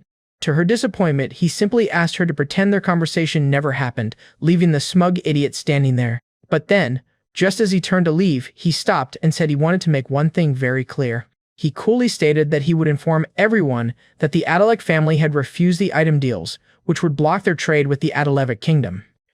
The fool snapped back, outraged, asking if he even knew who he was talking to. Abeline grew worried, wondering why he was provoking Edmund, one of the Academy's most influential third years. In the end, he simply turned his back and walked away, leaving the two of them fuming. Furious, Edmund demanded to know how a first-year dared act that way and swore to teach him a lesson. All the while, Abeline stayed silent, listening powerlessly to his empty threats. As he walked alone, he silently apologized to the princess in his thoughts. Letting out a sigh, he resolved then and there that he had to bring Edmund down completely. More than anything, he refused to let Princess Abeline Adelavet bow to trash like Edmund. Left behind, Abeline let out a long sigh, thinking that maybe she should just give up on becoming queen. She realized now that Edmund kept getting in her way precisely because he didn't want her making allies on her own. Clenching her fists, she felt the crushing weight of the huge opportunity she had just missed. And then it hit her, a sudden question. Could she really accomplish anything by herself? She finally understood that he, who usually avoided standing out, was clearly and deliberately baiting that idiot. As night fell over Estelle Academy, some time had passed since the confrontation. Standing beside our guy, a smiling Alicia announced that it had finally arrived. In front of them was a case holding a ring, a bracelet, and a necklace. These were the prototypes Alicia had made, the very ones he had been waiting for all along. First, he equips a low-class barrier-coating necklace, boosting his agility, endurance, and mana. To that, he adds a mid-class unknown dagger ring for even more agility and a bonus to perception. And, for the final piece, a shield bracelet to round out his strength, endurance, and mana reserves. With his gear set, a grin spreads across his face. The prep work is finally done. Now he just has to face the final exam, which is split into two parts, a practical and a written test. The practicals are straightforward enough. For lightning magic, for instance, you're judged by your max voltage and number of chain currents. For ice magic, it's all about how far you can extend an attack without letting your own body temperature drop. But out of all the disciplines, the one that always draws the most attention is fire magic. When his turn for the test finally arrives, he moves with purpose, pressing the sequence of buttons one after another. Such speed and precision leaves even the professors impressed. He figures that as long as he aces the written portion, his special glasses should make passing a breeze. Just then, a couple of second-year students appear, lackeys of the infamous Edmund Adalec. He sees them for what they are, mere sycophants sucking up to Edmund, so he stays quiet. But his unimpressed look clearly annoys one of them, who demands to know what that expression means. He then asks if our guy thinks he can speak to a senior without bowing his head first. There's absolutely no way he's going to do that, and it's taking everything he has not to tell them off right here and now. That's when one of the brown-nosers steps forward with a sneer, asking, well, what do we have here? He proceeds to mock our guy for acting so bold despite being just a commoner and an orphan. Looking closer, she immediately identifies the two as Edmund Adalec's little minions. And she also recognizes the first-year student they're harassing. Without a moment's hesitation, Ban steps in, demanding what the hell they think they're redoing. The lackey just calls Barrett trash, claiming he was rude to a third year. Therefore, he declares, it's his duty as a second year to straighten him out. Seeing the look on our guy's face, Ben can only wonder if he's really about to kneel to this loser. But then, catching the lackey completely off guard, she agrees with him. After all, If a freshman really did disrespect a third year, they can't just ignore it. So she suggests they set up a special education unit for the freshmen. When the lackeys point out that would need the student council president's approval, she replies with utter confidence. She'll go and get the approval herself. At this, the lackey turns to our guy with a hungry grin, saying this is going to be great. Ban apologizes for butting in, but explains that if she hadn't, those guys would never have left him alone. Besides, she knows that someone as smart and strong as him, the same guy who beat a necromancer, wouldn't pick a fight for no reason. Then she catches him completely off guard, asking if he's trying to sacrifice himself to end Estella's unfair system. She explains that some of the nobles following Edmund have no choice, forced by their family situations. Grabbing his shoulder, she clenches her fist and declares that she will prepare the perfect stage for him. Meanwhile, our guy can only think one thing: what is this woman even talking about? Elsewhere, during the written test on magical protocol interpretation, the other students are struggling. Whispers fill the room as many complain that they don't understand a single thing. But our guy, using his cheat-level glasses, coolly announces that he has already finished his exam. The professor immediately asks if he's giving up, since only 20 minutes have passed. Confused by the claim, the professor takes the exam paper to see for himself. He stares at the paper in disbelief, wondering what the student could have possibly written. For now, though, he decides to listen in on what people are saying about him. The whispers have already started. He challenged Edmund Adalek and has been put on his blacklist. And on top of that, everyone is talking about the upcoming special education unit for freshmen. Simply put, it's a duel where a senior faces off against a junior they want to teach a lesson. But in this kind of unit, the senior is allowed to teach the freshman physically, which really just means it's a sanctioned beatdown. That's exactly why, to prevent abuse, any special education unit requires the student council's official approval. At first, he had seriously considered just kneeling to get it over with and deal with those idiots another day. But now that things have blown up this far, there's only one thing left for him to do. He walks over to a box filled with toy monkeys that clap their hands. Picking one up, he comes to a decision. If you can't avoid it, you might as well enjoy every single second. This is Miro Yan, the student council president and a second year from the elite class S. As Ban stands before him, he gets straight to the point and asks what she wants. She requests his approval for a special education unit specifically for the first-year Class S student. And to his follow-up questions, Ban offers her answer with a look of perfect, cutting irony. It's an unspoken rule: a first year, no matter how talented, can't possibly beat an upperclassman. And yet, Ban simply smiled, telling the president that if he was curious, he should witness the duel firsthand, promising it would be incredibly entertaining. The president could only sigh, left to wonder what on earth she was truly planning. But before he could ponder it further, a professor approached him, holding a student's test submission report. As he handed over the papers, the professor simply said they would talk once he'd finished reading everything. The document detailed a prox overlap circuit design, where the student had cut the reverse engineering link chain equation in half with a single elegant formula. This was the very same circuit formula that countless scholars had already spent years trying to improve for efficiency. Even so, this one student had somehow pushed it even further.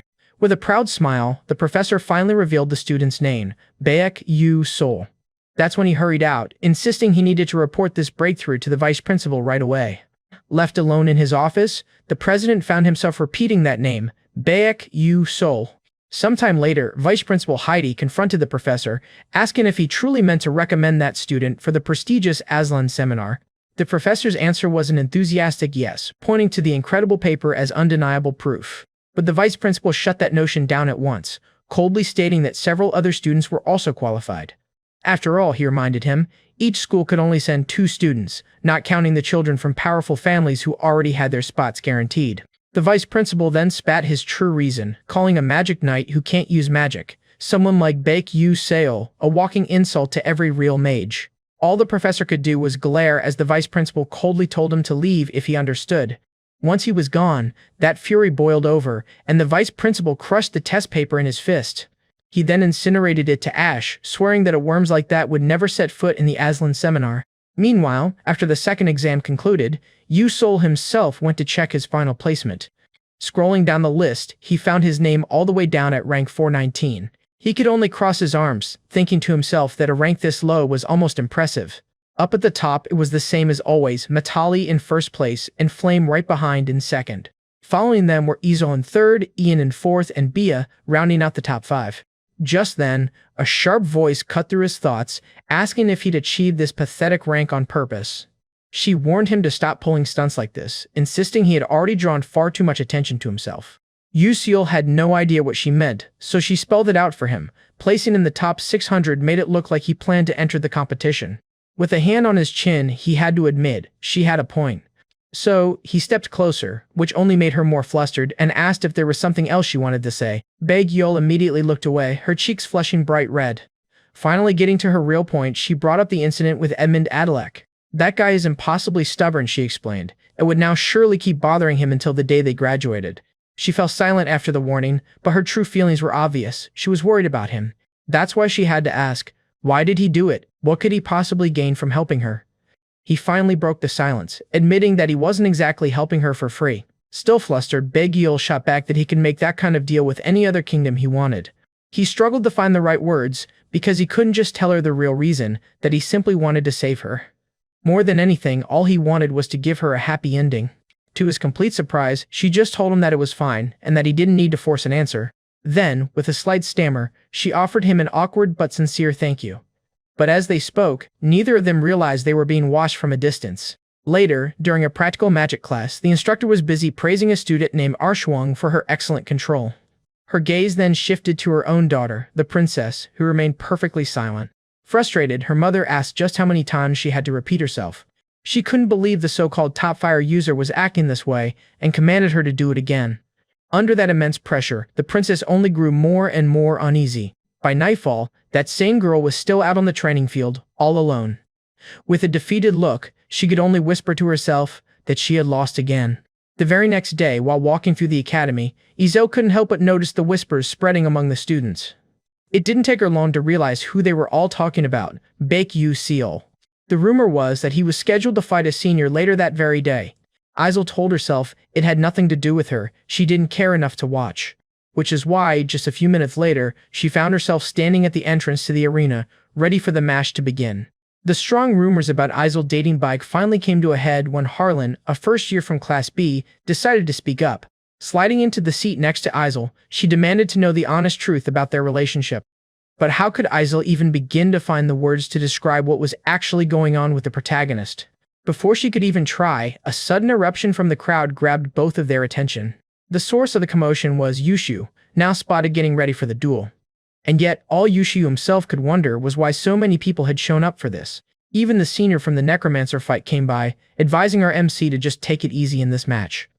The students nearby, however, were not so kind, calling him arrogant and saying he was about to get exactly what he deserved.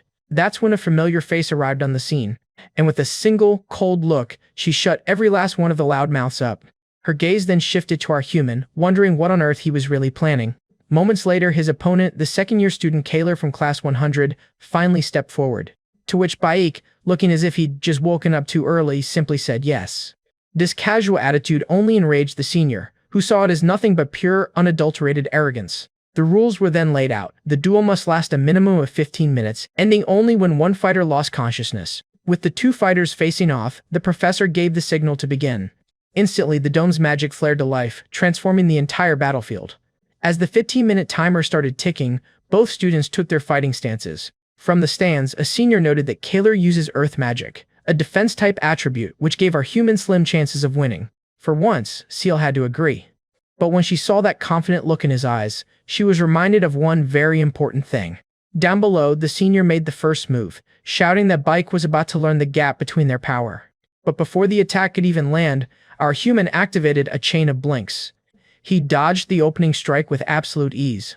His opponent could only stare in utter confusion, trying to process what had just happened. Baek's only answer was a smug little grin.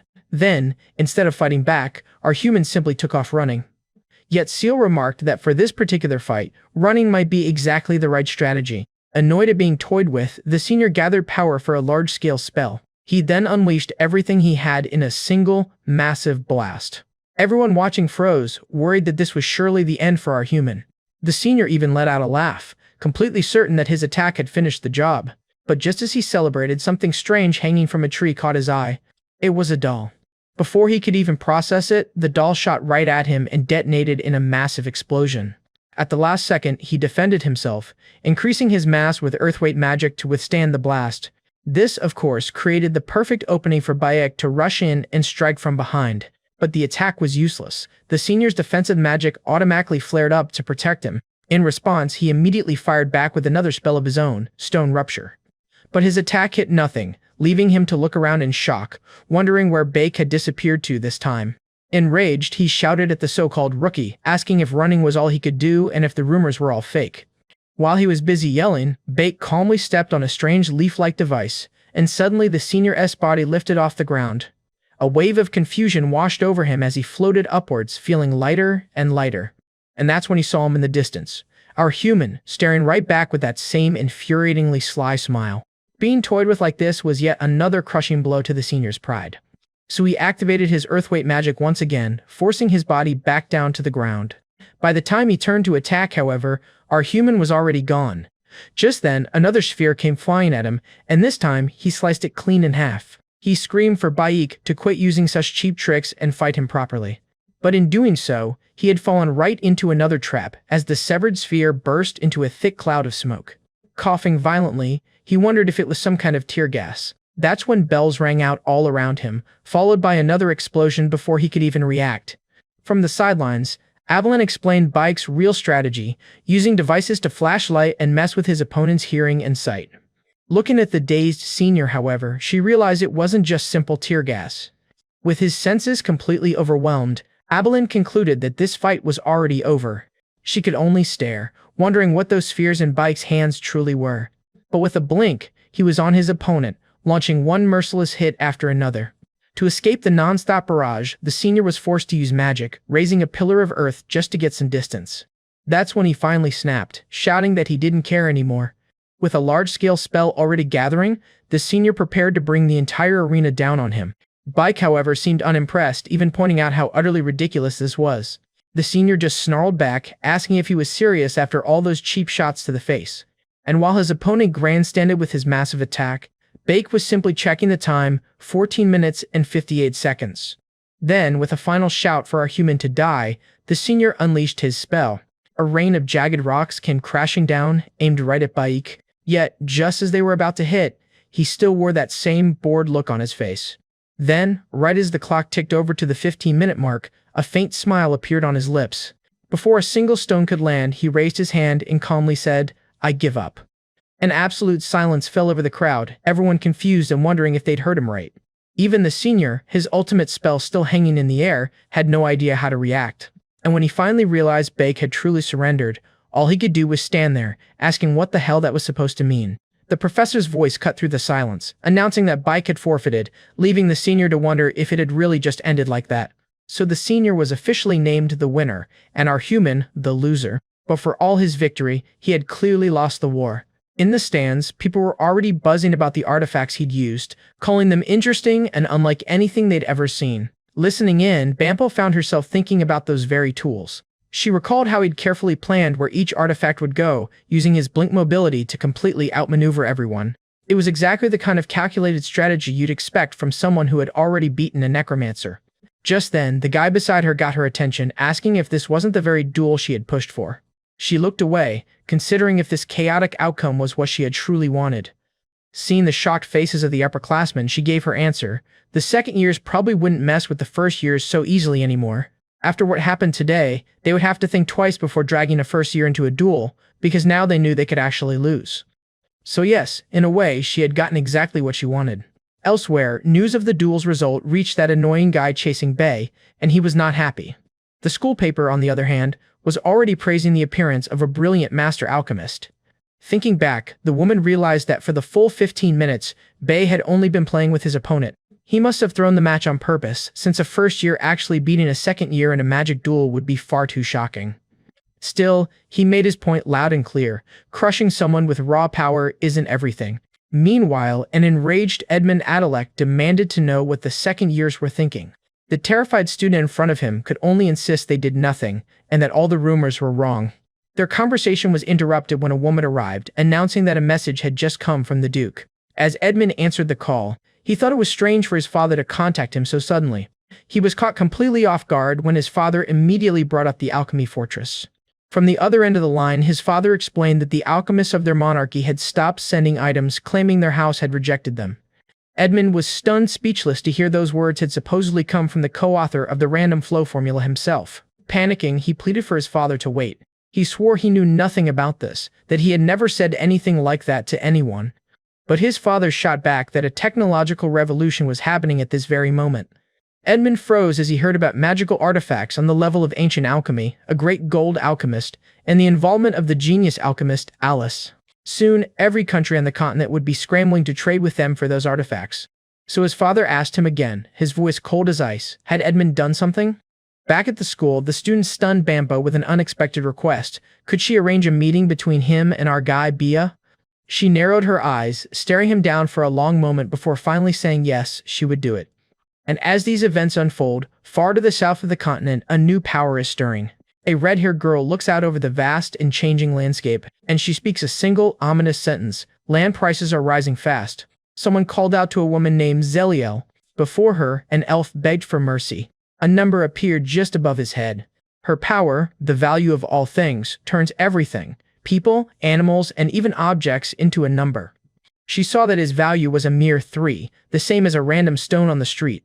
With a cold stare, she asked how he failed so badly after she warned him not to waste money on useless businesses. Gritting his teeth, he muttered that she was wrong and the business would have succeeded. But seeing her smile, he told himself that she was the one who ruined everything. At her command, Zeliel's men dragged the elf away while he begged for help. He screamed her name, but she only offered a cold glance in return. Just as the doors closed, a faint smile appeared on her face. As she walked away, she let out a long sigh and declared that this was boring. She immediately turned with a bright smile, recognizing the voice she just heard. Above that person's head, his value appeared only as a question mark. She rushed over to her father and asked how his trip had gone. With a gentle smile, she asked if the deal he wanted worked out, which is exactly what he came to discuss. He told her that Alicia's alchemy school developed a new item by combining alchemy with magic engineering. Malian explained that a first-year student at Stella Academy used those items to fight a second year. This made Zeliel ask if the item's co-author was also a first year at the academy. On screen, our guy appeared with that same mysterious question mark over his head. A cold sweat ran down Zeliel's face. Her eyes had always shown the exact value of everyone she met, from the Emperor of Jeremy Scarlin to the King of Adalavit.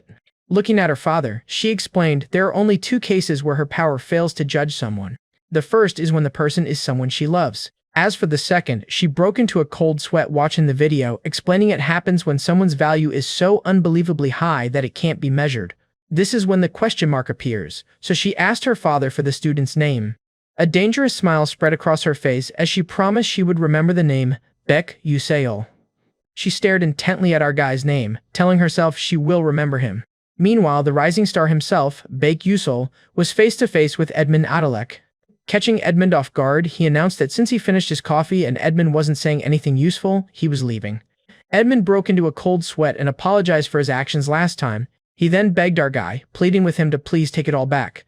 Bayek surprised Edmund by telling him the apology hadn't changed his mind. When Edmund asked what he was supposed to do, our guy took a moment to think. He then reached into his jacket pocket, saying they could settle it another way. He pulled out a magical contract written on mana paper. Edmund asked if he really wanted to decide all this with the game of soul chess. Edmund declared that Beck's condition made no sense, which our guy knew was the point. The Aslan Seminar is a formal academic conference where the children of famous and traditional magic families gather. Only a tiny elite can join, and there are 3 ways to qualify. First, you attended the year before, presented an excellent thesis, and were permitted to return. Second, you receive a transferred participation right from someone else, provided you have a thesis worthy of presentation. And third, you are chosen as one of that year's 12 rising stars. Edmund Adalek's family had been participating in the conference for decades, which was a major source of their support. Just before Bate could leave, Edmund Adalek stopped him, asking him to wait. With a sharp look, Edmund agreed to the bet, telling Bate to meet him here tomorrow at the same time for the match. Our guy simply looked back at him. He couldn't help but notice Edmund's confident little grin. News spread quickly that Edmund Adalek had bet his seminar rights on a soul chess match with a first-year newbie. Everyone agreed that no one at Estella played soul chess better than Edmund, wondering who this reckless freshman could possibly be. To begin with, our guy had never even cared much for soul chess. He spotted Edmund Adalek arriving with Bear at his side just as he expected. Her piercing glance was aimed directly at our guy, and she was staring hard. The intensity of her glare made him wonder what could have possibly happened. People have always called him a prodigy at soul chess. But as his opponent touched the pieces, he saw this as a golden opportunity. A nasty smile crept across his face, thinking this was the perfect chance to humiliate our guy right in front of Bia. So, he presented a magic contract, reminding our guy that breaking it meant losing every last drop of his mana. And yet, while he looked nervous, he knew he barely had any mana to begin with, so the threat was almost meaningless.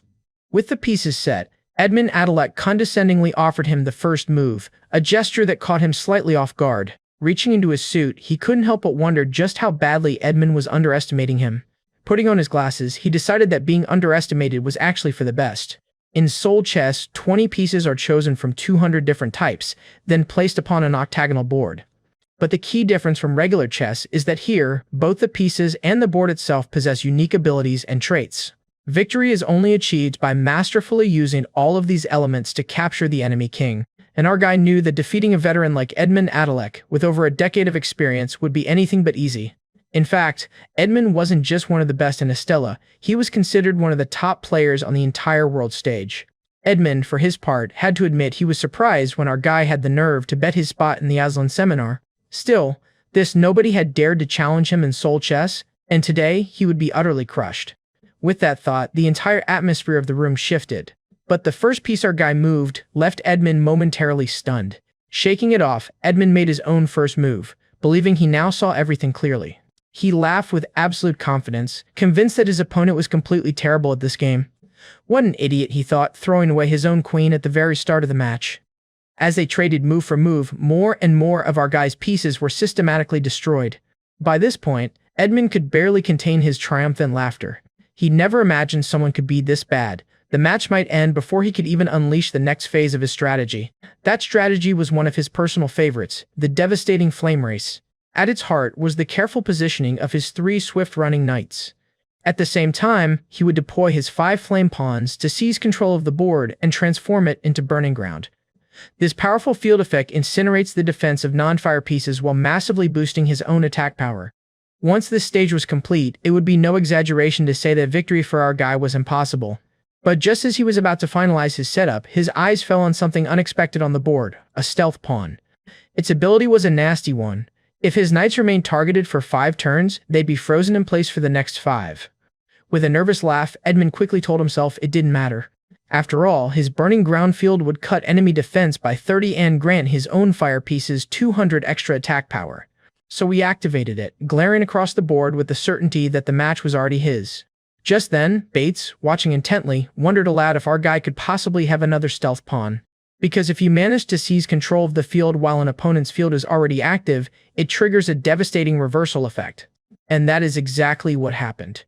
Edmund was caught completely off guard. With his own burning ground active, the affinity damage from the reversal was boosted by a staggering 200 points.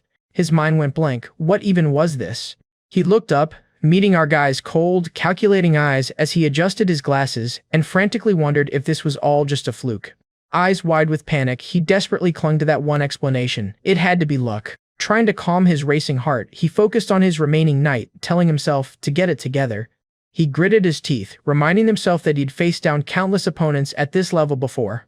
But as he looked at the person sitting across from him, a single chilling thought cut through his resolve. This wasn't just a skilled opponent, this was something overwhelming. Across the board, our guy was thinking that Edmund Adelec truly was an incredibly skilled player. Still, he knew that after 10 years in any game, it's only natural for a few predictable old-timers to emerge. And it just so happened that one of those monsters, after thousands of matches against Edmund, had created the perfect counter-strategy guide. With that thought, he calmly moved his next piece, the Lightning Bishop.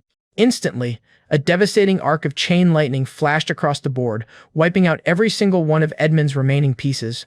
Edmund had no response. There was no response to a move like that. He just stared, dumbfounded, at his side of the board, now completely and utterly empty.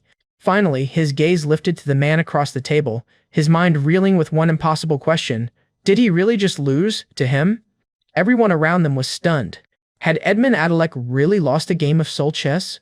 As the crowd whispered, Edmund remained completely silent. Staring towards Bayek, he couldn't believe this was even possible. On top of that, the item deal had fallen apart. He trembled in fear at the thought of his father finding out. His frustration finally boiled over into a burst of anger. But then Bia stepped in, offering to talk to our guy and accept the item trade. He immediately brightened up, asking if she was serious and thanking her profusely. He admitted that he had no idea how to repay her for this. With a cold, royal look, she declared that she was born to become queen. Bea then left, intending to speak with our guy herself. Wearing the smile of someone who had just solved the problem, she found herself even more drawn to him. Later, inside a phone booth, our guy requested all transactions with 811-related groups be delayed for a month. He instructed that for now, the items should be distributed through the 811 royals, via the princess. After the call, he gave a long stretch, satisfied that everything had worked out in the end. He knew this was the time for the heroines to shine. Just then, a voice called out to him. Of course, it was the princess, who was relieved he hadn't left yet. He pulled the paper from his pocket and handed her the contract. He explained that items would now be handled only by the royal family, and the contract was hers to do with as she pleased. Just as he turned to leave, she suddenly called for him to wait. With a tense look, she said that she was the one who owed him now and wanted to thank him properly. She reminded him that he once said he only helps people because he wants something in return. Now, whatever he asked for, she promised she would pay him back right away. Closing his eyes, he thought that the answer was actually obvious. What he really wanted was for Bea to avoid becoming a villain and dying horribly like she did in the original story. He wanted her to stay on the side of good, so he stepped closer and asked her to buy him lunch. Laughing casually, he said that would be more than enough repayment. Bea could only stare, completely caught off guard by his simple request. But she also felt this response was exactly like him. When they arrived after a long car ride, Bea announced they were here, and his shock turned into excitement. He was already looking forward to the fancy food a princess was about to buy him. His smile vanished when he saw it was just a normal restaurant. His reaction was simply, "What?" Bea, on the other hand, looked at the menu and thought, "Bingo." She remembered the sad childhood story he'd written in an essay. To her, expensive dishes meant nothing compared to what she thought was his favorite food. She pointed to the menu and confidently asked the waiter for instant noodles with pork. This surprised him, and he quickly tried to order something else instead. Confused, Bea wondered why he wasn't ordering his favorite food. Looking at his flustered reaction, she realized her mistake. Her expression fell as she thought to herself, "Oh no, I messed up." The funny part is that his so-called tragic past came from an instant noodle commercial he saw back on Earth. Our guy figured she just didn't have enough money for fancy food, so he ordered another cheap dish to be considerate. Meanwhile, news of Edmund apologizing and Bake co-authoring Alicia's research sent the Academy into an uproar. Elsewhere, the Academy's vice director called our guy an annoying plebeian and asked about Maze's situation. He rested his chin on his hand, deciding that, for now, they would only watch to see what the boy does. His subordinate reported that Maze and her dark mana were suppressed, but no one knew when she might lose control. The vice director ordered the man with glasses to keep watching her, planning to use her against Director Elto if needed. The man with glasses heard painful groans echoing through the heavy, dark energy. It was Professor Mazzara, broken and defeated on the floor. She asked if he had come just to tell her to wait even longer. He cruelly mocked her, saying it was funny she thought a life of theft would end happily. He told her that since she was already fully corrupted by dark magic, Firmses, she could now serve her purpose in another way. Calling him a bastard, she furiously demanded to know if his plan was to make her lose control. Then, to her utter shock, he simply told her to get out. He tossed a crystal sphere to the ground, telling her to head west toward a place called Paradise. Turning his back on her for good, he explained that her people were there, and that breaking the crystal upon finding them would finally release the spell on her mana corrosion. As his footsteps faded, his only explanation was that he couldn't bear to see one of his own sacrificed. Left alone, Mazzara reached down and picked up the sphere. Her eyes then drifted to the school's annual schedule board. The sight sent a jolt of pure rage through her, and she smashed everything in an instant. How dare they, she seethed. How dare they think she would just sit by and do nothing? A few days later, the first-year students of Estella are en route to the Cradle of the Heavenly Tree for their family ceremony. Aboard the airship, a group of girls are deep in conversation. Inevitably, the topic turns to our guy, and how his upperclassmen used to push him around. When one of them asks Estella if she knew, her simple, "no," feels like a confession. And as they continue to talk about a past she never knew, Estelle felt a painful distance growing between them. Suddenly, a hand slammed the table, followed by a blunt accusation. "I thought you and him were dating." The question sent Estelle into a panic, all while Flame watched the entire scene unfold from nearby. Observing the chaos, Flame couldn't help but wonder if Ian had changed everything without even realizing it. And, as if on cue, he appeared, telling her he'd been looking for her to ask a favor. He presented a small flower bud and asked her to make it bloom, prompting her to clarify if he just needed a one-time windflower. A moment later, the petals unfurled. He gave a simple, "Thanks for your help." But she wasn't letting him go that easily, immediately demanding to know what he needed it for. Calling after him, she voiced her suspicion. Was he planning to go to the fourth layer? To her absolute shock, he turned and confirmed that he was. The confirmation made her blurt out that he should take better care of himself instead of being so reckless. Realizing what she'd just revealed, she grew flustered and quickly told him to forget she said anything. Despite the fierce blush rising on her cheeks, she tried to mask it with an annoyed glare. In fact, she insisted his concern didn't make her happy in the slightest. Watching from a distance, Luigian was suddenly struck by a strange and unfamiliar feeling. Elsewhere, two figures received a disturbing report. Professor Mayura had vanished just as the Academy's freshmen were beginning their outside activities. The report was for Kane, the formidable captain of the 13th Division. He's warned that the Black Mage's plans are in motion, which means keeping a close eye on Professor Mayura is paramount. His vice-captain, Hygiene, cut in to ask why the Tower Master was so obsessed with the Stella Academy in the first place. Kane replied that the man has prophetic powers, a fact that only annoyed Hygiene since half his prophecies turn out to be wrong. But, Kane clarified, they only seem wrong because the Tower Master solves the problem before it ever has a chance to happen. Back at the cradle of the World Tree, an instructor announced that the students would be joining the World Tree celebration. He then explained that tomorrow, they would finally begin the familiar contract ceremony. Just then, Flame's eyes landed on Ian walking by himself once again. Before she could even process the thought, a figure materialized directly in front of her. It was Zelio, greeting her with a sly, predatory smile. Knowing exactly what kind of person he was, Flame immediately turned to walk away. But he stepped into her path, asking if she wasn't going to show him that interesting expression from before. He took another step closer, his voice a low invitation for her to come with him. Her refusal was flat and immediate. She had no time for him. That's when he leaned in, his eyes locking onto hers as he told her to think about it more carefully. And in that predatory smile, she understood just how dangerous he truly was. In that exact moment, Ian stepped between them, telling the prince to stop right there. Without any hint of deference, he bluntly asked if the prince didn't realize how rude and pushy he was being. The tension between them skyrocketed, leaving Flame stuck in the middle, utterly bewildered. Finally, with a dismissive wave, the prince backed off, commenting that Ian seemed to understand the situation after all. With that parting shot hanging in the air, he turned and walked away. Ian's attention immediately snapped back to Flame, warning her to be more careful around a man that dangerous. He explained that because of her power, she had become the exact kind of prize the prince wants to possess. Then, out of nowhere, Ian's tone shifted as he asked, "Or do you perhaps trust me a little too much?" Confused by the sudden question, Flame could only ask Ian who he was even talking about. But instead of answering, Ian simply turned to leave, apologizing for saying too much. Just as he turned, he staggered, and she immediately rushed to his side to ask if he was okay. He quickly pushed himself up, however, insisting that she didn't need to worry. Yet even as he walked away, Flame couldn't shake a deep feeling of unease. Her instincts were right, for moments later, Ian stumbled into a deserted alley, gasping for air. That's when a mysterious voice called out to him from the deep shadows. A cloaked figure emerged, announcing she was glad to have finally found one of her missing seeds. As she raised her hand, she gave him a chilling warning not to resist. Because from this moment on, he was to become her servant. Panic flooded Ian's senses, and he desperately begged her to stay away. As he fought against her dark influence, his mind flashed with memories of his time with Flame. He clung to one image in particular, the smile she always gave him whenever they parted ways. Elsewhere, an attendant urgently warned Her Majesty that the Council of Elders would cause trouble if she didn't appear at the celebration. Their true goal, he added, was nothing less than seizing control of the portal to the spiritual garden. The elven ruler, Her Majesty Florin, replied quietly that she was already well aware of their ambitions. She then dismissed her attendant Oranja, telling him to go on ahead and promising to follow.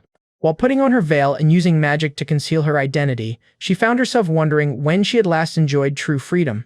With a somber heart, she could only pray that this day, at least, would pass without incident.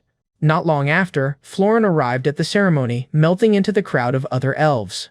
She made her way across a bridge and came to a stop before the sacred waterfall. With some relief, she noted that the long ceremony was finally almost over. But in that exact moment of relief, a sickening surge of dark energy washed over her. Her blood ran cold. A black mage had somehow infiltrated this sacred place. And as she scanned the placid faces around her, she realized with growing dread that no one else had noticed a thing. At that very same time, Flame was running through the school grounds, desperately searching for Ian. Her earlier unease had blossomed into full-blown panic over his bizarre behavior. Then, as if summoned by her fear, Ian appeared and blocked her path, calling out her name. Staring back at him, Flame felt a deep confusion, wondering if this was truly the same person she knew. But in the next instant, the horrifying truth became terrifyingly clear. She could feel the chilling aura of black magic radiating from his entire body. Keeping her voice as gentle as she could, she begged him to calm down, explaining that the emotions he felt weren't his own. Her words had no effect. Ian started moving toward her. With hollow, lifeless eyes, he methodically closed the distance between them. He didn't stop until he was just inches from her face, staring down at her with that empty gaze. Frozen in place, a cold sweat of pure terror broke out across Flame's skin. Ian noticed her fear immediately. The dark magic twisted his perception, his voice full of hurt as he asked why she was pulling away, if she disliked him, if she distrusted him. Before Flame could even begin to answer, a blinding blast of energy shot right past them. It erupted in a massive explosion just feet from where she stood. On pure instinct, Flame threw her arms up to shield herself from the shockwave. When the light faded and she opened her eyes, she saw Matali standing protectively in front of her. His gaze locked on the corrupted Ian. Matali asked her a sharp question: why didn't she fight back? Taken aback, Flame could only explain that she was trying to talk him down. After all, in the original story she knew, the hero Izel purified countless black mages simply by talking to them. That incredible feat was exactly how Izel had earned the legendary title of Saint. She was known as the one who could cleanse any evil with her voice alone. Flame had hoped to replicate that power, but realized with a sinking heart that she'd failed with Jackie, and now she was failing with Ian. But Matali cut through her despair, telling her that no plan mattered if she wasn't willing to fight first. He then challenged her directly, asking if that was something she truly couldn't bring herself to do. Even as they spoke, the sinister dark mana continued to pour from Ian's corrupted body. Seeing her hesitation, Matali made the choice for her, launching forward to close the distance with Ian in a flash. He gathers his magic, unleashing an earth whip straight at Ian. But Ian dodges instantly, and slips right into Matthias's blind spot. A heavy hit connects just a moment later. Just then, Flame starts chanting, locking Ian in place with her light prison spell. With Ian trapped, Matthias packs his fist with fire mana and slams him cleanly. But just as victory seems certain, Matthias stops her, warning that it isn't over yet. And he was right. Suddenly, Ian stands back up, his body twisted and pouring out dark magic. Before either of them can even react, he's already right in front of them. Striking Matthias head-on, the sheer force of the blow sends him flying. Staring in shock, Flame can barely believe what she's seen. This monstrous form, it couldn't possibly be Ian. But just then, Matthias comes charging back in. His punch lands squarely, and yet, it does nothing. Instead, Ian grabs Matthias by the throat and lifts him off the ground. He calls him by name, his grip tightening as he tells himself this time he can finally win. But then, Matthias says something that throws him off completely. Something about this just isn't right. Even Flame notices that for some reason, Ian has suddenly lowered his guard. With a cold stare, Matthias says he thought they lived in the same world, but now he can see this is truly Ian's level. Even with his neck still in Ian's grasp, there's no begging from Matthias. Torn, Ian can only stammer that he has to win. This obsession began back in their first year of middle school, when a 14-year-old Ian met Matthias for the very first time. Matthias, who was the exact same age, just stared back, looking around before asking if Ian was even talking to him. That's when Ian declared he couldn't accept Matthias being ranked above him, demanding they settle it. Yet all Ian got in return was a casual sure, and not long after, the two stood facing each other in the arena. Curious, Matthias simply asked if this would be a magic duel. And if so, he confidently told Ian to go first. To Ian, this seemed far too careless. But he also knew the truth. Matthias was a genius. Despite being the heir to the Moon Tower and training his whole life, Ian knew Matthias was still somehow better. The day he'd placed second, he simply didn't know how to take it. So that day, Ian decided to get a good look at the person who beat him. And the more he watched, the more disappointed he became. Matthias read books with nothing to do with magic, showed no interest in studying, and spent all his time messing around. This was something Ian just couldn't accept. He had to prove that his own hard work meant something. Which is why after their duel, he was left completely stunned, his mind blank and unable to process the loss. With a look like it was the most normal thing in the world, Matthias simply asked if he'd won. Then he added that it was actually pretty fun. He followed it with a light pat on Ian's shoulder, and with an easy smile, told him to call on him again anytime for another match. Even after that humiliation, Ian didn't break. But no matter how much he trained, the result of their duels never changed. Until one day, when Matthias held out his hand, saying the fight had been more fun than expected and he was looking forward to the next one. For some reason, hearing that made the bad feeling in Ian's chest begin to fade. He accepted the handshake, a strange sort of peace washing over him. Without a single word, Ian finally understood. To Matthias, he was enough. So he got back up, declaring that next time he would definitely win. And now, with that very same Matthias finally in his grasp, Ian tells himself that this is the time he will finally defeat him. Matthias asks Ian if he's really satisfied with this. Matthias brings up their duel at the Dome when they fought as equals. Before Ian can respond, Matthias tells him to just go ahead and kill him. Smiling, he tells Ian to use his power, pierce his chest, and enjoy the victory. But that would be a shame, because it would be their last battle. With a sad look, Ian says he won't take Matthias's life. But before anyone can relax, their bodies suddenly grow incredibly heavy. A woman appears, asking if one of them is called Maze. Forced to her knees, Flame thinks she recognizes the woman from the novel. She realizes this is the vice commander of the 13th Anti-Dark Force Extermination Squad. Hyojin Macaron sighs that the prophecy was wrong again. She calls for her captain, who steps forward and asks if this was what he meant. Seeing his face, Flame realizes this is the squad captain, Kane. Kane looks at Ian's condition and declares it's already too late. He raises his staff. He announces they will now carry out the execution. That's exactly why, he says, Ian must be executed now. To Hyojin Macaron's surprise, Matthias forces himself back up and shouts for them to stop. She wonders how he's able to withstand all that pressure. Intrigued, she asks if he is the famous Matthias. She confirms he's the top first-year student at Estella. A smile spreads across her face as Matthias collapses to his knees again. With cold eyes, she tells him to stay down. He'll only get in the way of her work. Flame clenches her teeth, knowing Matthias can't hold on much longer in his condition. She thinks about how much recent events have already diverged from the novel she knew. Still, she's certain that the spell Matthias used earlier was dark magic. If this keeps up, he'll run out of normal mana and expose his dark magic to the squad. Even so, Flame desperately tries to move, begging her body to at least move a finger. She can only watch as Kane points his staff at Ian, declaring this is the end. With all her heart, she begs for someone to help them. And she keeps begging for anyone to come. Just then, a voice tells them to wait. Suddenly, Bayek gets a notice that a new variable has appeared. Episode 9, Ian's corruption route through dark magic has begun. Bayek stares at the system window in shock. In the game, a total of 3 students can be corrupted by dark magic from the Witch's Crack. Out of the 3, Ian's route has a 99 bad ending rate, and the worst one is now possible. He shoves his groceries into the hands of a random passerby. He sprints off as fast as he can, telling himself he has to do something. Back in the present, everyone is stunned to see Bayek arrive. The first thing he does is check on Ian, relieved to see he's still breathing. This time, Kane orders Hyojin Macaron to deal with the interruption, and she starts walking over. With a big grin, she says she'll show him a wonderful illusion. Her eyes glow as the illusion magic activates and rushes straight toward Bayek. She tries again, and again, and a third time. But nothing happens, and Bayek remains completely unaffected.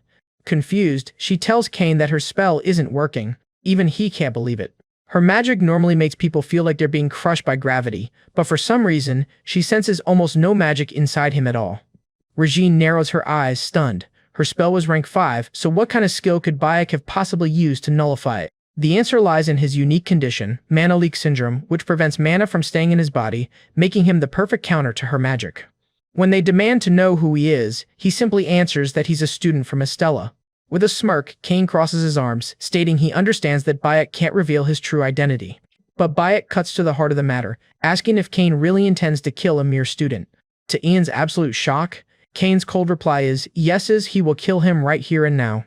This is the worst-case scenario. Bayek knows that if he's forced into a direct fight, he won't last even 5 minutes. So he leverages their one weakness, warning them that since they want to remain hidden, he'll do everything in his power to make a scene. Even if it costs him his life, he promises to cause enough chaos to expose them to the public. With his bluff on the table, Bayek proposes a deal, give him one chance. He then looks back at the corrupted Ian, asking for an opportunity to purify him. Kane immediately dismisses the idea as useless, but Bayek stands firm, repeating that he only wants one chance. When Kane asks what happens if he fails, Bayek's answer is simple, he'll leave. To Regine's utter surprise, Kane actually agrees to the deal and tells her to undo the illusion. She questions if he's really going through with it, but his logic is cold. If it's all a lie, killing Bayek later will be easy. With that command, Regine's widespread illusion shatters, releasing everyone. The moment it's down, Bayek turns to Flame, revealing that she is the one who can bring Ian back to normal. But she immediately apologizes, insisting that she doesn't possess that kind of power. That's when he plays his trump card, asking if she's really going to let what happened to Jackie happen all over again. The painful memory strikes a nerve, and Flame frantically shakes her head, crying out that she doesn't want that. In a calm, steady voice, Bayek tells her to go save Ian because he knows she is capable. His absolute faith even reaches Ian, who thinks to himself that if a regressor believes in her, then she must be able to do it.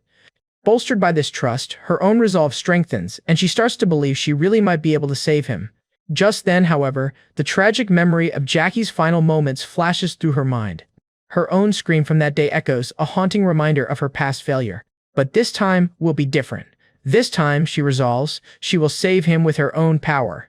With newfound determination, she begins chanting a spell, her voice so gentle it sounds almost angelic. Hygen Mekaron can't believe what he's seeing, asking if it's really light magic, and Kane quietly confirms that it is.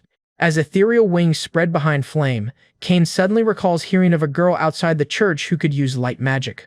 Watching this powerful display, he's now certain this is that girl. Her spell continues as a brilliant light begins to envelop Ian. Still, Kane believes the entire effort is pointless. He's convinced that at best, she can only hold back the corruption for a short while. And then, in a brilliant flash, Ian is completely purified of the corruption. Not a single trace of the dark magic is left in him. With a bright smile, Flame tells a stunned Ian how glad she is that he's back to normal. In disbelief, Kane demands the result from Regine, who can only confirm that Ian is completely normal now.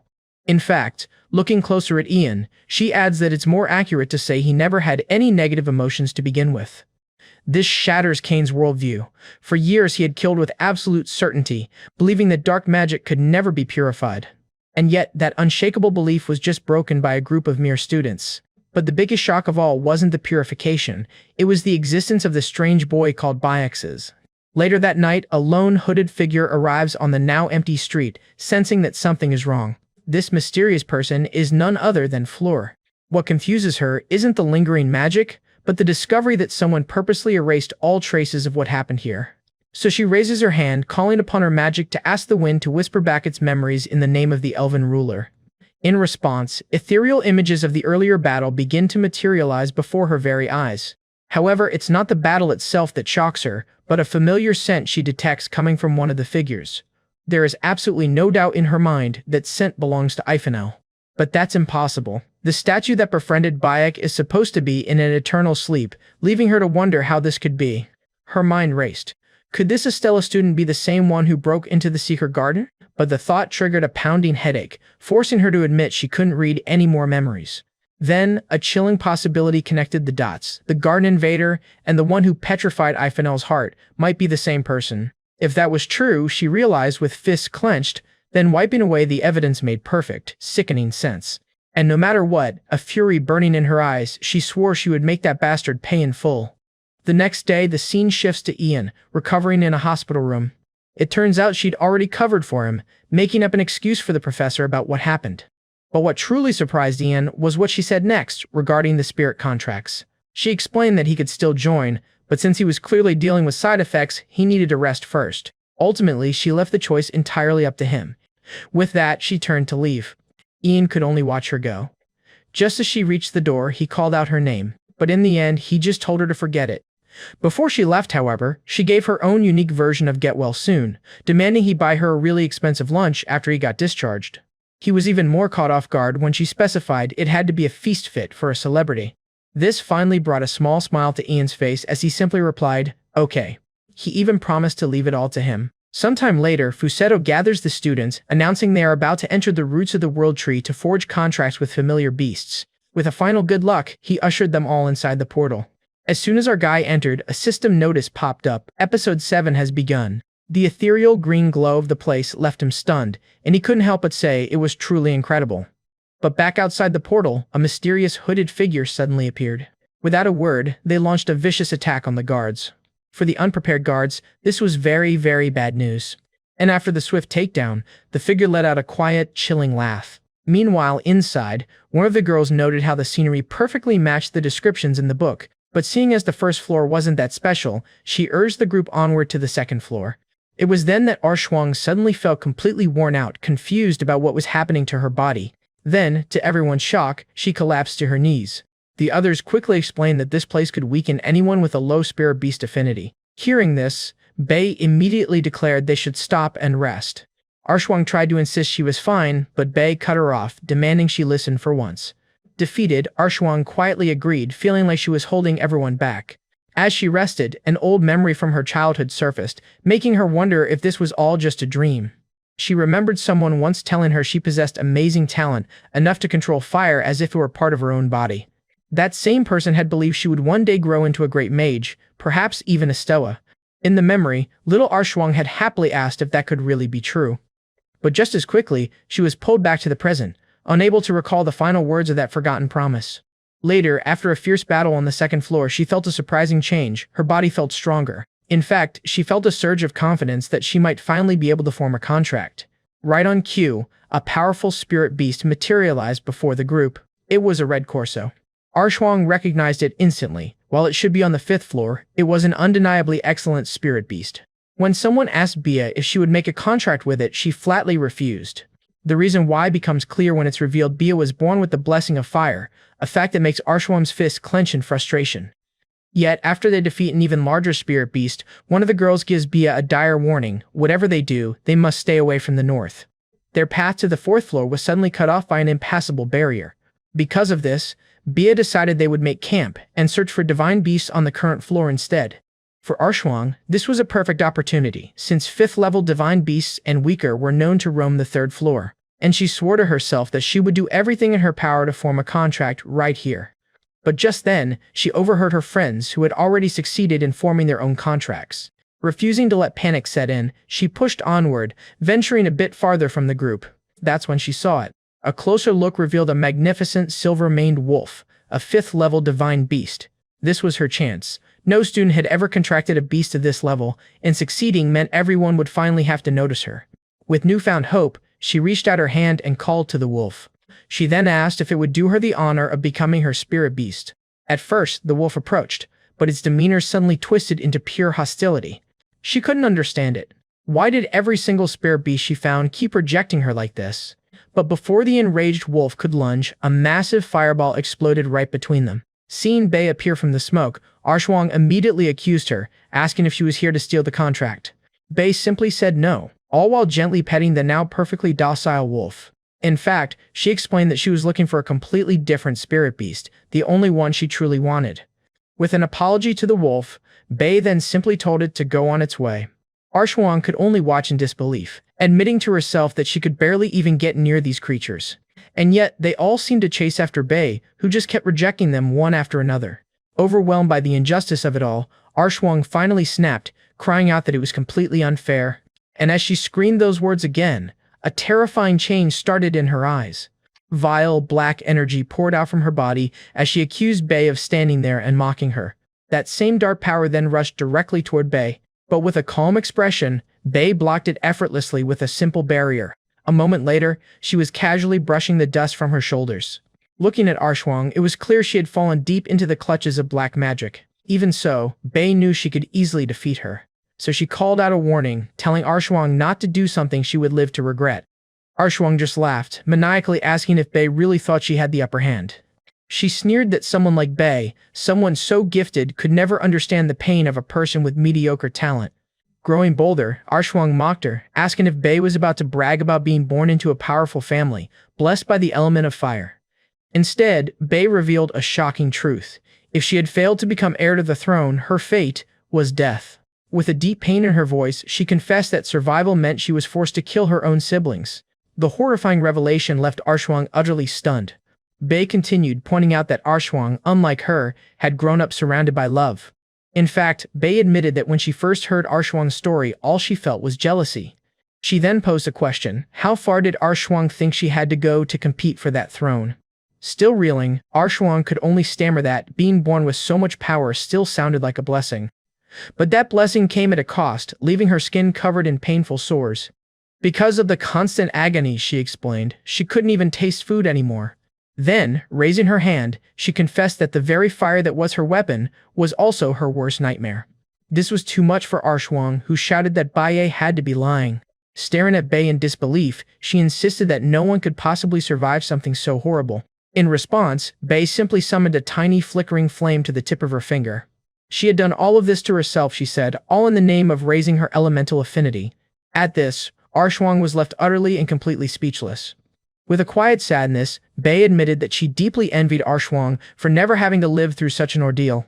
After hearing it all, a single thought consumed Arshuang. She never wanted to even imagine a life like that. All this time, she believed everything came easy for Bei, but now, she finally understood just how terribly wrong she was. It was a crushing realization. She had judged the person in front of her without understanding a single thing. This revelation brings tears to her eyes, and all she can do is apologize. From the very bottom of her heart, Arshuang begs the princess for forgiveness. But Bei's response is something she never expected. The exact same kindness a certain commoner would have shown. You see, in this world, the wind itself is treated like a living thing, not unlike a spirit beast. Because of this, it has the ability to retain fragments of the past within its currents. And since Flori rules the elves, the race closest to nature, she can use that special bond to learn what the wind has seen. This is no ordinary spell. It's the very reason that, even after Cain erased all magical traces of what happened, she was still able to catch a glimpse of his actions. However, the memory was too fragmented, which is why she couldn't see his full face or tell exactly who the human was. Her desperate search began because her dear friend, Ithanel, had her heart stolen while evolving from a spirit beast into a higher divine beast. That specific transition period is when a spirit is at its most vulnerable, and the thief knew exactly when to strike. Since the heart was stolen from the same secret garden our hero trespassed in, Flori now suspects they are one and the same. And so, from that moment on, she launches a serious investigation to finally uncover the identity of this mystery student. Back in the present, just after Bea and Arshuang have settled things, the other girls come running, drawn by the sound of a huge explosion. As they approach, Bea notices that the dark, sinister aura that once surrounded Arshuang has vanished completely. She can't help but think her old self would have tried to kill Arshuang the very moment she'd sensed that dark energy. A faint smile plays on her lips as she wonders if this change in her is all because of a certain commoner's influence. Turning to the others, she explains that the redhead isn't well and that they should all take a break to look after her. Besides, Arshuang is far too talented to be punished so rashly for this incident. The redhead is overcome with emotion, especially when Bea adds that with hard work and loyalty, her future could be very different. This time, looking at the princess in a new light, Arshuang can only wonder why she ever dared move against someone so amazing. But in that exact moment, the barrier to the fourth layer shatters right behind them. Meanwhile, somewhere else on the third floor, an exhausted flame whispers that she has finally found what she was looking for. There, right in front of her, is the shimmering flower. A wave of relief washes over her, thankful to have safely completed her contract, especially with those rumors of a divine beast near the fourth level. While this contract doesn't allow her to summon her familiar at will, it grants her a massive boost to both casting speed and magic power. Her peace doesn't even last for 10 minutes, because that's when she runs straight into Mateus and Ale. Mateus offers her a small, knowing smile. He remarks on what a nice coincidence it is to run into her here. But before another word can be said, a massive explosion rocks the entire floor. Instinctively, all three of them whip their heads toward the direction of the blast. Ale comments on the sheer power of the energy, but Flame immediately recognizes its foul signature, dark magic. Mateus is the first one to rush off, leaving Flame to worry that the story has officially gone off script from the original novel. Back at the site of the explosion, the scene is one of pure chaos, with girls knocked unconscious all over the place. Banja struggles to her feet, her eyes quickly finding Arshuang lying motionless beside her. Panic sets in as she sees her friend is completely unresponsive, and Banja desperately screams out her name. Her gaze then drifts upwards to the source of the devastation, the broken barrier. From the other side, a sickening torrent of dark magic is pouring out, and through the haze, she sees it. A divine beast twisted by that very magic, one she recognizes as the flame fairy Gafino. Getting back to her feet, she knows that regardless of the reason for its corruption, they cannot just leave it be. If they do, it will completely lose control, putting every single person there in mortal danger. Just then, chains of pure light erupt from the ground, wrapping around the corrupted Gafino again and again. A moment later, a pillar of fire slams down from above, striking the beast dead on. The one behind the attack is none other than Mateus, who now stands before Bea, acting as if he had nothing to do with the mess. She can only stare back at him, completely stunned. Her mind races, wondering what in the world he's even doing here. Then, her gaze shifts back to the divine beast's corrupted form, and she can hardly believe what she is seeing. Seeing their chance, the other girls off to the side begin channeling all of their remaining magic into a single, focused point. Their combined spell strikes true, and in a blinding flash of light, the corrupted divine beast is purified. With a gentle pat, Flame announces that the treatment is finally finished. And just like that, its corruption cleansed, Gafino soars away from the group. That's when Flame turns to Baya, catching her off guard to ask what exactly happened here. Bia can only explain that she isn't sure, just that a sudden explosion destroyed the barrier to the 4th floor. But before she can finish that thought, a massive surge of energy shocks everyone present. From the tree line ahead, a disturbingly familiar figure emerges. The mysterious woman notes that it's not just Class A students here, and with a smirk, she adds that with Class S students present, this must be her lucky day. Bia can only stare in disbelief at the sheer volume of dark magic pouring out of their own teacher, Misan Teren.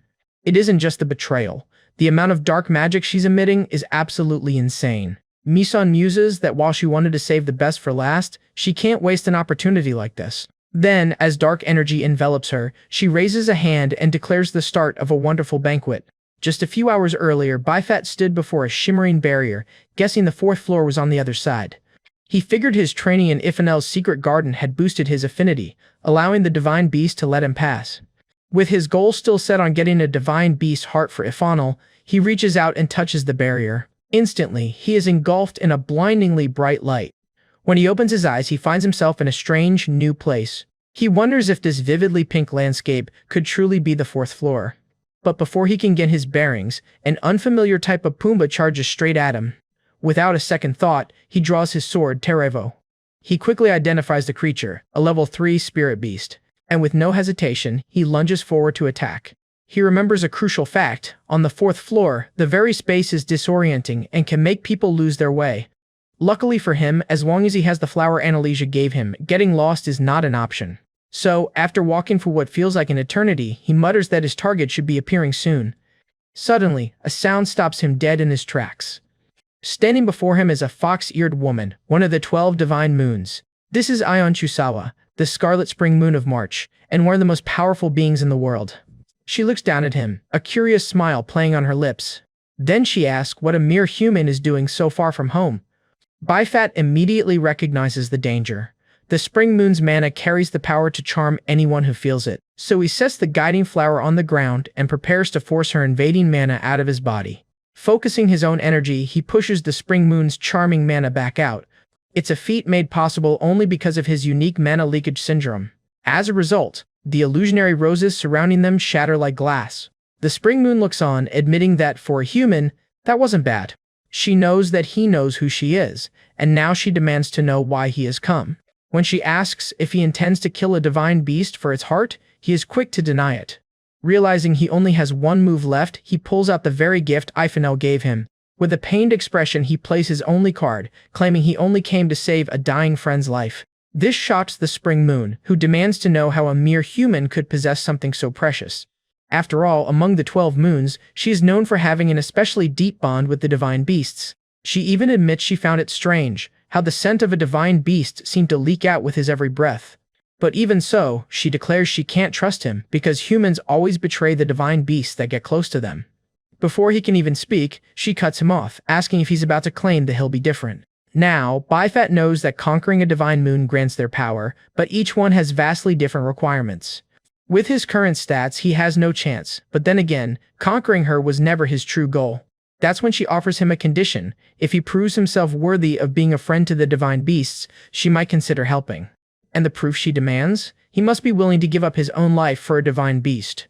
Cold sweat drips down his face as the crushing weight of her condition sinks in. He's doing all of this just to stay alive. His own life is still the most precious thing he has. Yet surprisingly, she declares she doesn't want divine beasts to give their hearts to humans at all. While a human's life is short, she says, their greed knows no limits. And just then, a system screen flashes before him. Episode 8, The Erosion of Darkness. Seeing the title for Episode 7, The Contract with the Familiars, right next to this new one, Bifat can only wonder, what in the world is happening now? An intense energy signature suddenly alerts Vera, making her wonder if a dark mage has infiltrated her domain. But as black mana spreads rapidly through her territory, she realizes this is no ordinary intruder. This is at least a risk level 6, or even higher. Clenching her fists, she pinpoints the intruder's location on the 3rd layer, but frustration boils within her. She can't fight in her current state. You see, the spring moon had spent all her power creating the 4th floor to protect her divine beasts, a sacrifice that now means she can never leave this place. And to make it worse, she can now hear the pained cries of those same beasts as the dark magic begins to corrupt them. Just as she fears her children will be lost forever, a voice suddenly cuts through her despair, asking where all the noise is coming from. His eyes are desperate, pleading with her to tell him quickly. She tries to warn him that he can't stop it at his level, but he just shouts back that there's no time for that. So, with Vera's guidance, he takes off, praying that he won't be too late. Elsewhere, however, it might already be too late, as Arshwang and other students are already lying unconscious on the ground. Nearby, Flame is still conscious, but just barely, forced to her knees as she coughs up blood. Looming over them is the culprit Majira, who looks down on the fallen students and admits she's actually impressed. For kids their age, their raw talent just makes her even hungrier to steal their power for herself. To that end, Majira raises her hand, conjuring a huge sphere of black energy wrapped in crackling chains of lightning. With a wicked laugh, she declares that the lovely students of Estella will now become a part of her. And then, the massive ball of dark magic descends, swallowing the entire area in an instant. Closing her eyes, Flame resigns herself to her fate. This is how her life ends. And yet, a system notification suddenly declares the activation of Marikan's pendant special function, blocking all magic of Class 6 or below. Out of nowhere, a huge sphere of bright light erupts from the darkness, scattering all of the black mana. In her last moments of consciousness, Flame can only stare at the warm, protective energy. Through the light, she sees a figure standing tall with the confidence of a knight from a forgotten age, and a faint smile crosses her lips. Her final thought before passing out is a simple one: what took you so long? With its duty fulfilled, the very pendant that saved her life now crumbles into dust in her hand. Our hero quickly checks the area and confirms that no one has died, but a heavy guilt still settles on him. This is his fault. He closes his eyes for a moment, steeling his resolve. If everyone is to leave here alive, there is only one path forward. That's when Matthias struggles to his feet, calling out that the two of them have to fight Professor Megara together. Tossing his bag aside, Bage agrees that they have no other choice. He pulls the resentment-filled branch from his pocket and tells Matthias they will only get one shot at this. This unique item inflicts a resentment status, a curse that builds up damage over time for up to 3 long months. Matthias confirms he understands the plan, which means it's up to him to create the perfect opening for Baj to strike. Their opponent, Mazine, however, is completely shocked that the one who blocked her magic was Bage of all people. She sneers, sarcastically asking if he plans to get in her way again, just like he always does. But then, a wicked grin spreads across her face as she bursts into laughter, proclaiming that this actually makes things even better. After all, the one person she wants dead more than anyone has not only shown up, but has used that specific power right in front of her. Screaming Bage's name with pure hatred, she unleashes a powerful blast of dark magic straight at him. But just before the blast can connect, Matthias leaps directly into its path. He's intercepting the attack with his own body. The resulting explosion is so powerful that Bage is forced to shield his face from the backlash. When he dares to open his eyes again, he's greeted by an impossible sight: a single hand, calmly holding back the swirling vortex of dark magic. It's Matthias, and his eyes, once dark as the night sky, now glow with the deep red light of a blood moon. He stands his ground, completely unmoved by the overwhelming power of the blast. It's as if taking a direct hit from that attack meant absolutely nothing to him. Before Baj can even process what's happening, Matthias moves, charging forward with an insane speed that shakes the very ground. Bage is left stunned, unable to believe that Matthias would actually use his demonic transformation here, of all places. But Matthias knows the truth. This enemy isn't someone he can defeat while holding back his true power. The witch, Megara, only mocks his transformation, calling the whole display a pathetic joke. In her arrogance, she fails to notice that Matthias is already on the move. In less than an instant, he closes the distance between them. He raises a hand, gathers his newly unleashed magic, and charges straight in for the attack. Before she can even muster a defense, he lands a direct hit. His fist slams into her side with absolutely devastating force. It's an unbelievable display of power, sending a level 6 demon like Witch Megara flying through the air. The impact is so great that Mixera is completely buried beneath a mountain of dust and debris. But the fight isn't over yet, as bolts of black magic suddenly erupt from within the dust cloud. In one quick move, Matthias uses air steps while Bosch teleports, allowing both of them to dodge the attack. But as they recover, Bosch reaches into his suit pocket, acknowledging that Mixera's power is absolutely insane. After all, the branch of resentment he's holding has built up nearly 3 months' worth of devastating power. Yet as Mixera continues her wild attacks, Bosch realizes Matthias is only managing to hold her down. This means he'll have to be the one to use the branch of resentment himself. So, moving perfectly in sync, the two of them circle to opposite sides of Professor Mixera. Bache dodges through her vicious attacks while sending out his own targeted bursts of force. Those same bursts then slam directly into Professor Mixera. Caught off guard, she hears his voice taunting her that his current attacks aren't enough to kill her, calling her simply Mixera's. In truth, he's just trying to pull her attention away to create an opening for Matthias. Closing her eyes, she scoffs, telling him a cheap trick to hurt her pride won't work. So he follows up, claiming the amazing alchemist Alicia was way better than she'll ever be. That does it. She attacks, shouting that if he wants to die that badly, he will be the first one she kills. From a distance, Matthias realizes Bosch is provoking her on purpose, but wonders why when Matthias is the only one who can win. Then, clenching his fists, he finally understands. This is all to buy him time to act. With newfound resolve, he shuts his eyes. This time he vows he will make it work. Meanwhile, Botch is barely dodging the relentless onslaught of attacks. Using the branch, he forms a saber-like blade and desperately knocks Mixera's next attack away. However, upon impact, the fragile blade immediately starts to crack. And a second later, it shatters in two, flung away by the overwhelming force. She laughs, shouting that this is the end for Bayek Kuseo. Before Botch has time to react, a whole new wave of attacks rushes toward him. With nowhere to run, he can only watch them approach. But just as they're about to connect, a voice calls his name. It's Matthias, saying he kept him waiting long enough. And then, a huge explosion of dark magic bursts forth from Matthias's position. The powerful blast erupts, consuming the entire area in an instant. Out of the smoke, Matthias appears, grabbing her by the neck with his bright red eyes glowing intensely. Staring directly at Mixera, he forces her under the complete domination of the dark demons. Before she can even understand what is happening, her very mind begins to shake. Her hands tremble as she drops to her knees, wondering what this strange, overwhelming feeling is. Looking up at Matthias, she realizes she has been overpowered so easily that she can't even move. Seeing his chance, Botch rushes forward, thinking this is the moment to use the branch of resentment. But then, a strange guttural sound suddenly stops him cold. It's Mixera, grumbling through clenched teeth, calling them both unbearable. She looks at Matthias, calling his name and admitting she doesn't know how he got this power, but furiously asks if he really believes she would surrender like this. Suddenly, black magic thorns erupt from her body as she screams that she will not go down so easily. Before Matthias can react, the attack shoots out, flying past Batch at an insane speed. The blast smashes directly into Matthias and sends him flying. Confused, Botch looks back to find Matthias lying completely unconscious on the ground. And to make matters worse, more and more attacks from Mixera continue to fly out. While desperately dodging, Botch can't believe she broke free from Matthias's domination so quickly.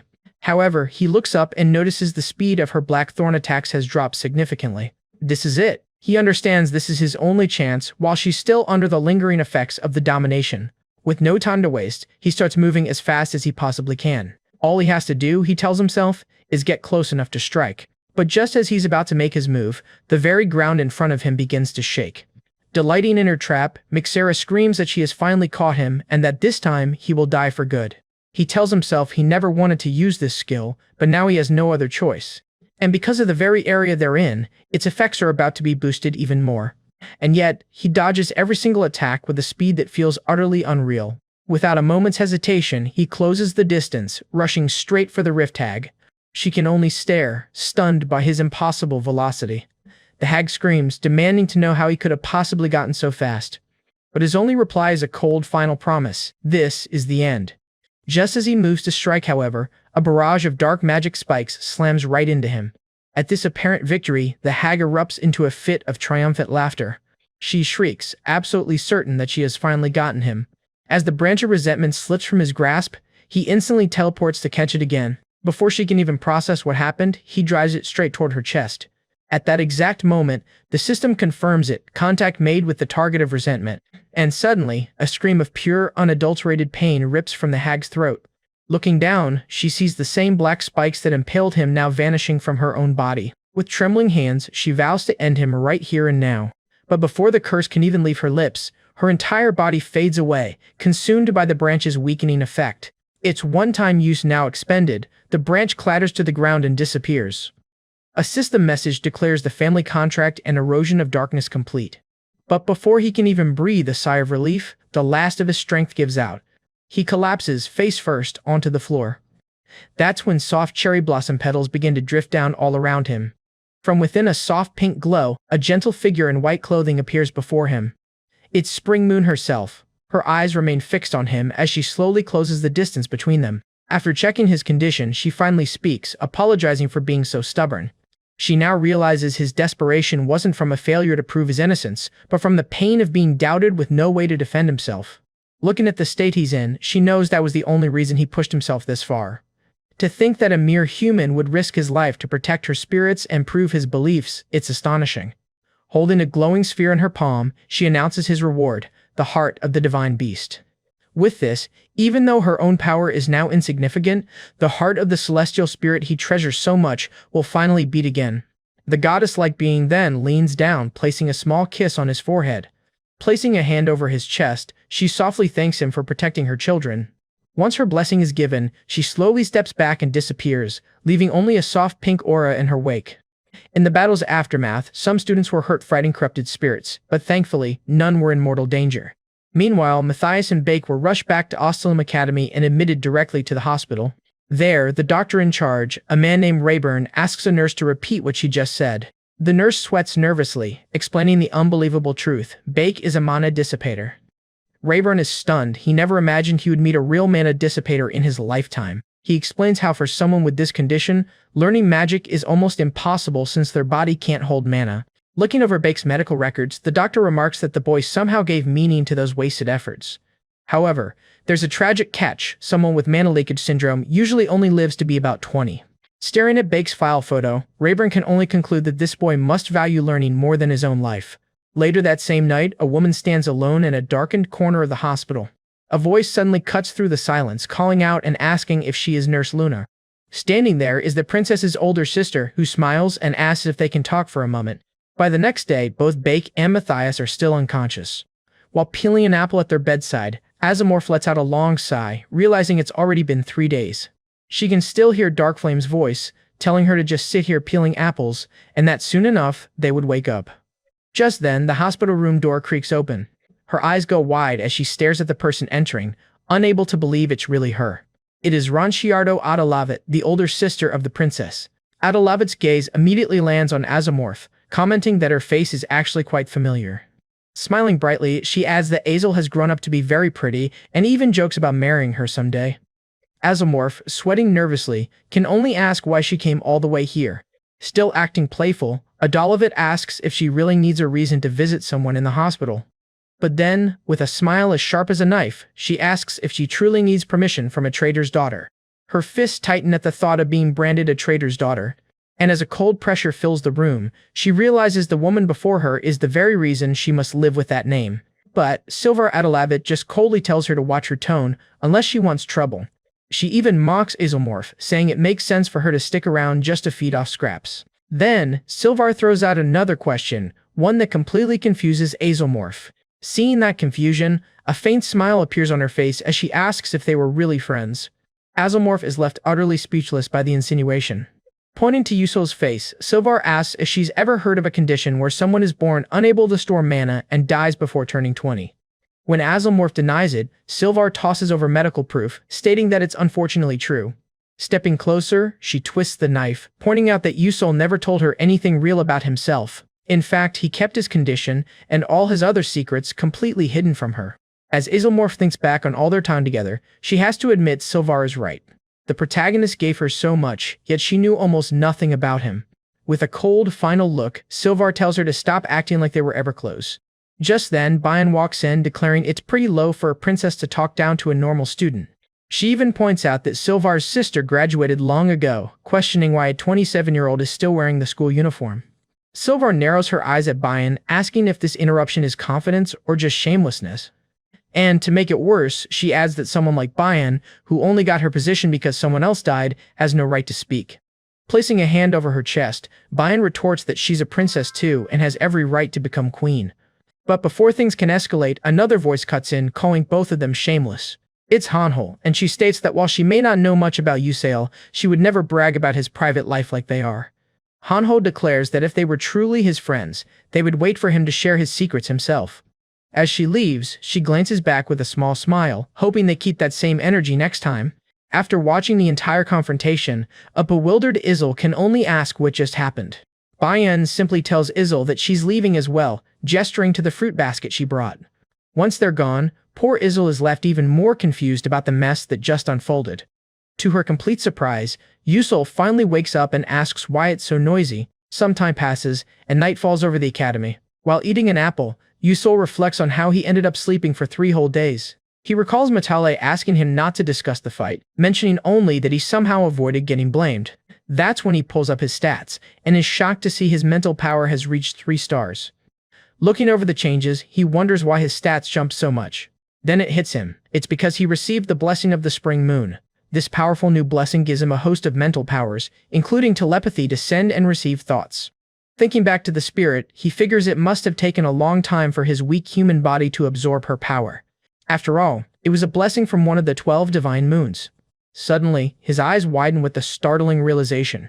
He pulls the pink orb from his pocket, relieved to see the heart of the divine spirit is still there. Just then, the system announces that because he guided the story ideally, Project Constellatio is granting him a special reward. Staring at the screen, he considers what he should even ask for this time.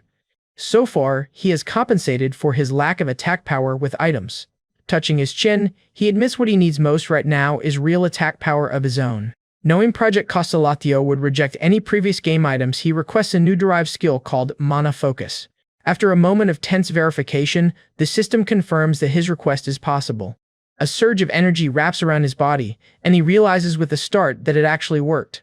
Which means, if he controls the mana constantly leaking from his body and forces it to a single point, he can gather all that power there. Satisfied, he tells himself that he can now return Ifnal's heart and finally control his mana dissipation. His body is already itching for action, and he wishes the weekend would come faster. Later, in a wide grassy field, a small cabin sits alone. A lone figure approaches the cabin door. This person is Kane, captain of the 13th Division. And inside is the Lord of the Tower of the Waning Moon, Rudelik Hollow.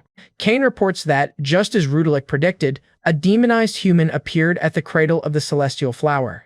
Hearing this, Rudelik notes that purifying the human was an unusual choice for Kane, who now wonders if he's about to be scolded.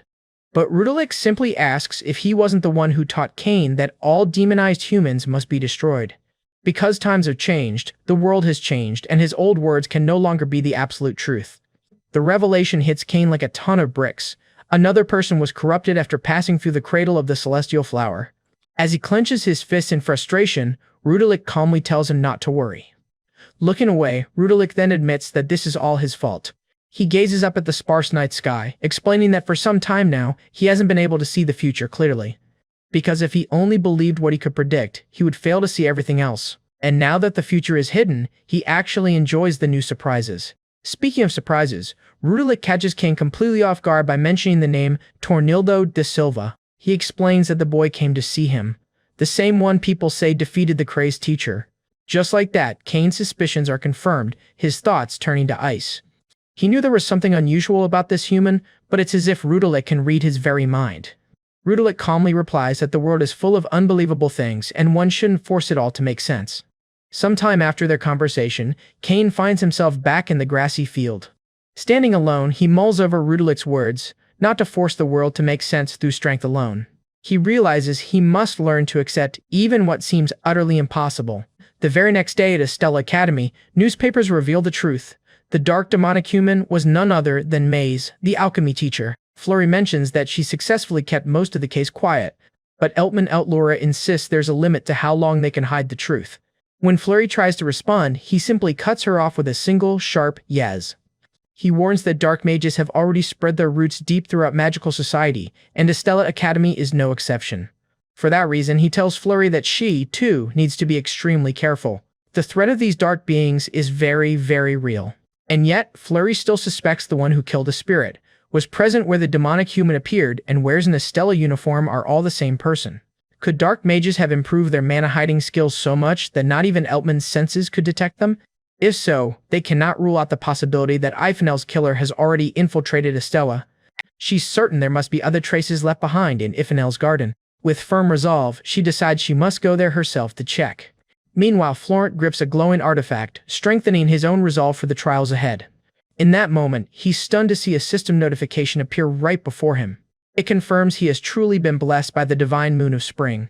Elsewhere, Minabia's older sister Sylvek watches her with a calculating gaze. This confirms her theories about her younger sister's true potential, which only solidifies her own fierce ambition. Their relationship, after all, is a strange and complicated one. She sees Bea not as family, but as a rival for the throne, one she must defeat to become queen. Sylvek's entire drive is defined by this unwavering belief, and she will push as hard as she needs to get exactly what she wants. Back in the present, Florent is now determined to reach Ifanel's secret garden. He plans to confront the scumbag who stole his best friend's heart. He tells himself he has to get there as fast as possible to give her the heart of a spirit beast.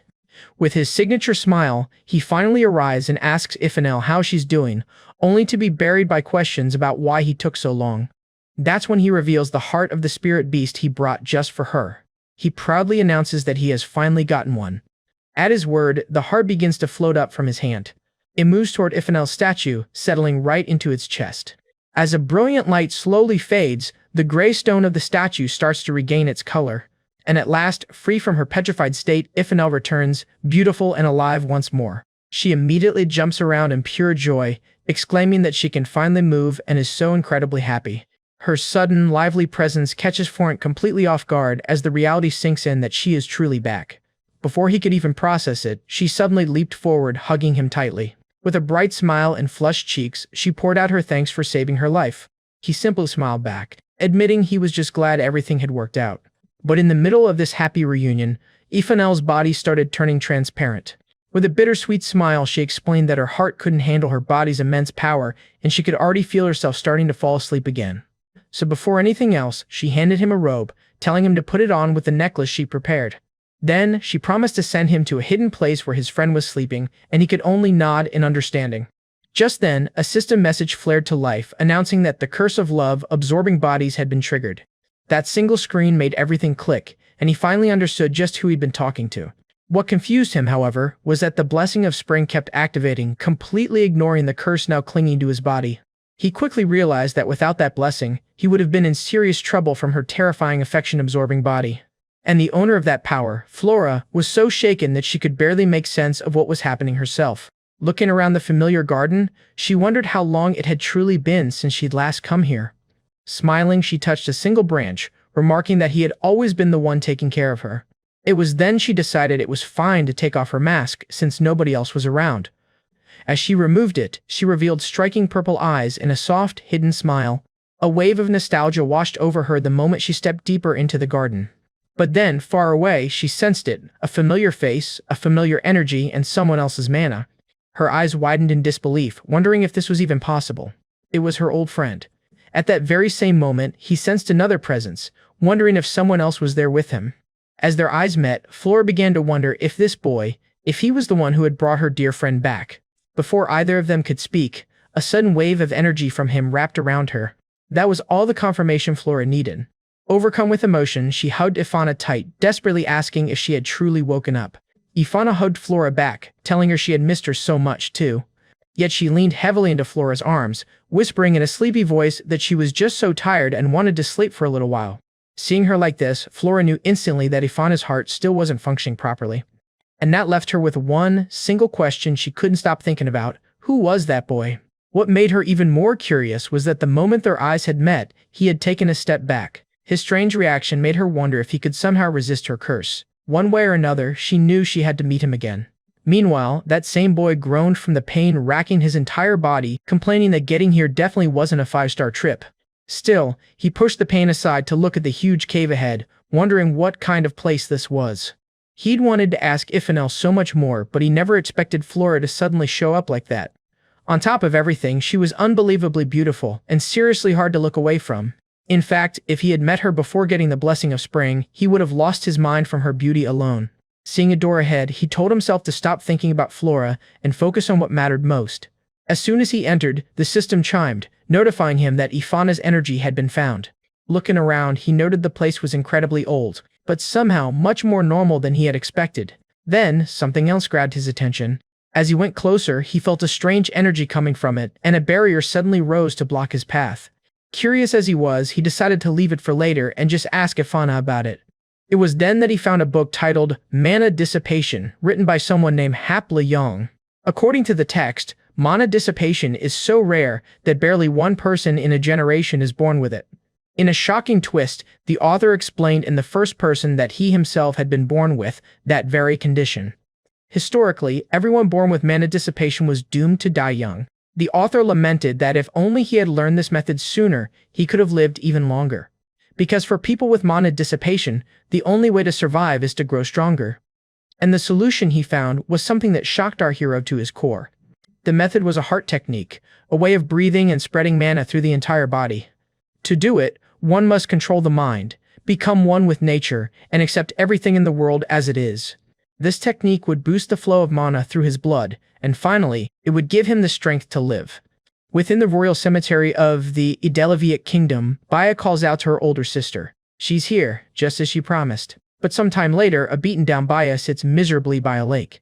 She even throws a stone into the water, just so she won't have to see her own wretched reflection. Just then, a sudden noise from the forest startles her. While Baya braces for the worst, out comes Erina Dolovit, her older sister, wearing a smile and announcing she's finally found her.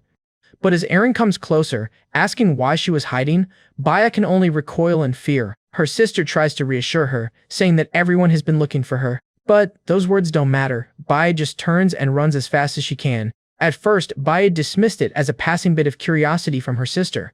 Yet day after day, while her life became a nightmare of fire affinity training, Erin kept visiting with that same gentle smile. Finally, in desperation, she screams at Erin not to mock her, that she has no idea what she's going through. Convinced it's all just pity, she orders her sister to go away and never come back. It's only later, hiding behind a door, that she overhears the truth. Princess Erina Dolovit will not survive the year. And that's how she learns of her sister's incurable illness, the very same family curse that makes the body burst into flames and turn to ash. Suddenly, it all made sense. Erina Dolovit was the only person in the world who could ever truly understand her pain. And that's why, this time, it was Erin who was surprised by the sound of approaching footsteps. Stumbling over her words, Baya says she has something to give her sister. And through it all, Erin maintained the same warm smile and gentle voice from the day they first met. From that day forward, Baya resolved to see, hear, and feel everything she could, just to share it all with her sister. Because every moment they spent together made her feel truly alive and happy. But in the end, her sister lost her battle with the curse, turning to ash. Now, as she places flowers on that grave, she makes a vow, never again will she suffer like this. Her mind turns to the flame spirit flower, a legendary bloom whose scent summons the very incarnation of fire into one's body. The problem is, when that incarnation descends, it also floods the user with an insane amount of mana. While it's no guarantee against mana dissipation, it's her only hope, and only the king is allowed near it. So the future queen makes another vow. Before their human's life runs out, she will become queen of the Adolovit kingdom, no matter the cost. But while she plots her rise to power, that very human is sitting alone in an old hidden room inside the cave. He's deep in meditation, desperately trying to learn the mind method from the ancient book. He pushes himself, meditating until his entire body is drenched in sweat. And then, suddenly, it happens. The skill Supreme Spirit Divine Art is unlocked. As the newfound power floods his system, a wave of relief washes over him. He's finally done it. This new art is incredible, absorbing natural energy through breathing itself, all following the rules of yin and yang and the 5 elements. A system message then explains that self-learned skills like this can be trained with a focus on growth, or even turned off completely. Reading this, he stares at his palm, realizing that his divine breath must now be a sub-skill of this supreme art. He clenches his fist with newfound confidence. Though the divine beast's erosion means he can't use it often, its power will be far greater than before. Which means he'll never be crushed so easily again, not like he was against Professor Mishara. And so, he activates the Supreme Spirit Divine Art, and a huge surge of mana flows through him. Immediately, he feels all of his stats receive a significant boost. His eyes fall upon Teravan, his magic sword, the one that turns the mana leaking from his body into a blade, thanks to his mana leakage syndrome. Before, his leakage was too severe to form a strong blade, forcing him to rely on tools made by Manaless. But now, activating mana focus, he wonders what will happen if he pours all this enhanced power into Teravan. The answer, sadly, is nothing. The energy he gathers into the sword simply scatters into the air. Yet he remains calm, admitting to himself that this failure was expected. After all, it still takes him a full 10 minutes just to activate the divine art. Even so, he knows this isn't impossible. If he just keeps training, he's certain that someday he'll be able to use this power freely. Meanwhile, sometime later at the cradle of the Heavenly Flower in the Elf City, Florin insists the students of Estella must be rewarded for dealing with Professor Majira. Her assistant, Orhancha, immediately agrees with her assessment. With that decided, Florin announces that she is leaving, because she has a personal matter to handle. Letting out a long sigh, Orhancha can't help but think it's been far too long since his last audience with Florin. Just the thought of her makes his cheeks burn, and pressing a hand to his chest, he can only whisper her name. After all, Florin had chosen him as her assistant specifically because she believed he was highly resistant to her curse. But the truth was far different. He had long ago fallen victim to her beauty and the very curse that plagued her. That's why he swears to himself that even if Florin never truly sees him as more, he will do anything in his power just to make her smile. His duty today is a part of that vow. To honor the Estella students who fought Professor Majera, the root of the spirit tree is awarding medals, presented by Orhancha himself. The first medal is for Mateus, a powerful S-class first-year student. Representing the elves, Orhancha steps forward to present the award. This whole ceremony is a calculated display, meant to show any watching dark mages the unbreakable bond between humans and elves. And the gesture is especially significant because Mateus himself is half dark mage. With a formal smile, Orhancha presents the medal and offers his congratulations. Yet as he watches Mateus leave the stage, a strange and sudden sense of unease washes over him. Before he can dwell on it, the next student is called forward. Baek Yusol. Orhancha moves to casually hand over the medal, offering the same formal congratulations as before. But in that single instant of contact, a distinct and powerful energy jolts through him. Baek looks confused by the elf's sudden hesitation, while Orhancha desperately wonders if that energy could truly be coming from this boy. And as Baek walks away, one question burns in his mind: why is he sensing the sacred aura of Ifanel from a mere Estella student? The only explanation is unthinkable. That this boy might be the divine spirit killer, the very one who stole Ifanel's heart. Suddenly, it all starts to make sense. It always seemed impossible that students could defeat a Risk 6 dark mage, but not if this boy had infiltrated the academy. Staring at Baek's retreating back, Orhancha realizes that capturing this fugitive would surely please not only Her Majesty, but Florin herself. This could be the key to finally winning Florin's heart, but he knows he cannot afford to be careless. With renewed purpose, he vows to expose the human's true identity and win the love he so desperately craves. Meanwhile, a completely different kind of challenge is unfolding, as a new subject is added to the first-year curriculum, Familiar Studies. And the one in charge of this chaotic new class is the ever-energetic teacher, Pedalati. While some students are screaming at the top of their lungs, and others are trying their absolute best not to panic, their cheerful teacher just laughs, telling everyone they're doing great. There's one important rule to this class, however: only the person who made the contract can actually see their own familiar. This proves to be a problem for Azul, who calls out in frustration, trying to get her familiar to come over. Hiding there in the grass is her familiar, a cute but stubborn little bird named Perumi.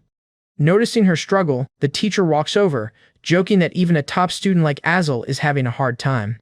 But as she gets closer, she recognizes the adorable creature for what it is: a glacial thunderbird.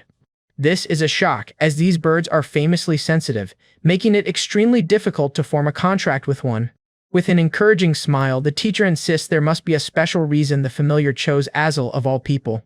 She goes on to explain that once a mage's bond with their familiar reaches its absolute peak, they can summon it into the physical world to fight alongside them, just like her own massive wolf. Inspired by this incredible revelation, Azul's eyes light up as she agrees to try.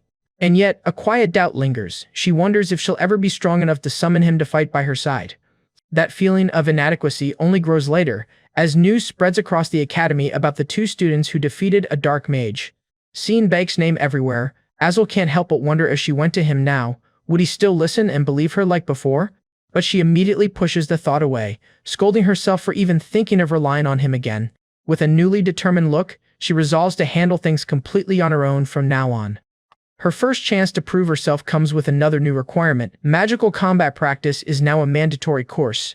The professor begins by telling the students that the key to winning a duel isn't simply throwing out the most powerful spells. For instance, while area of effect magic is undeniably powerful, its casting time gives you a moment to react. Target-type magic, on the other hand, is far more dangerous, appearing instantly at its designated coordinates. This leads to the basic principle of all magic combat: stay outside your enemy's range while always keeping them inside of yours. And to put this principle into practice, a wooden training dummy suddenly appears on the field. Their goal is twofold: Either break into the dummy's blind spot for 30 seconds, or somehow survive inside its attack range for a mere 10. Hearing this, Azel worries that lasting even 10 seconds with only 2 shields sounds nearly impossible. But Flame speculates that the first shield isn't for defense, but for learning the dummy's attribute and spell formula. Bayek immediately adds that the second shield must be for measuring the spell's range, allowing them to slip into its blind spot. With the strategy clear, the training begins, and Amelia is the first one up to the challenge. Unfortunately for her, she fails almost immediately. Aiden is next to try, but he fails just as quickly. After a long string of failures from the other students, it's finally Ian's turn. Without a moment's hesitation, he unleashes a powerful torrent of ice magic directly at the dummy. But while so many have failed, Peng Harang and Ma Yusong have both already managed to pass, putting all eyes on Ian's final result. He knows that normal reaction speed alone will never be enough to pass this test. After all, the Class 2 target spell activates in a mere 0.1 seconds. To beat that kind of speed, you have to read the very flow of mana. Only then can you go beyond the limits of a normal human. Just then, the next student is called, Baekyu Sol. He recalls that until now, he's always relied on a simple sixth sense to escape the range of target spells. But after learning the divine art of the Supreme Spirit, that same sixth sense has become infinitely sharper. Staring down the wooden dummy, he decides this is the perfect time to put his new ability to the test. As the wooden dummy prepares to fire, and before the spell can even fully form, Baek is already out of the way. Standing there, he realizes with a jolt just how insane this new state is. So he shuts out everything else, focusing only on reading the movement of mana through space. Now, no matter what attacks surround him, he effortlessly avoids every single one. He masterfully weaves through the barrage of spells, closing the distance to the dummy. Now, right in front of it, he knows that in this state, he can open his eyes, use mana focus, and strike. But before he can launch his attack, the teacher's voice cuts in, announcing that he has already passed. Even the instructor, cold as ever, admits this is the first time he's ever seen a human do something like that. And yet, Baek wants to keep going, since he was just starting to truly understand this new state. Meanwhile, a divine being appears in Flame's dream, calling her name again and again. The figure touches its chest, promising Flame that no matter what happens, it will always be there to protect her. Just as it starts to tell her something more, she wakes up. Her eyes snap open, the rest of the message lost to the waking world. Rubbing her head, Flame lets out a long sigh, muttering that she's been having that dream again. Ever since she used an angel's power to save Matthias from corruption, these dreams have been happening from time to time. Crossing her arms, she can't help but wonder what the being in her dream was really trying to say. Her thoughts are cut short when a classmate shouts that they need to hurry to the next class. A short time later, the teacher announces that today's lesson will be a combat match between Class S and Class A. As Baek and his opponent stand face to face, Flame quietly watches, thinking this should be interesting. The very moment the duel starts, Juslik attacks at once. This shocks the surrounding students, who recognize the third-class spell and praise the skill of the Class A student. But what really confuses everyone is that Bayek is just standing there, completely still. To Juslik, the rumor that Baek beat a Risk 6 Dark Mage with swordsmanship alone had to be an exaggeration. So he sends a massive torrent of water rushing forward. Juslik bellows for Bayek to be crushed by the overwhelming attack. That's when Baek's eyes snap open, and he casually uses one of his flashes to dodge. Juslik sneers, asking if all Baek can do is teleport around like a rat. He then immediately fires off his second spell, Water Dragon Cannon. Once again, however, Baek easily avoids the massive attack with another teleportation. Suddenly, target spells appear all around Bayek as Juslik shouts that he has finally entered his range. And yet, with a single easy step back, Baek dodges every single one of the guided attacks. Flame stares at his shining golden eyes, questioning if he really just avoided all of those spells. Absolutely furious, Juslik pours all the remaining mana in his body into one final, desperate attack. He laughs with confidence, telling Baek to try and block this one too. But before Juslik can react, he senses it. Baek is using mana focus. There is a brief, sharp slash that cuts through the air. In an instant, Baek's sword is glowing with a bright golden light in his hand. Juslik is left standing in total shock, completely soaked by his own redirected spell. Watching from the sidelines, Flame thinks about how he has most certainly caught the professor's eye now. But seeing the faint, knowing smile on his face, Flame suddenly realizes something far more important. The thing Baek really needs to hide isn't his incredible skill, but his knowledge of the future.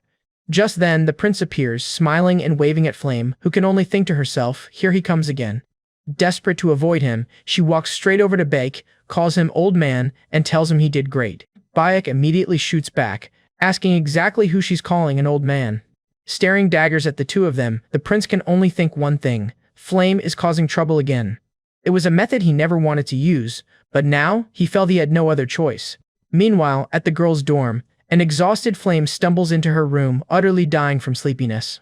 But just as she's about to collapse, something immediately catches her eye. It's her roommate Noka, and Flame calls out, asking why on earth she's still awake. That's when Flame notices the letter in Noka's hands, teasingly asking if it's from her boyfriend. Noka, however, just hesitates, suddenly unsure of how to answer. Instead, she looks up at Flame and says there is something she wants to ask. Which is how, a little later, Flame finds herself stuck delivering Noka's love letter. Grumbling under her breath, she complains that kids these days are just way too shy.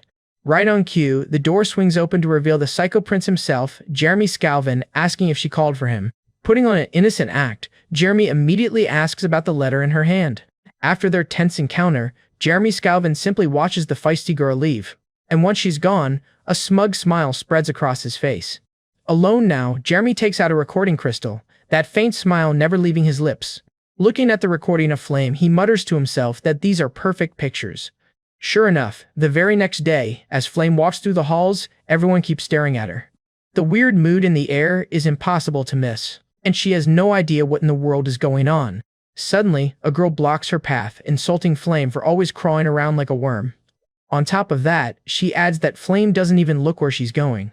That's the last straw. Flame grabs the girl's shirt, having finally had enough. But the girl's next words make her freeze for a second before she demands, "Repeat that." Now absolutely furious, Flame demands to know who exactly the girl thinks she is dating. The answer? Photos are circulating of her handing that letter to Jeremy Scalvin.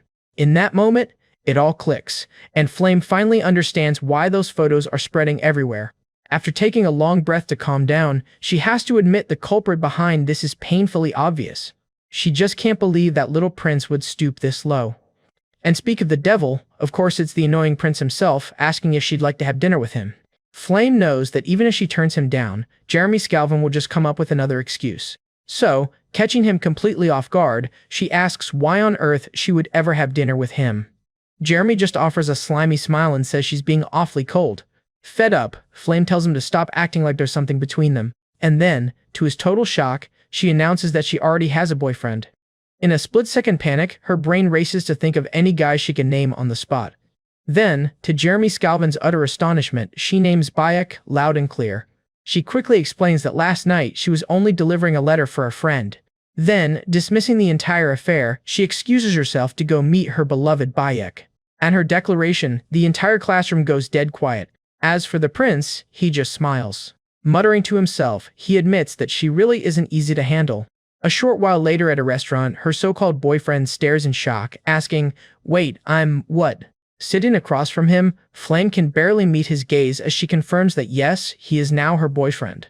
When Bayek asks how things could possibly end up like this, Flame can only mumble that it just happened. While they eat, he correctly guesses this all has to do with the rumors from earlier. And with a surprisingly warm smile, he says that if this helps her, he's fine with it. So from that day on, her rental boyfriend would be paid entirely in meals. Yet even now, she keeps looking at Bayek, wondering why he was the first person who came to her mind. Guilt washes over her, because she knows Bayek only came back in time because he loved Isol so much. And then there is also a certain why vibe to consider. Perhaps Bayek only agreed to be her fake boyfriend to protect Isol from Jeremy. But her theorizing is cut short when, the next day during practical class, Bayek runs into a problem. He ends up facing Isol in combat training, with no idea why she looks so incredibly mad. As Flame burns with anger, Bayek just wonders if she's seriously upset about something. But today, more than anything, she just really wants to punch him in the face. So when he tries to get her attention, she cuts in, declaring this fight will be very different from their last. Princess Bayek goes all out, pouring the last of her mana into a storm of countless fireballs. Without hesitation, she hurls the entire fiery barrage right at Baek Yusol. A huge blast rocks the arena, leaving every single spectator in utter shock. But the princess isn't finished with her assault just yet. Watching from the stands, even Flame has no idea how to react to such an overwhelming display of power. She can only wonder what Baek Yusol possibly did to make the princess this furious. That's when Flame spots Baek Yusol's two friends from the restaurant actually cheering for the princess. With an innocent smile, Matali explains they're simply there to support their friend. Flame just figures Matali and the princess must be close, since they are in the same club after all. As Baek-Yu-Sol continues running for his life, Flame turns to ask Isol if she's also cheering against him. Meanwhile, our guy desperately dodges, realizing her attacks are just too fast to handle. He knows that if he could just get 5 seconds to focus his mana, he could cut right through her spells. But the fire blasts just keep hounding him from every conceivable side. Now, pillars of flame erupt all across the battlefield, boxing him in. Burning arrows rain down from above as a massive wall of fire suddenly blocks his only path forward. A cold sweat runs down his back as he stands frozen on the spot. He realizes there's nowhere left for him to run. In his panic, he takes a step back, right onto a magic trap, revealing the princess had planned for this too. A chain of fiery explosions immediately engulfs him, and his scream echoes across the entire arena. And just like that, the princess is declared the winner of the match. Even Princess Bayek can hardly believe it, wondering if she somehow actually beat him. Lying on the ground, Baek-Yu-Sol knows he barely survived that onslaught. To him, it's clear that if this had been a real battle, he would already be dead. Princess Bayek, however, remains confused about her win, since the skills she used were on the level of a 4th-class mage. Tarisha rushes over to see if he's okay, but all he can say is that his whole life flashed before his eyes. Later on, Princess Bayek asks her friends how they didn't notice how obvious it was that he went easy on her. She reminds them of their last training session, where his swordsmanship was sharp enough to slice a 3rd-class spell. On top of that, the princess clearly remembers what he did back in the dungeon. Clenching her fists in frustration, she wonders if he just doesn't see her as an opponent worth taking seriously. This prompts Harang to suggest that maybe he's following an old knight's code to treat ladies with special care. Yet that doesn't make any sense to Princess Bayek, because he treats every other girl normally. In fact, she points out that he never goes easy on any of them. Suddenly flustered, the princess turns away, telling Harang to stop saying such nonsense. But it's obvious she's just trying to hide her bright red face from her friends. Harang can only smirk, knowing her little theory must have hit the nail right on the head. Sometime later, our guy meets up with Flame for their weekly outing as part of their fake relationship. After dutifully playing the part of the pretend boyfriend, he returns to Ifanel's secret garden. To his shock, he finds Ifanel in a terribly weakened state and immediately demands to know what happened. So he's completely taken aback when she reveals there's a much faster way for her to recover. A sly smile creeps onto her face as she prepares to make her proposal. Catching him completely off guard, she takes his hand, saying she'll recover faster if they make a familiar contract. He's totally confused, asking if she's seriously proposing they form a familiar contract right now. And so, she asks him one more time to please make a familiar contract with her. His silence makes her uneasy as he clearly hesitates, weighing the monumental decision. But after a moment of thought, he reaches out his hand and agrees. As Ifanel moves closer, he's still stunned by the reality of what's happening. He can't believe he's really about to make a contract with the Divine Spirit. Just then, a system window pops up, confirming he has formed a soul contract with the Divine Beast Ifanel. Through it, he inherits several of her traits: self-purification, whisper of the wind, and memories for the flower garden. Looking over the status window, he's surprised to gain so many special traits from this one contract. His eyes land on memories for the flower garden, a skill he doesn't recognize at all. The system explains that whenever he smells a flower, he will gain a trait related to that flower's meaning. So he turns to Ifanel, asking her what on earth a skill like that actually does. And when he presses about any other effects, her only reply is that it will also make him happy. While it wasn't his plan for the day, forging this familiar contract with the Divine Spirit is a pretty great outcome. Now, to make it official, he gets the spirit's attention. With a confident smile, he tells her that he'll be counting on her from now on. And in response, she beams with pure happiness and excitedly agrees. Sometime later, he arrives at the hallowed halls of the International Alchemy Organization. His purpose there is simple: to check on his trusted partner, the living sword Taravan. He immediately asks the alchemist Alicia about Taravan's condition, only for her to confirm it's much worse than expected. That's when he sheepishly admits he not only shattered the blade form, but also had to keep using it during training. Alicia notes that while Taravan is tough, this is the perfect chance to finally repair it properly. On top of that, she reminds him that the item presentations are coming up, which means he has to pick up Taravan today. Her mention of the presentation piques his curiosity, so he asks how her own item is going, making her instantly nervous. Hesitantly, she points toward a simple ribbon, revealing it as the very item she's currently working on. It's a special choker that can summon a cloak anywhere at any time, but it's not quite finished yet. You see, it's supposed to auto-activate a second-grade barrier, but she lacks the skill, so for now it only covers the body. But before she can lament any further, he spots a mana pen and asks to borrow it for a moment. After just a quick look at the mana circuits, he explains she needs to set a boundary on the particle reduction line and add a memory thread. To make it easier to understand, he simplifies the process by comparing it to avatar upgrades in old video games. He tells Alice the current version can only fold and unfold. The key is to add a circuit that also records the item's form. And as he explains this revolutionary concept, he reaches for the choker to demonstrate his idea firsthand. With a flick of his wrist, he summons the newly modified cloak and asks Alice for her opinion. The result leaves her completely, utterly stunned. After all, he just solved the problem she'd been stuck on for 2 months in an instant, and she's about to call him a genius. Yet before a single word can escape her lips, the other alchemists suddenly mob him, firing off a barrage of questions. Amid the chaos, however, his eyes find her standing off to the side, still in shock. So, with an encouraging smile, he urges Alice to come ask her questions as well. Watching her work so hard with the others, he lets out a small, satisfied sigh and smiles. Little does he know, this small act is the very start of a huge item revolution that will soon hit the world of mages. The coming leap in technology is so massive, it's comparable to the jump from old cell phones to modern smartphones. Because of this, the difference in value between old magic engineering and this new alchemical engineering is absolutely massive. The world doesn't know it yet, but it will soon be shaken to its core by the possibilities of Alice's incredible new items. But as this breakthrough nears its public reveal, sinister forces begin to make their move. From the darkness, a group of shadowy figures watches, their intentions a complete mystery. And they aren't the only ones. Another party, a mysterious elf, also has their eyes fixed on the upcoming breakthrough. At the very center of everyone's plans stands the unsuspecting pair of alchemists, completely unaware of the danger. And just like that, with the world holding its breath, the day of the long-awaited presentation finally arrives.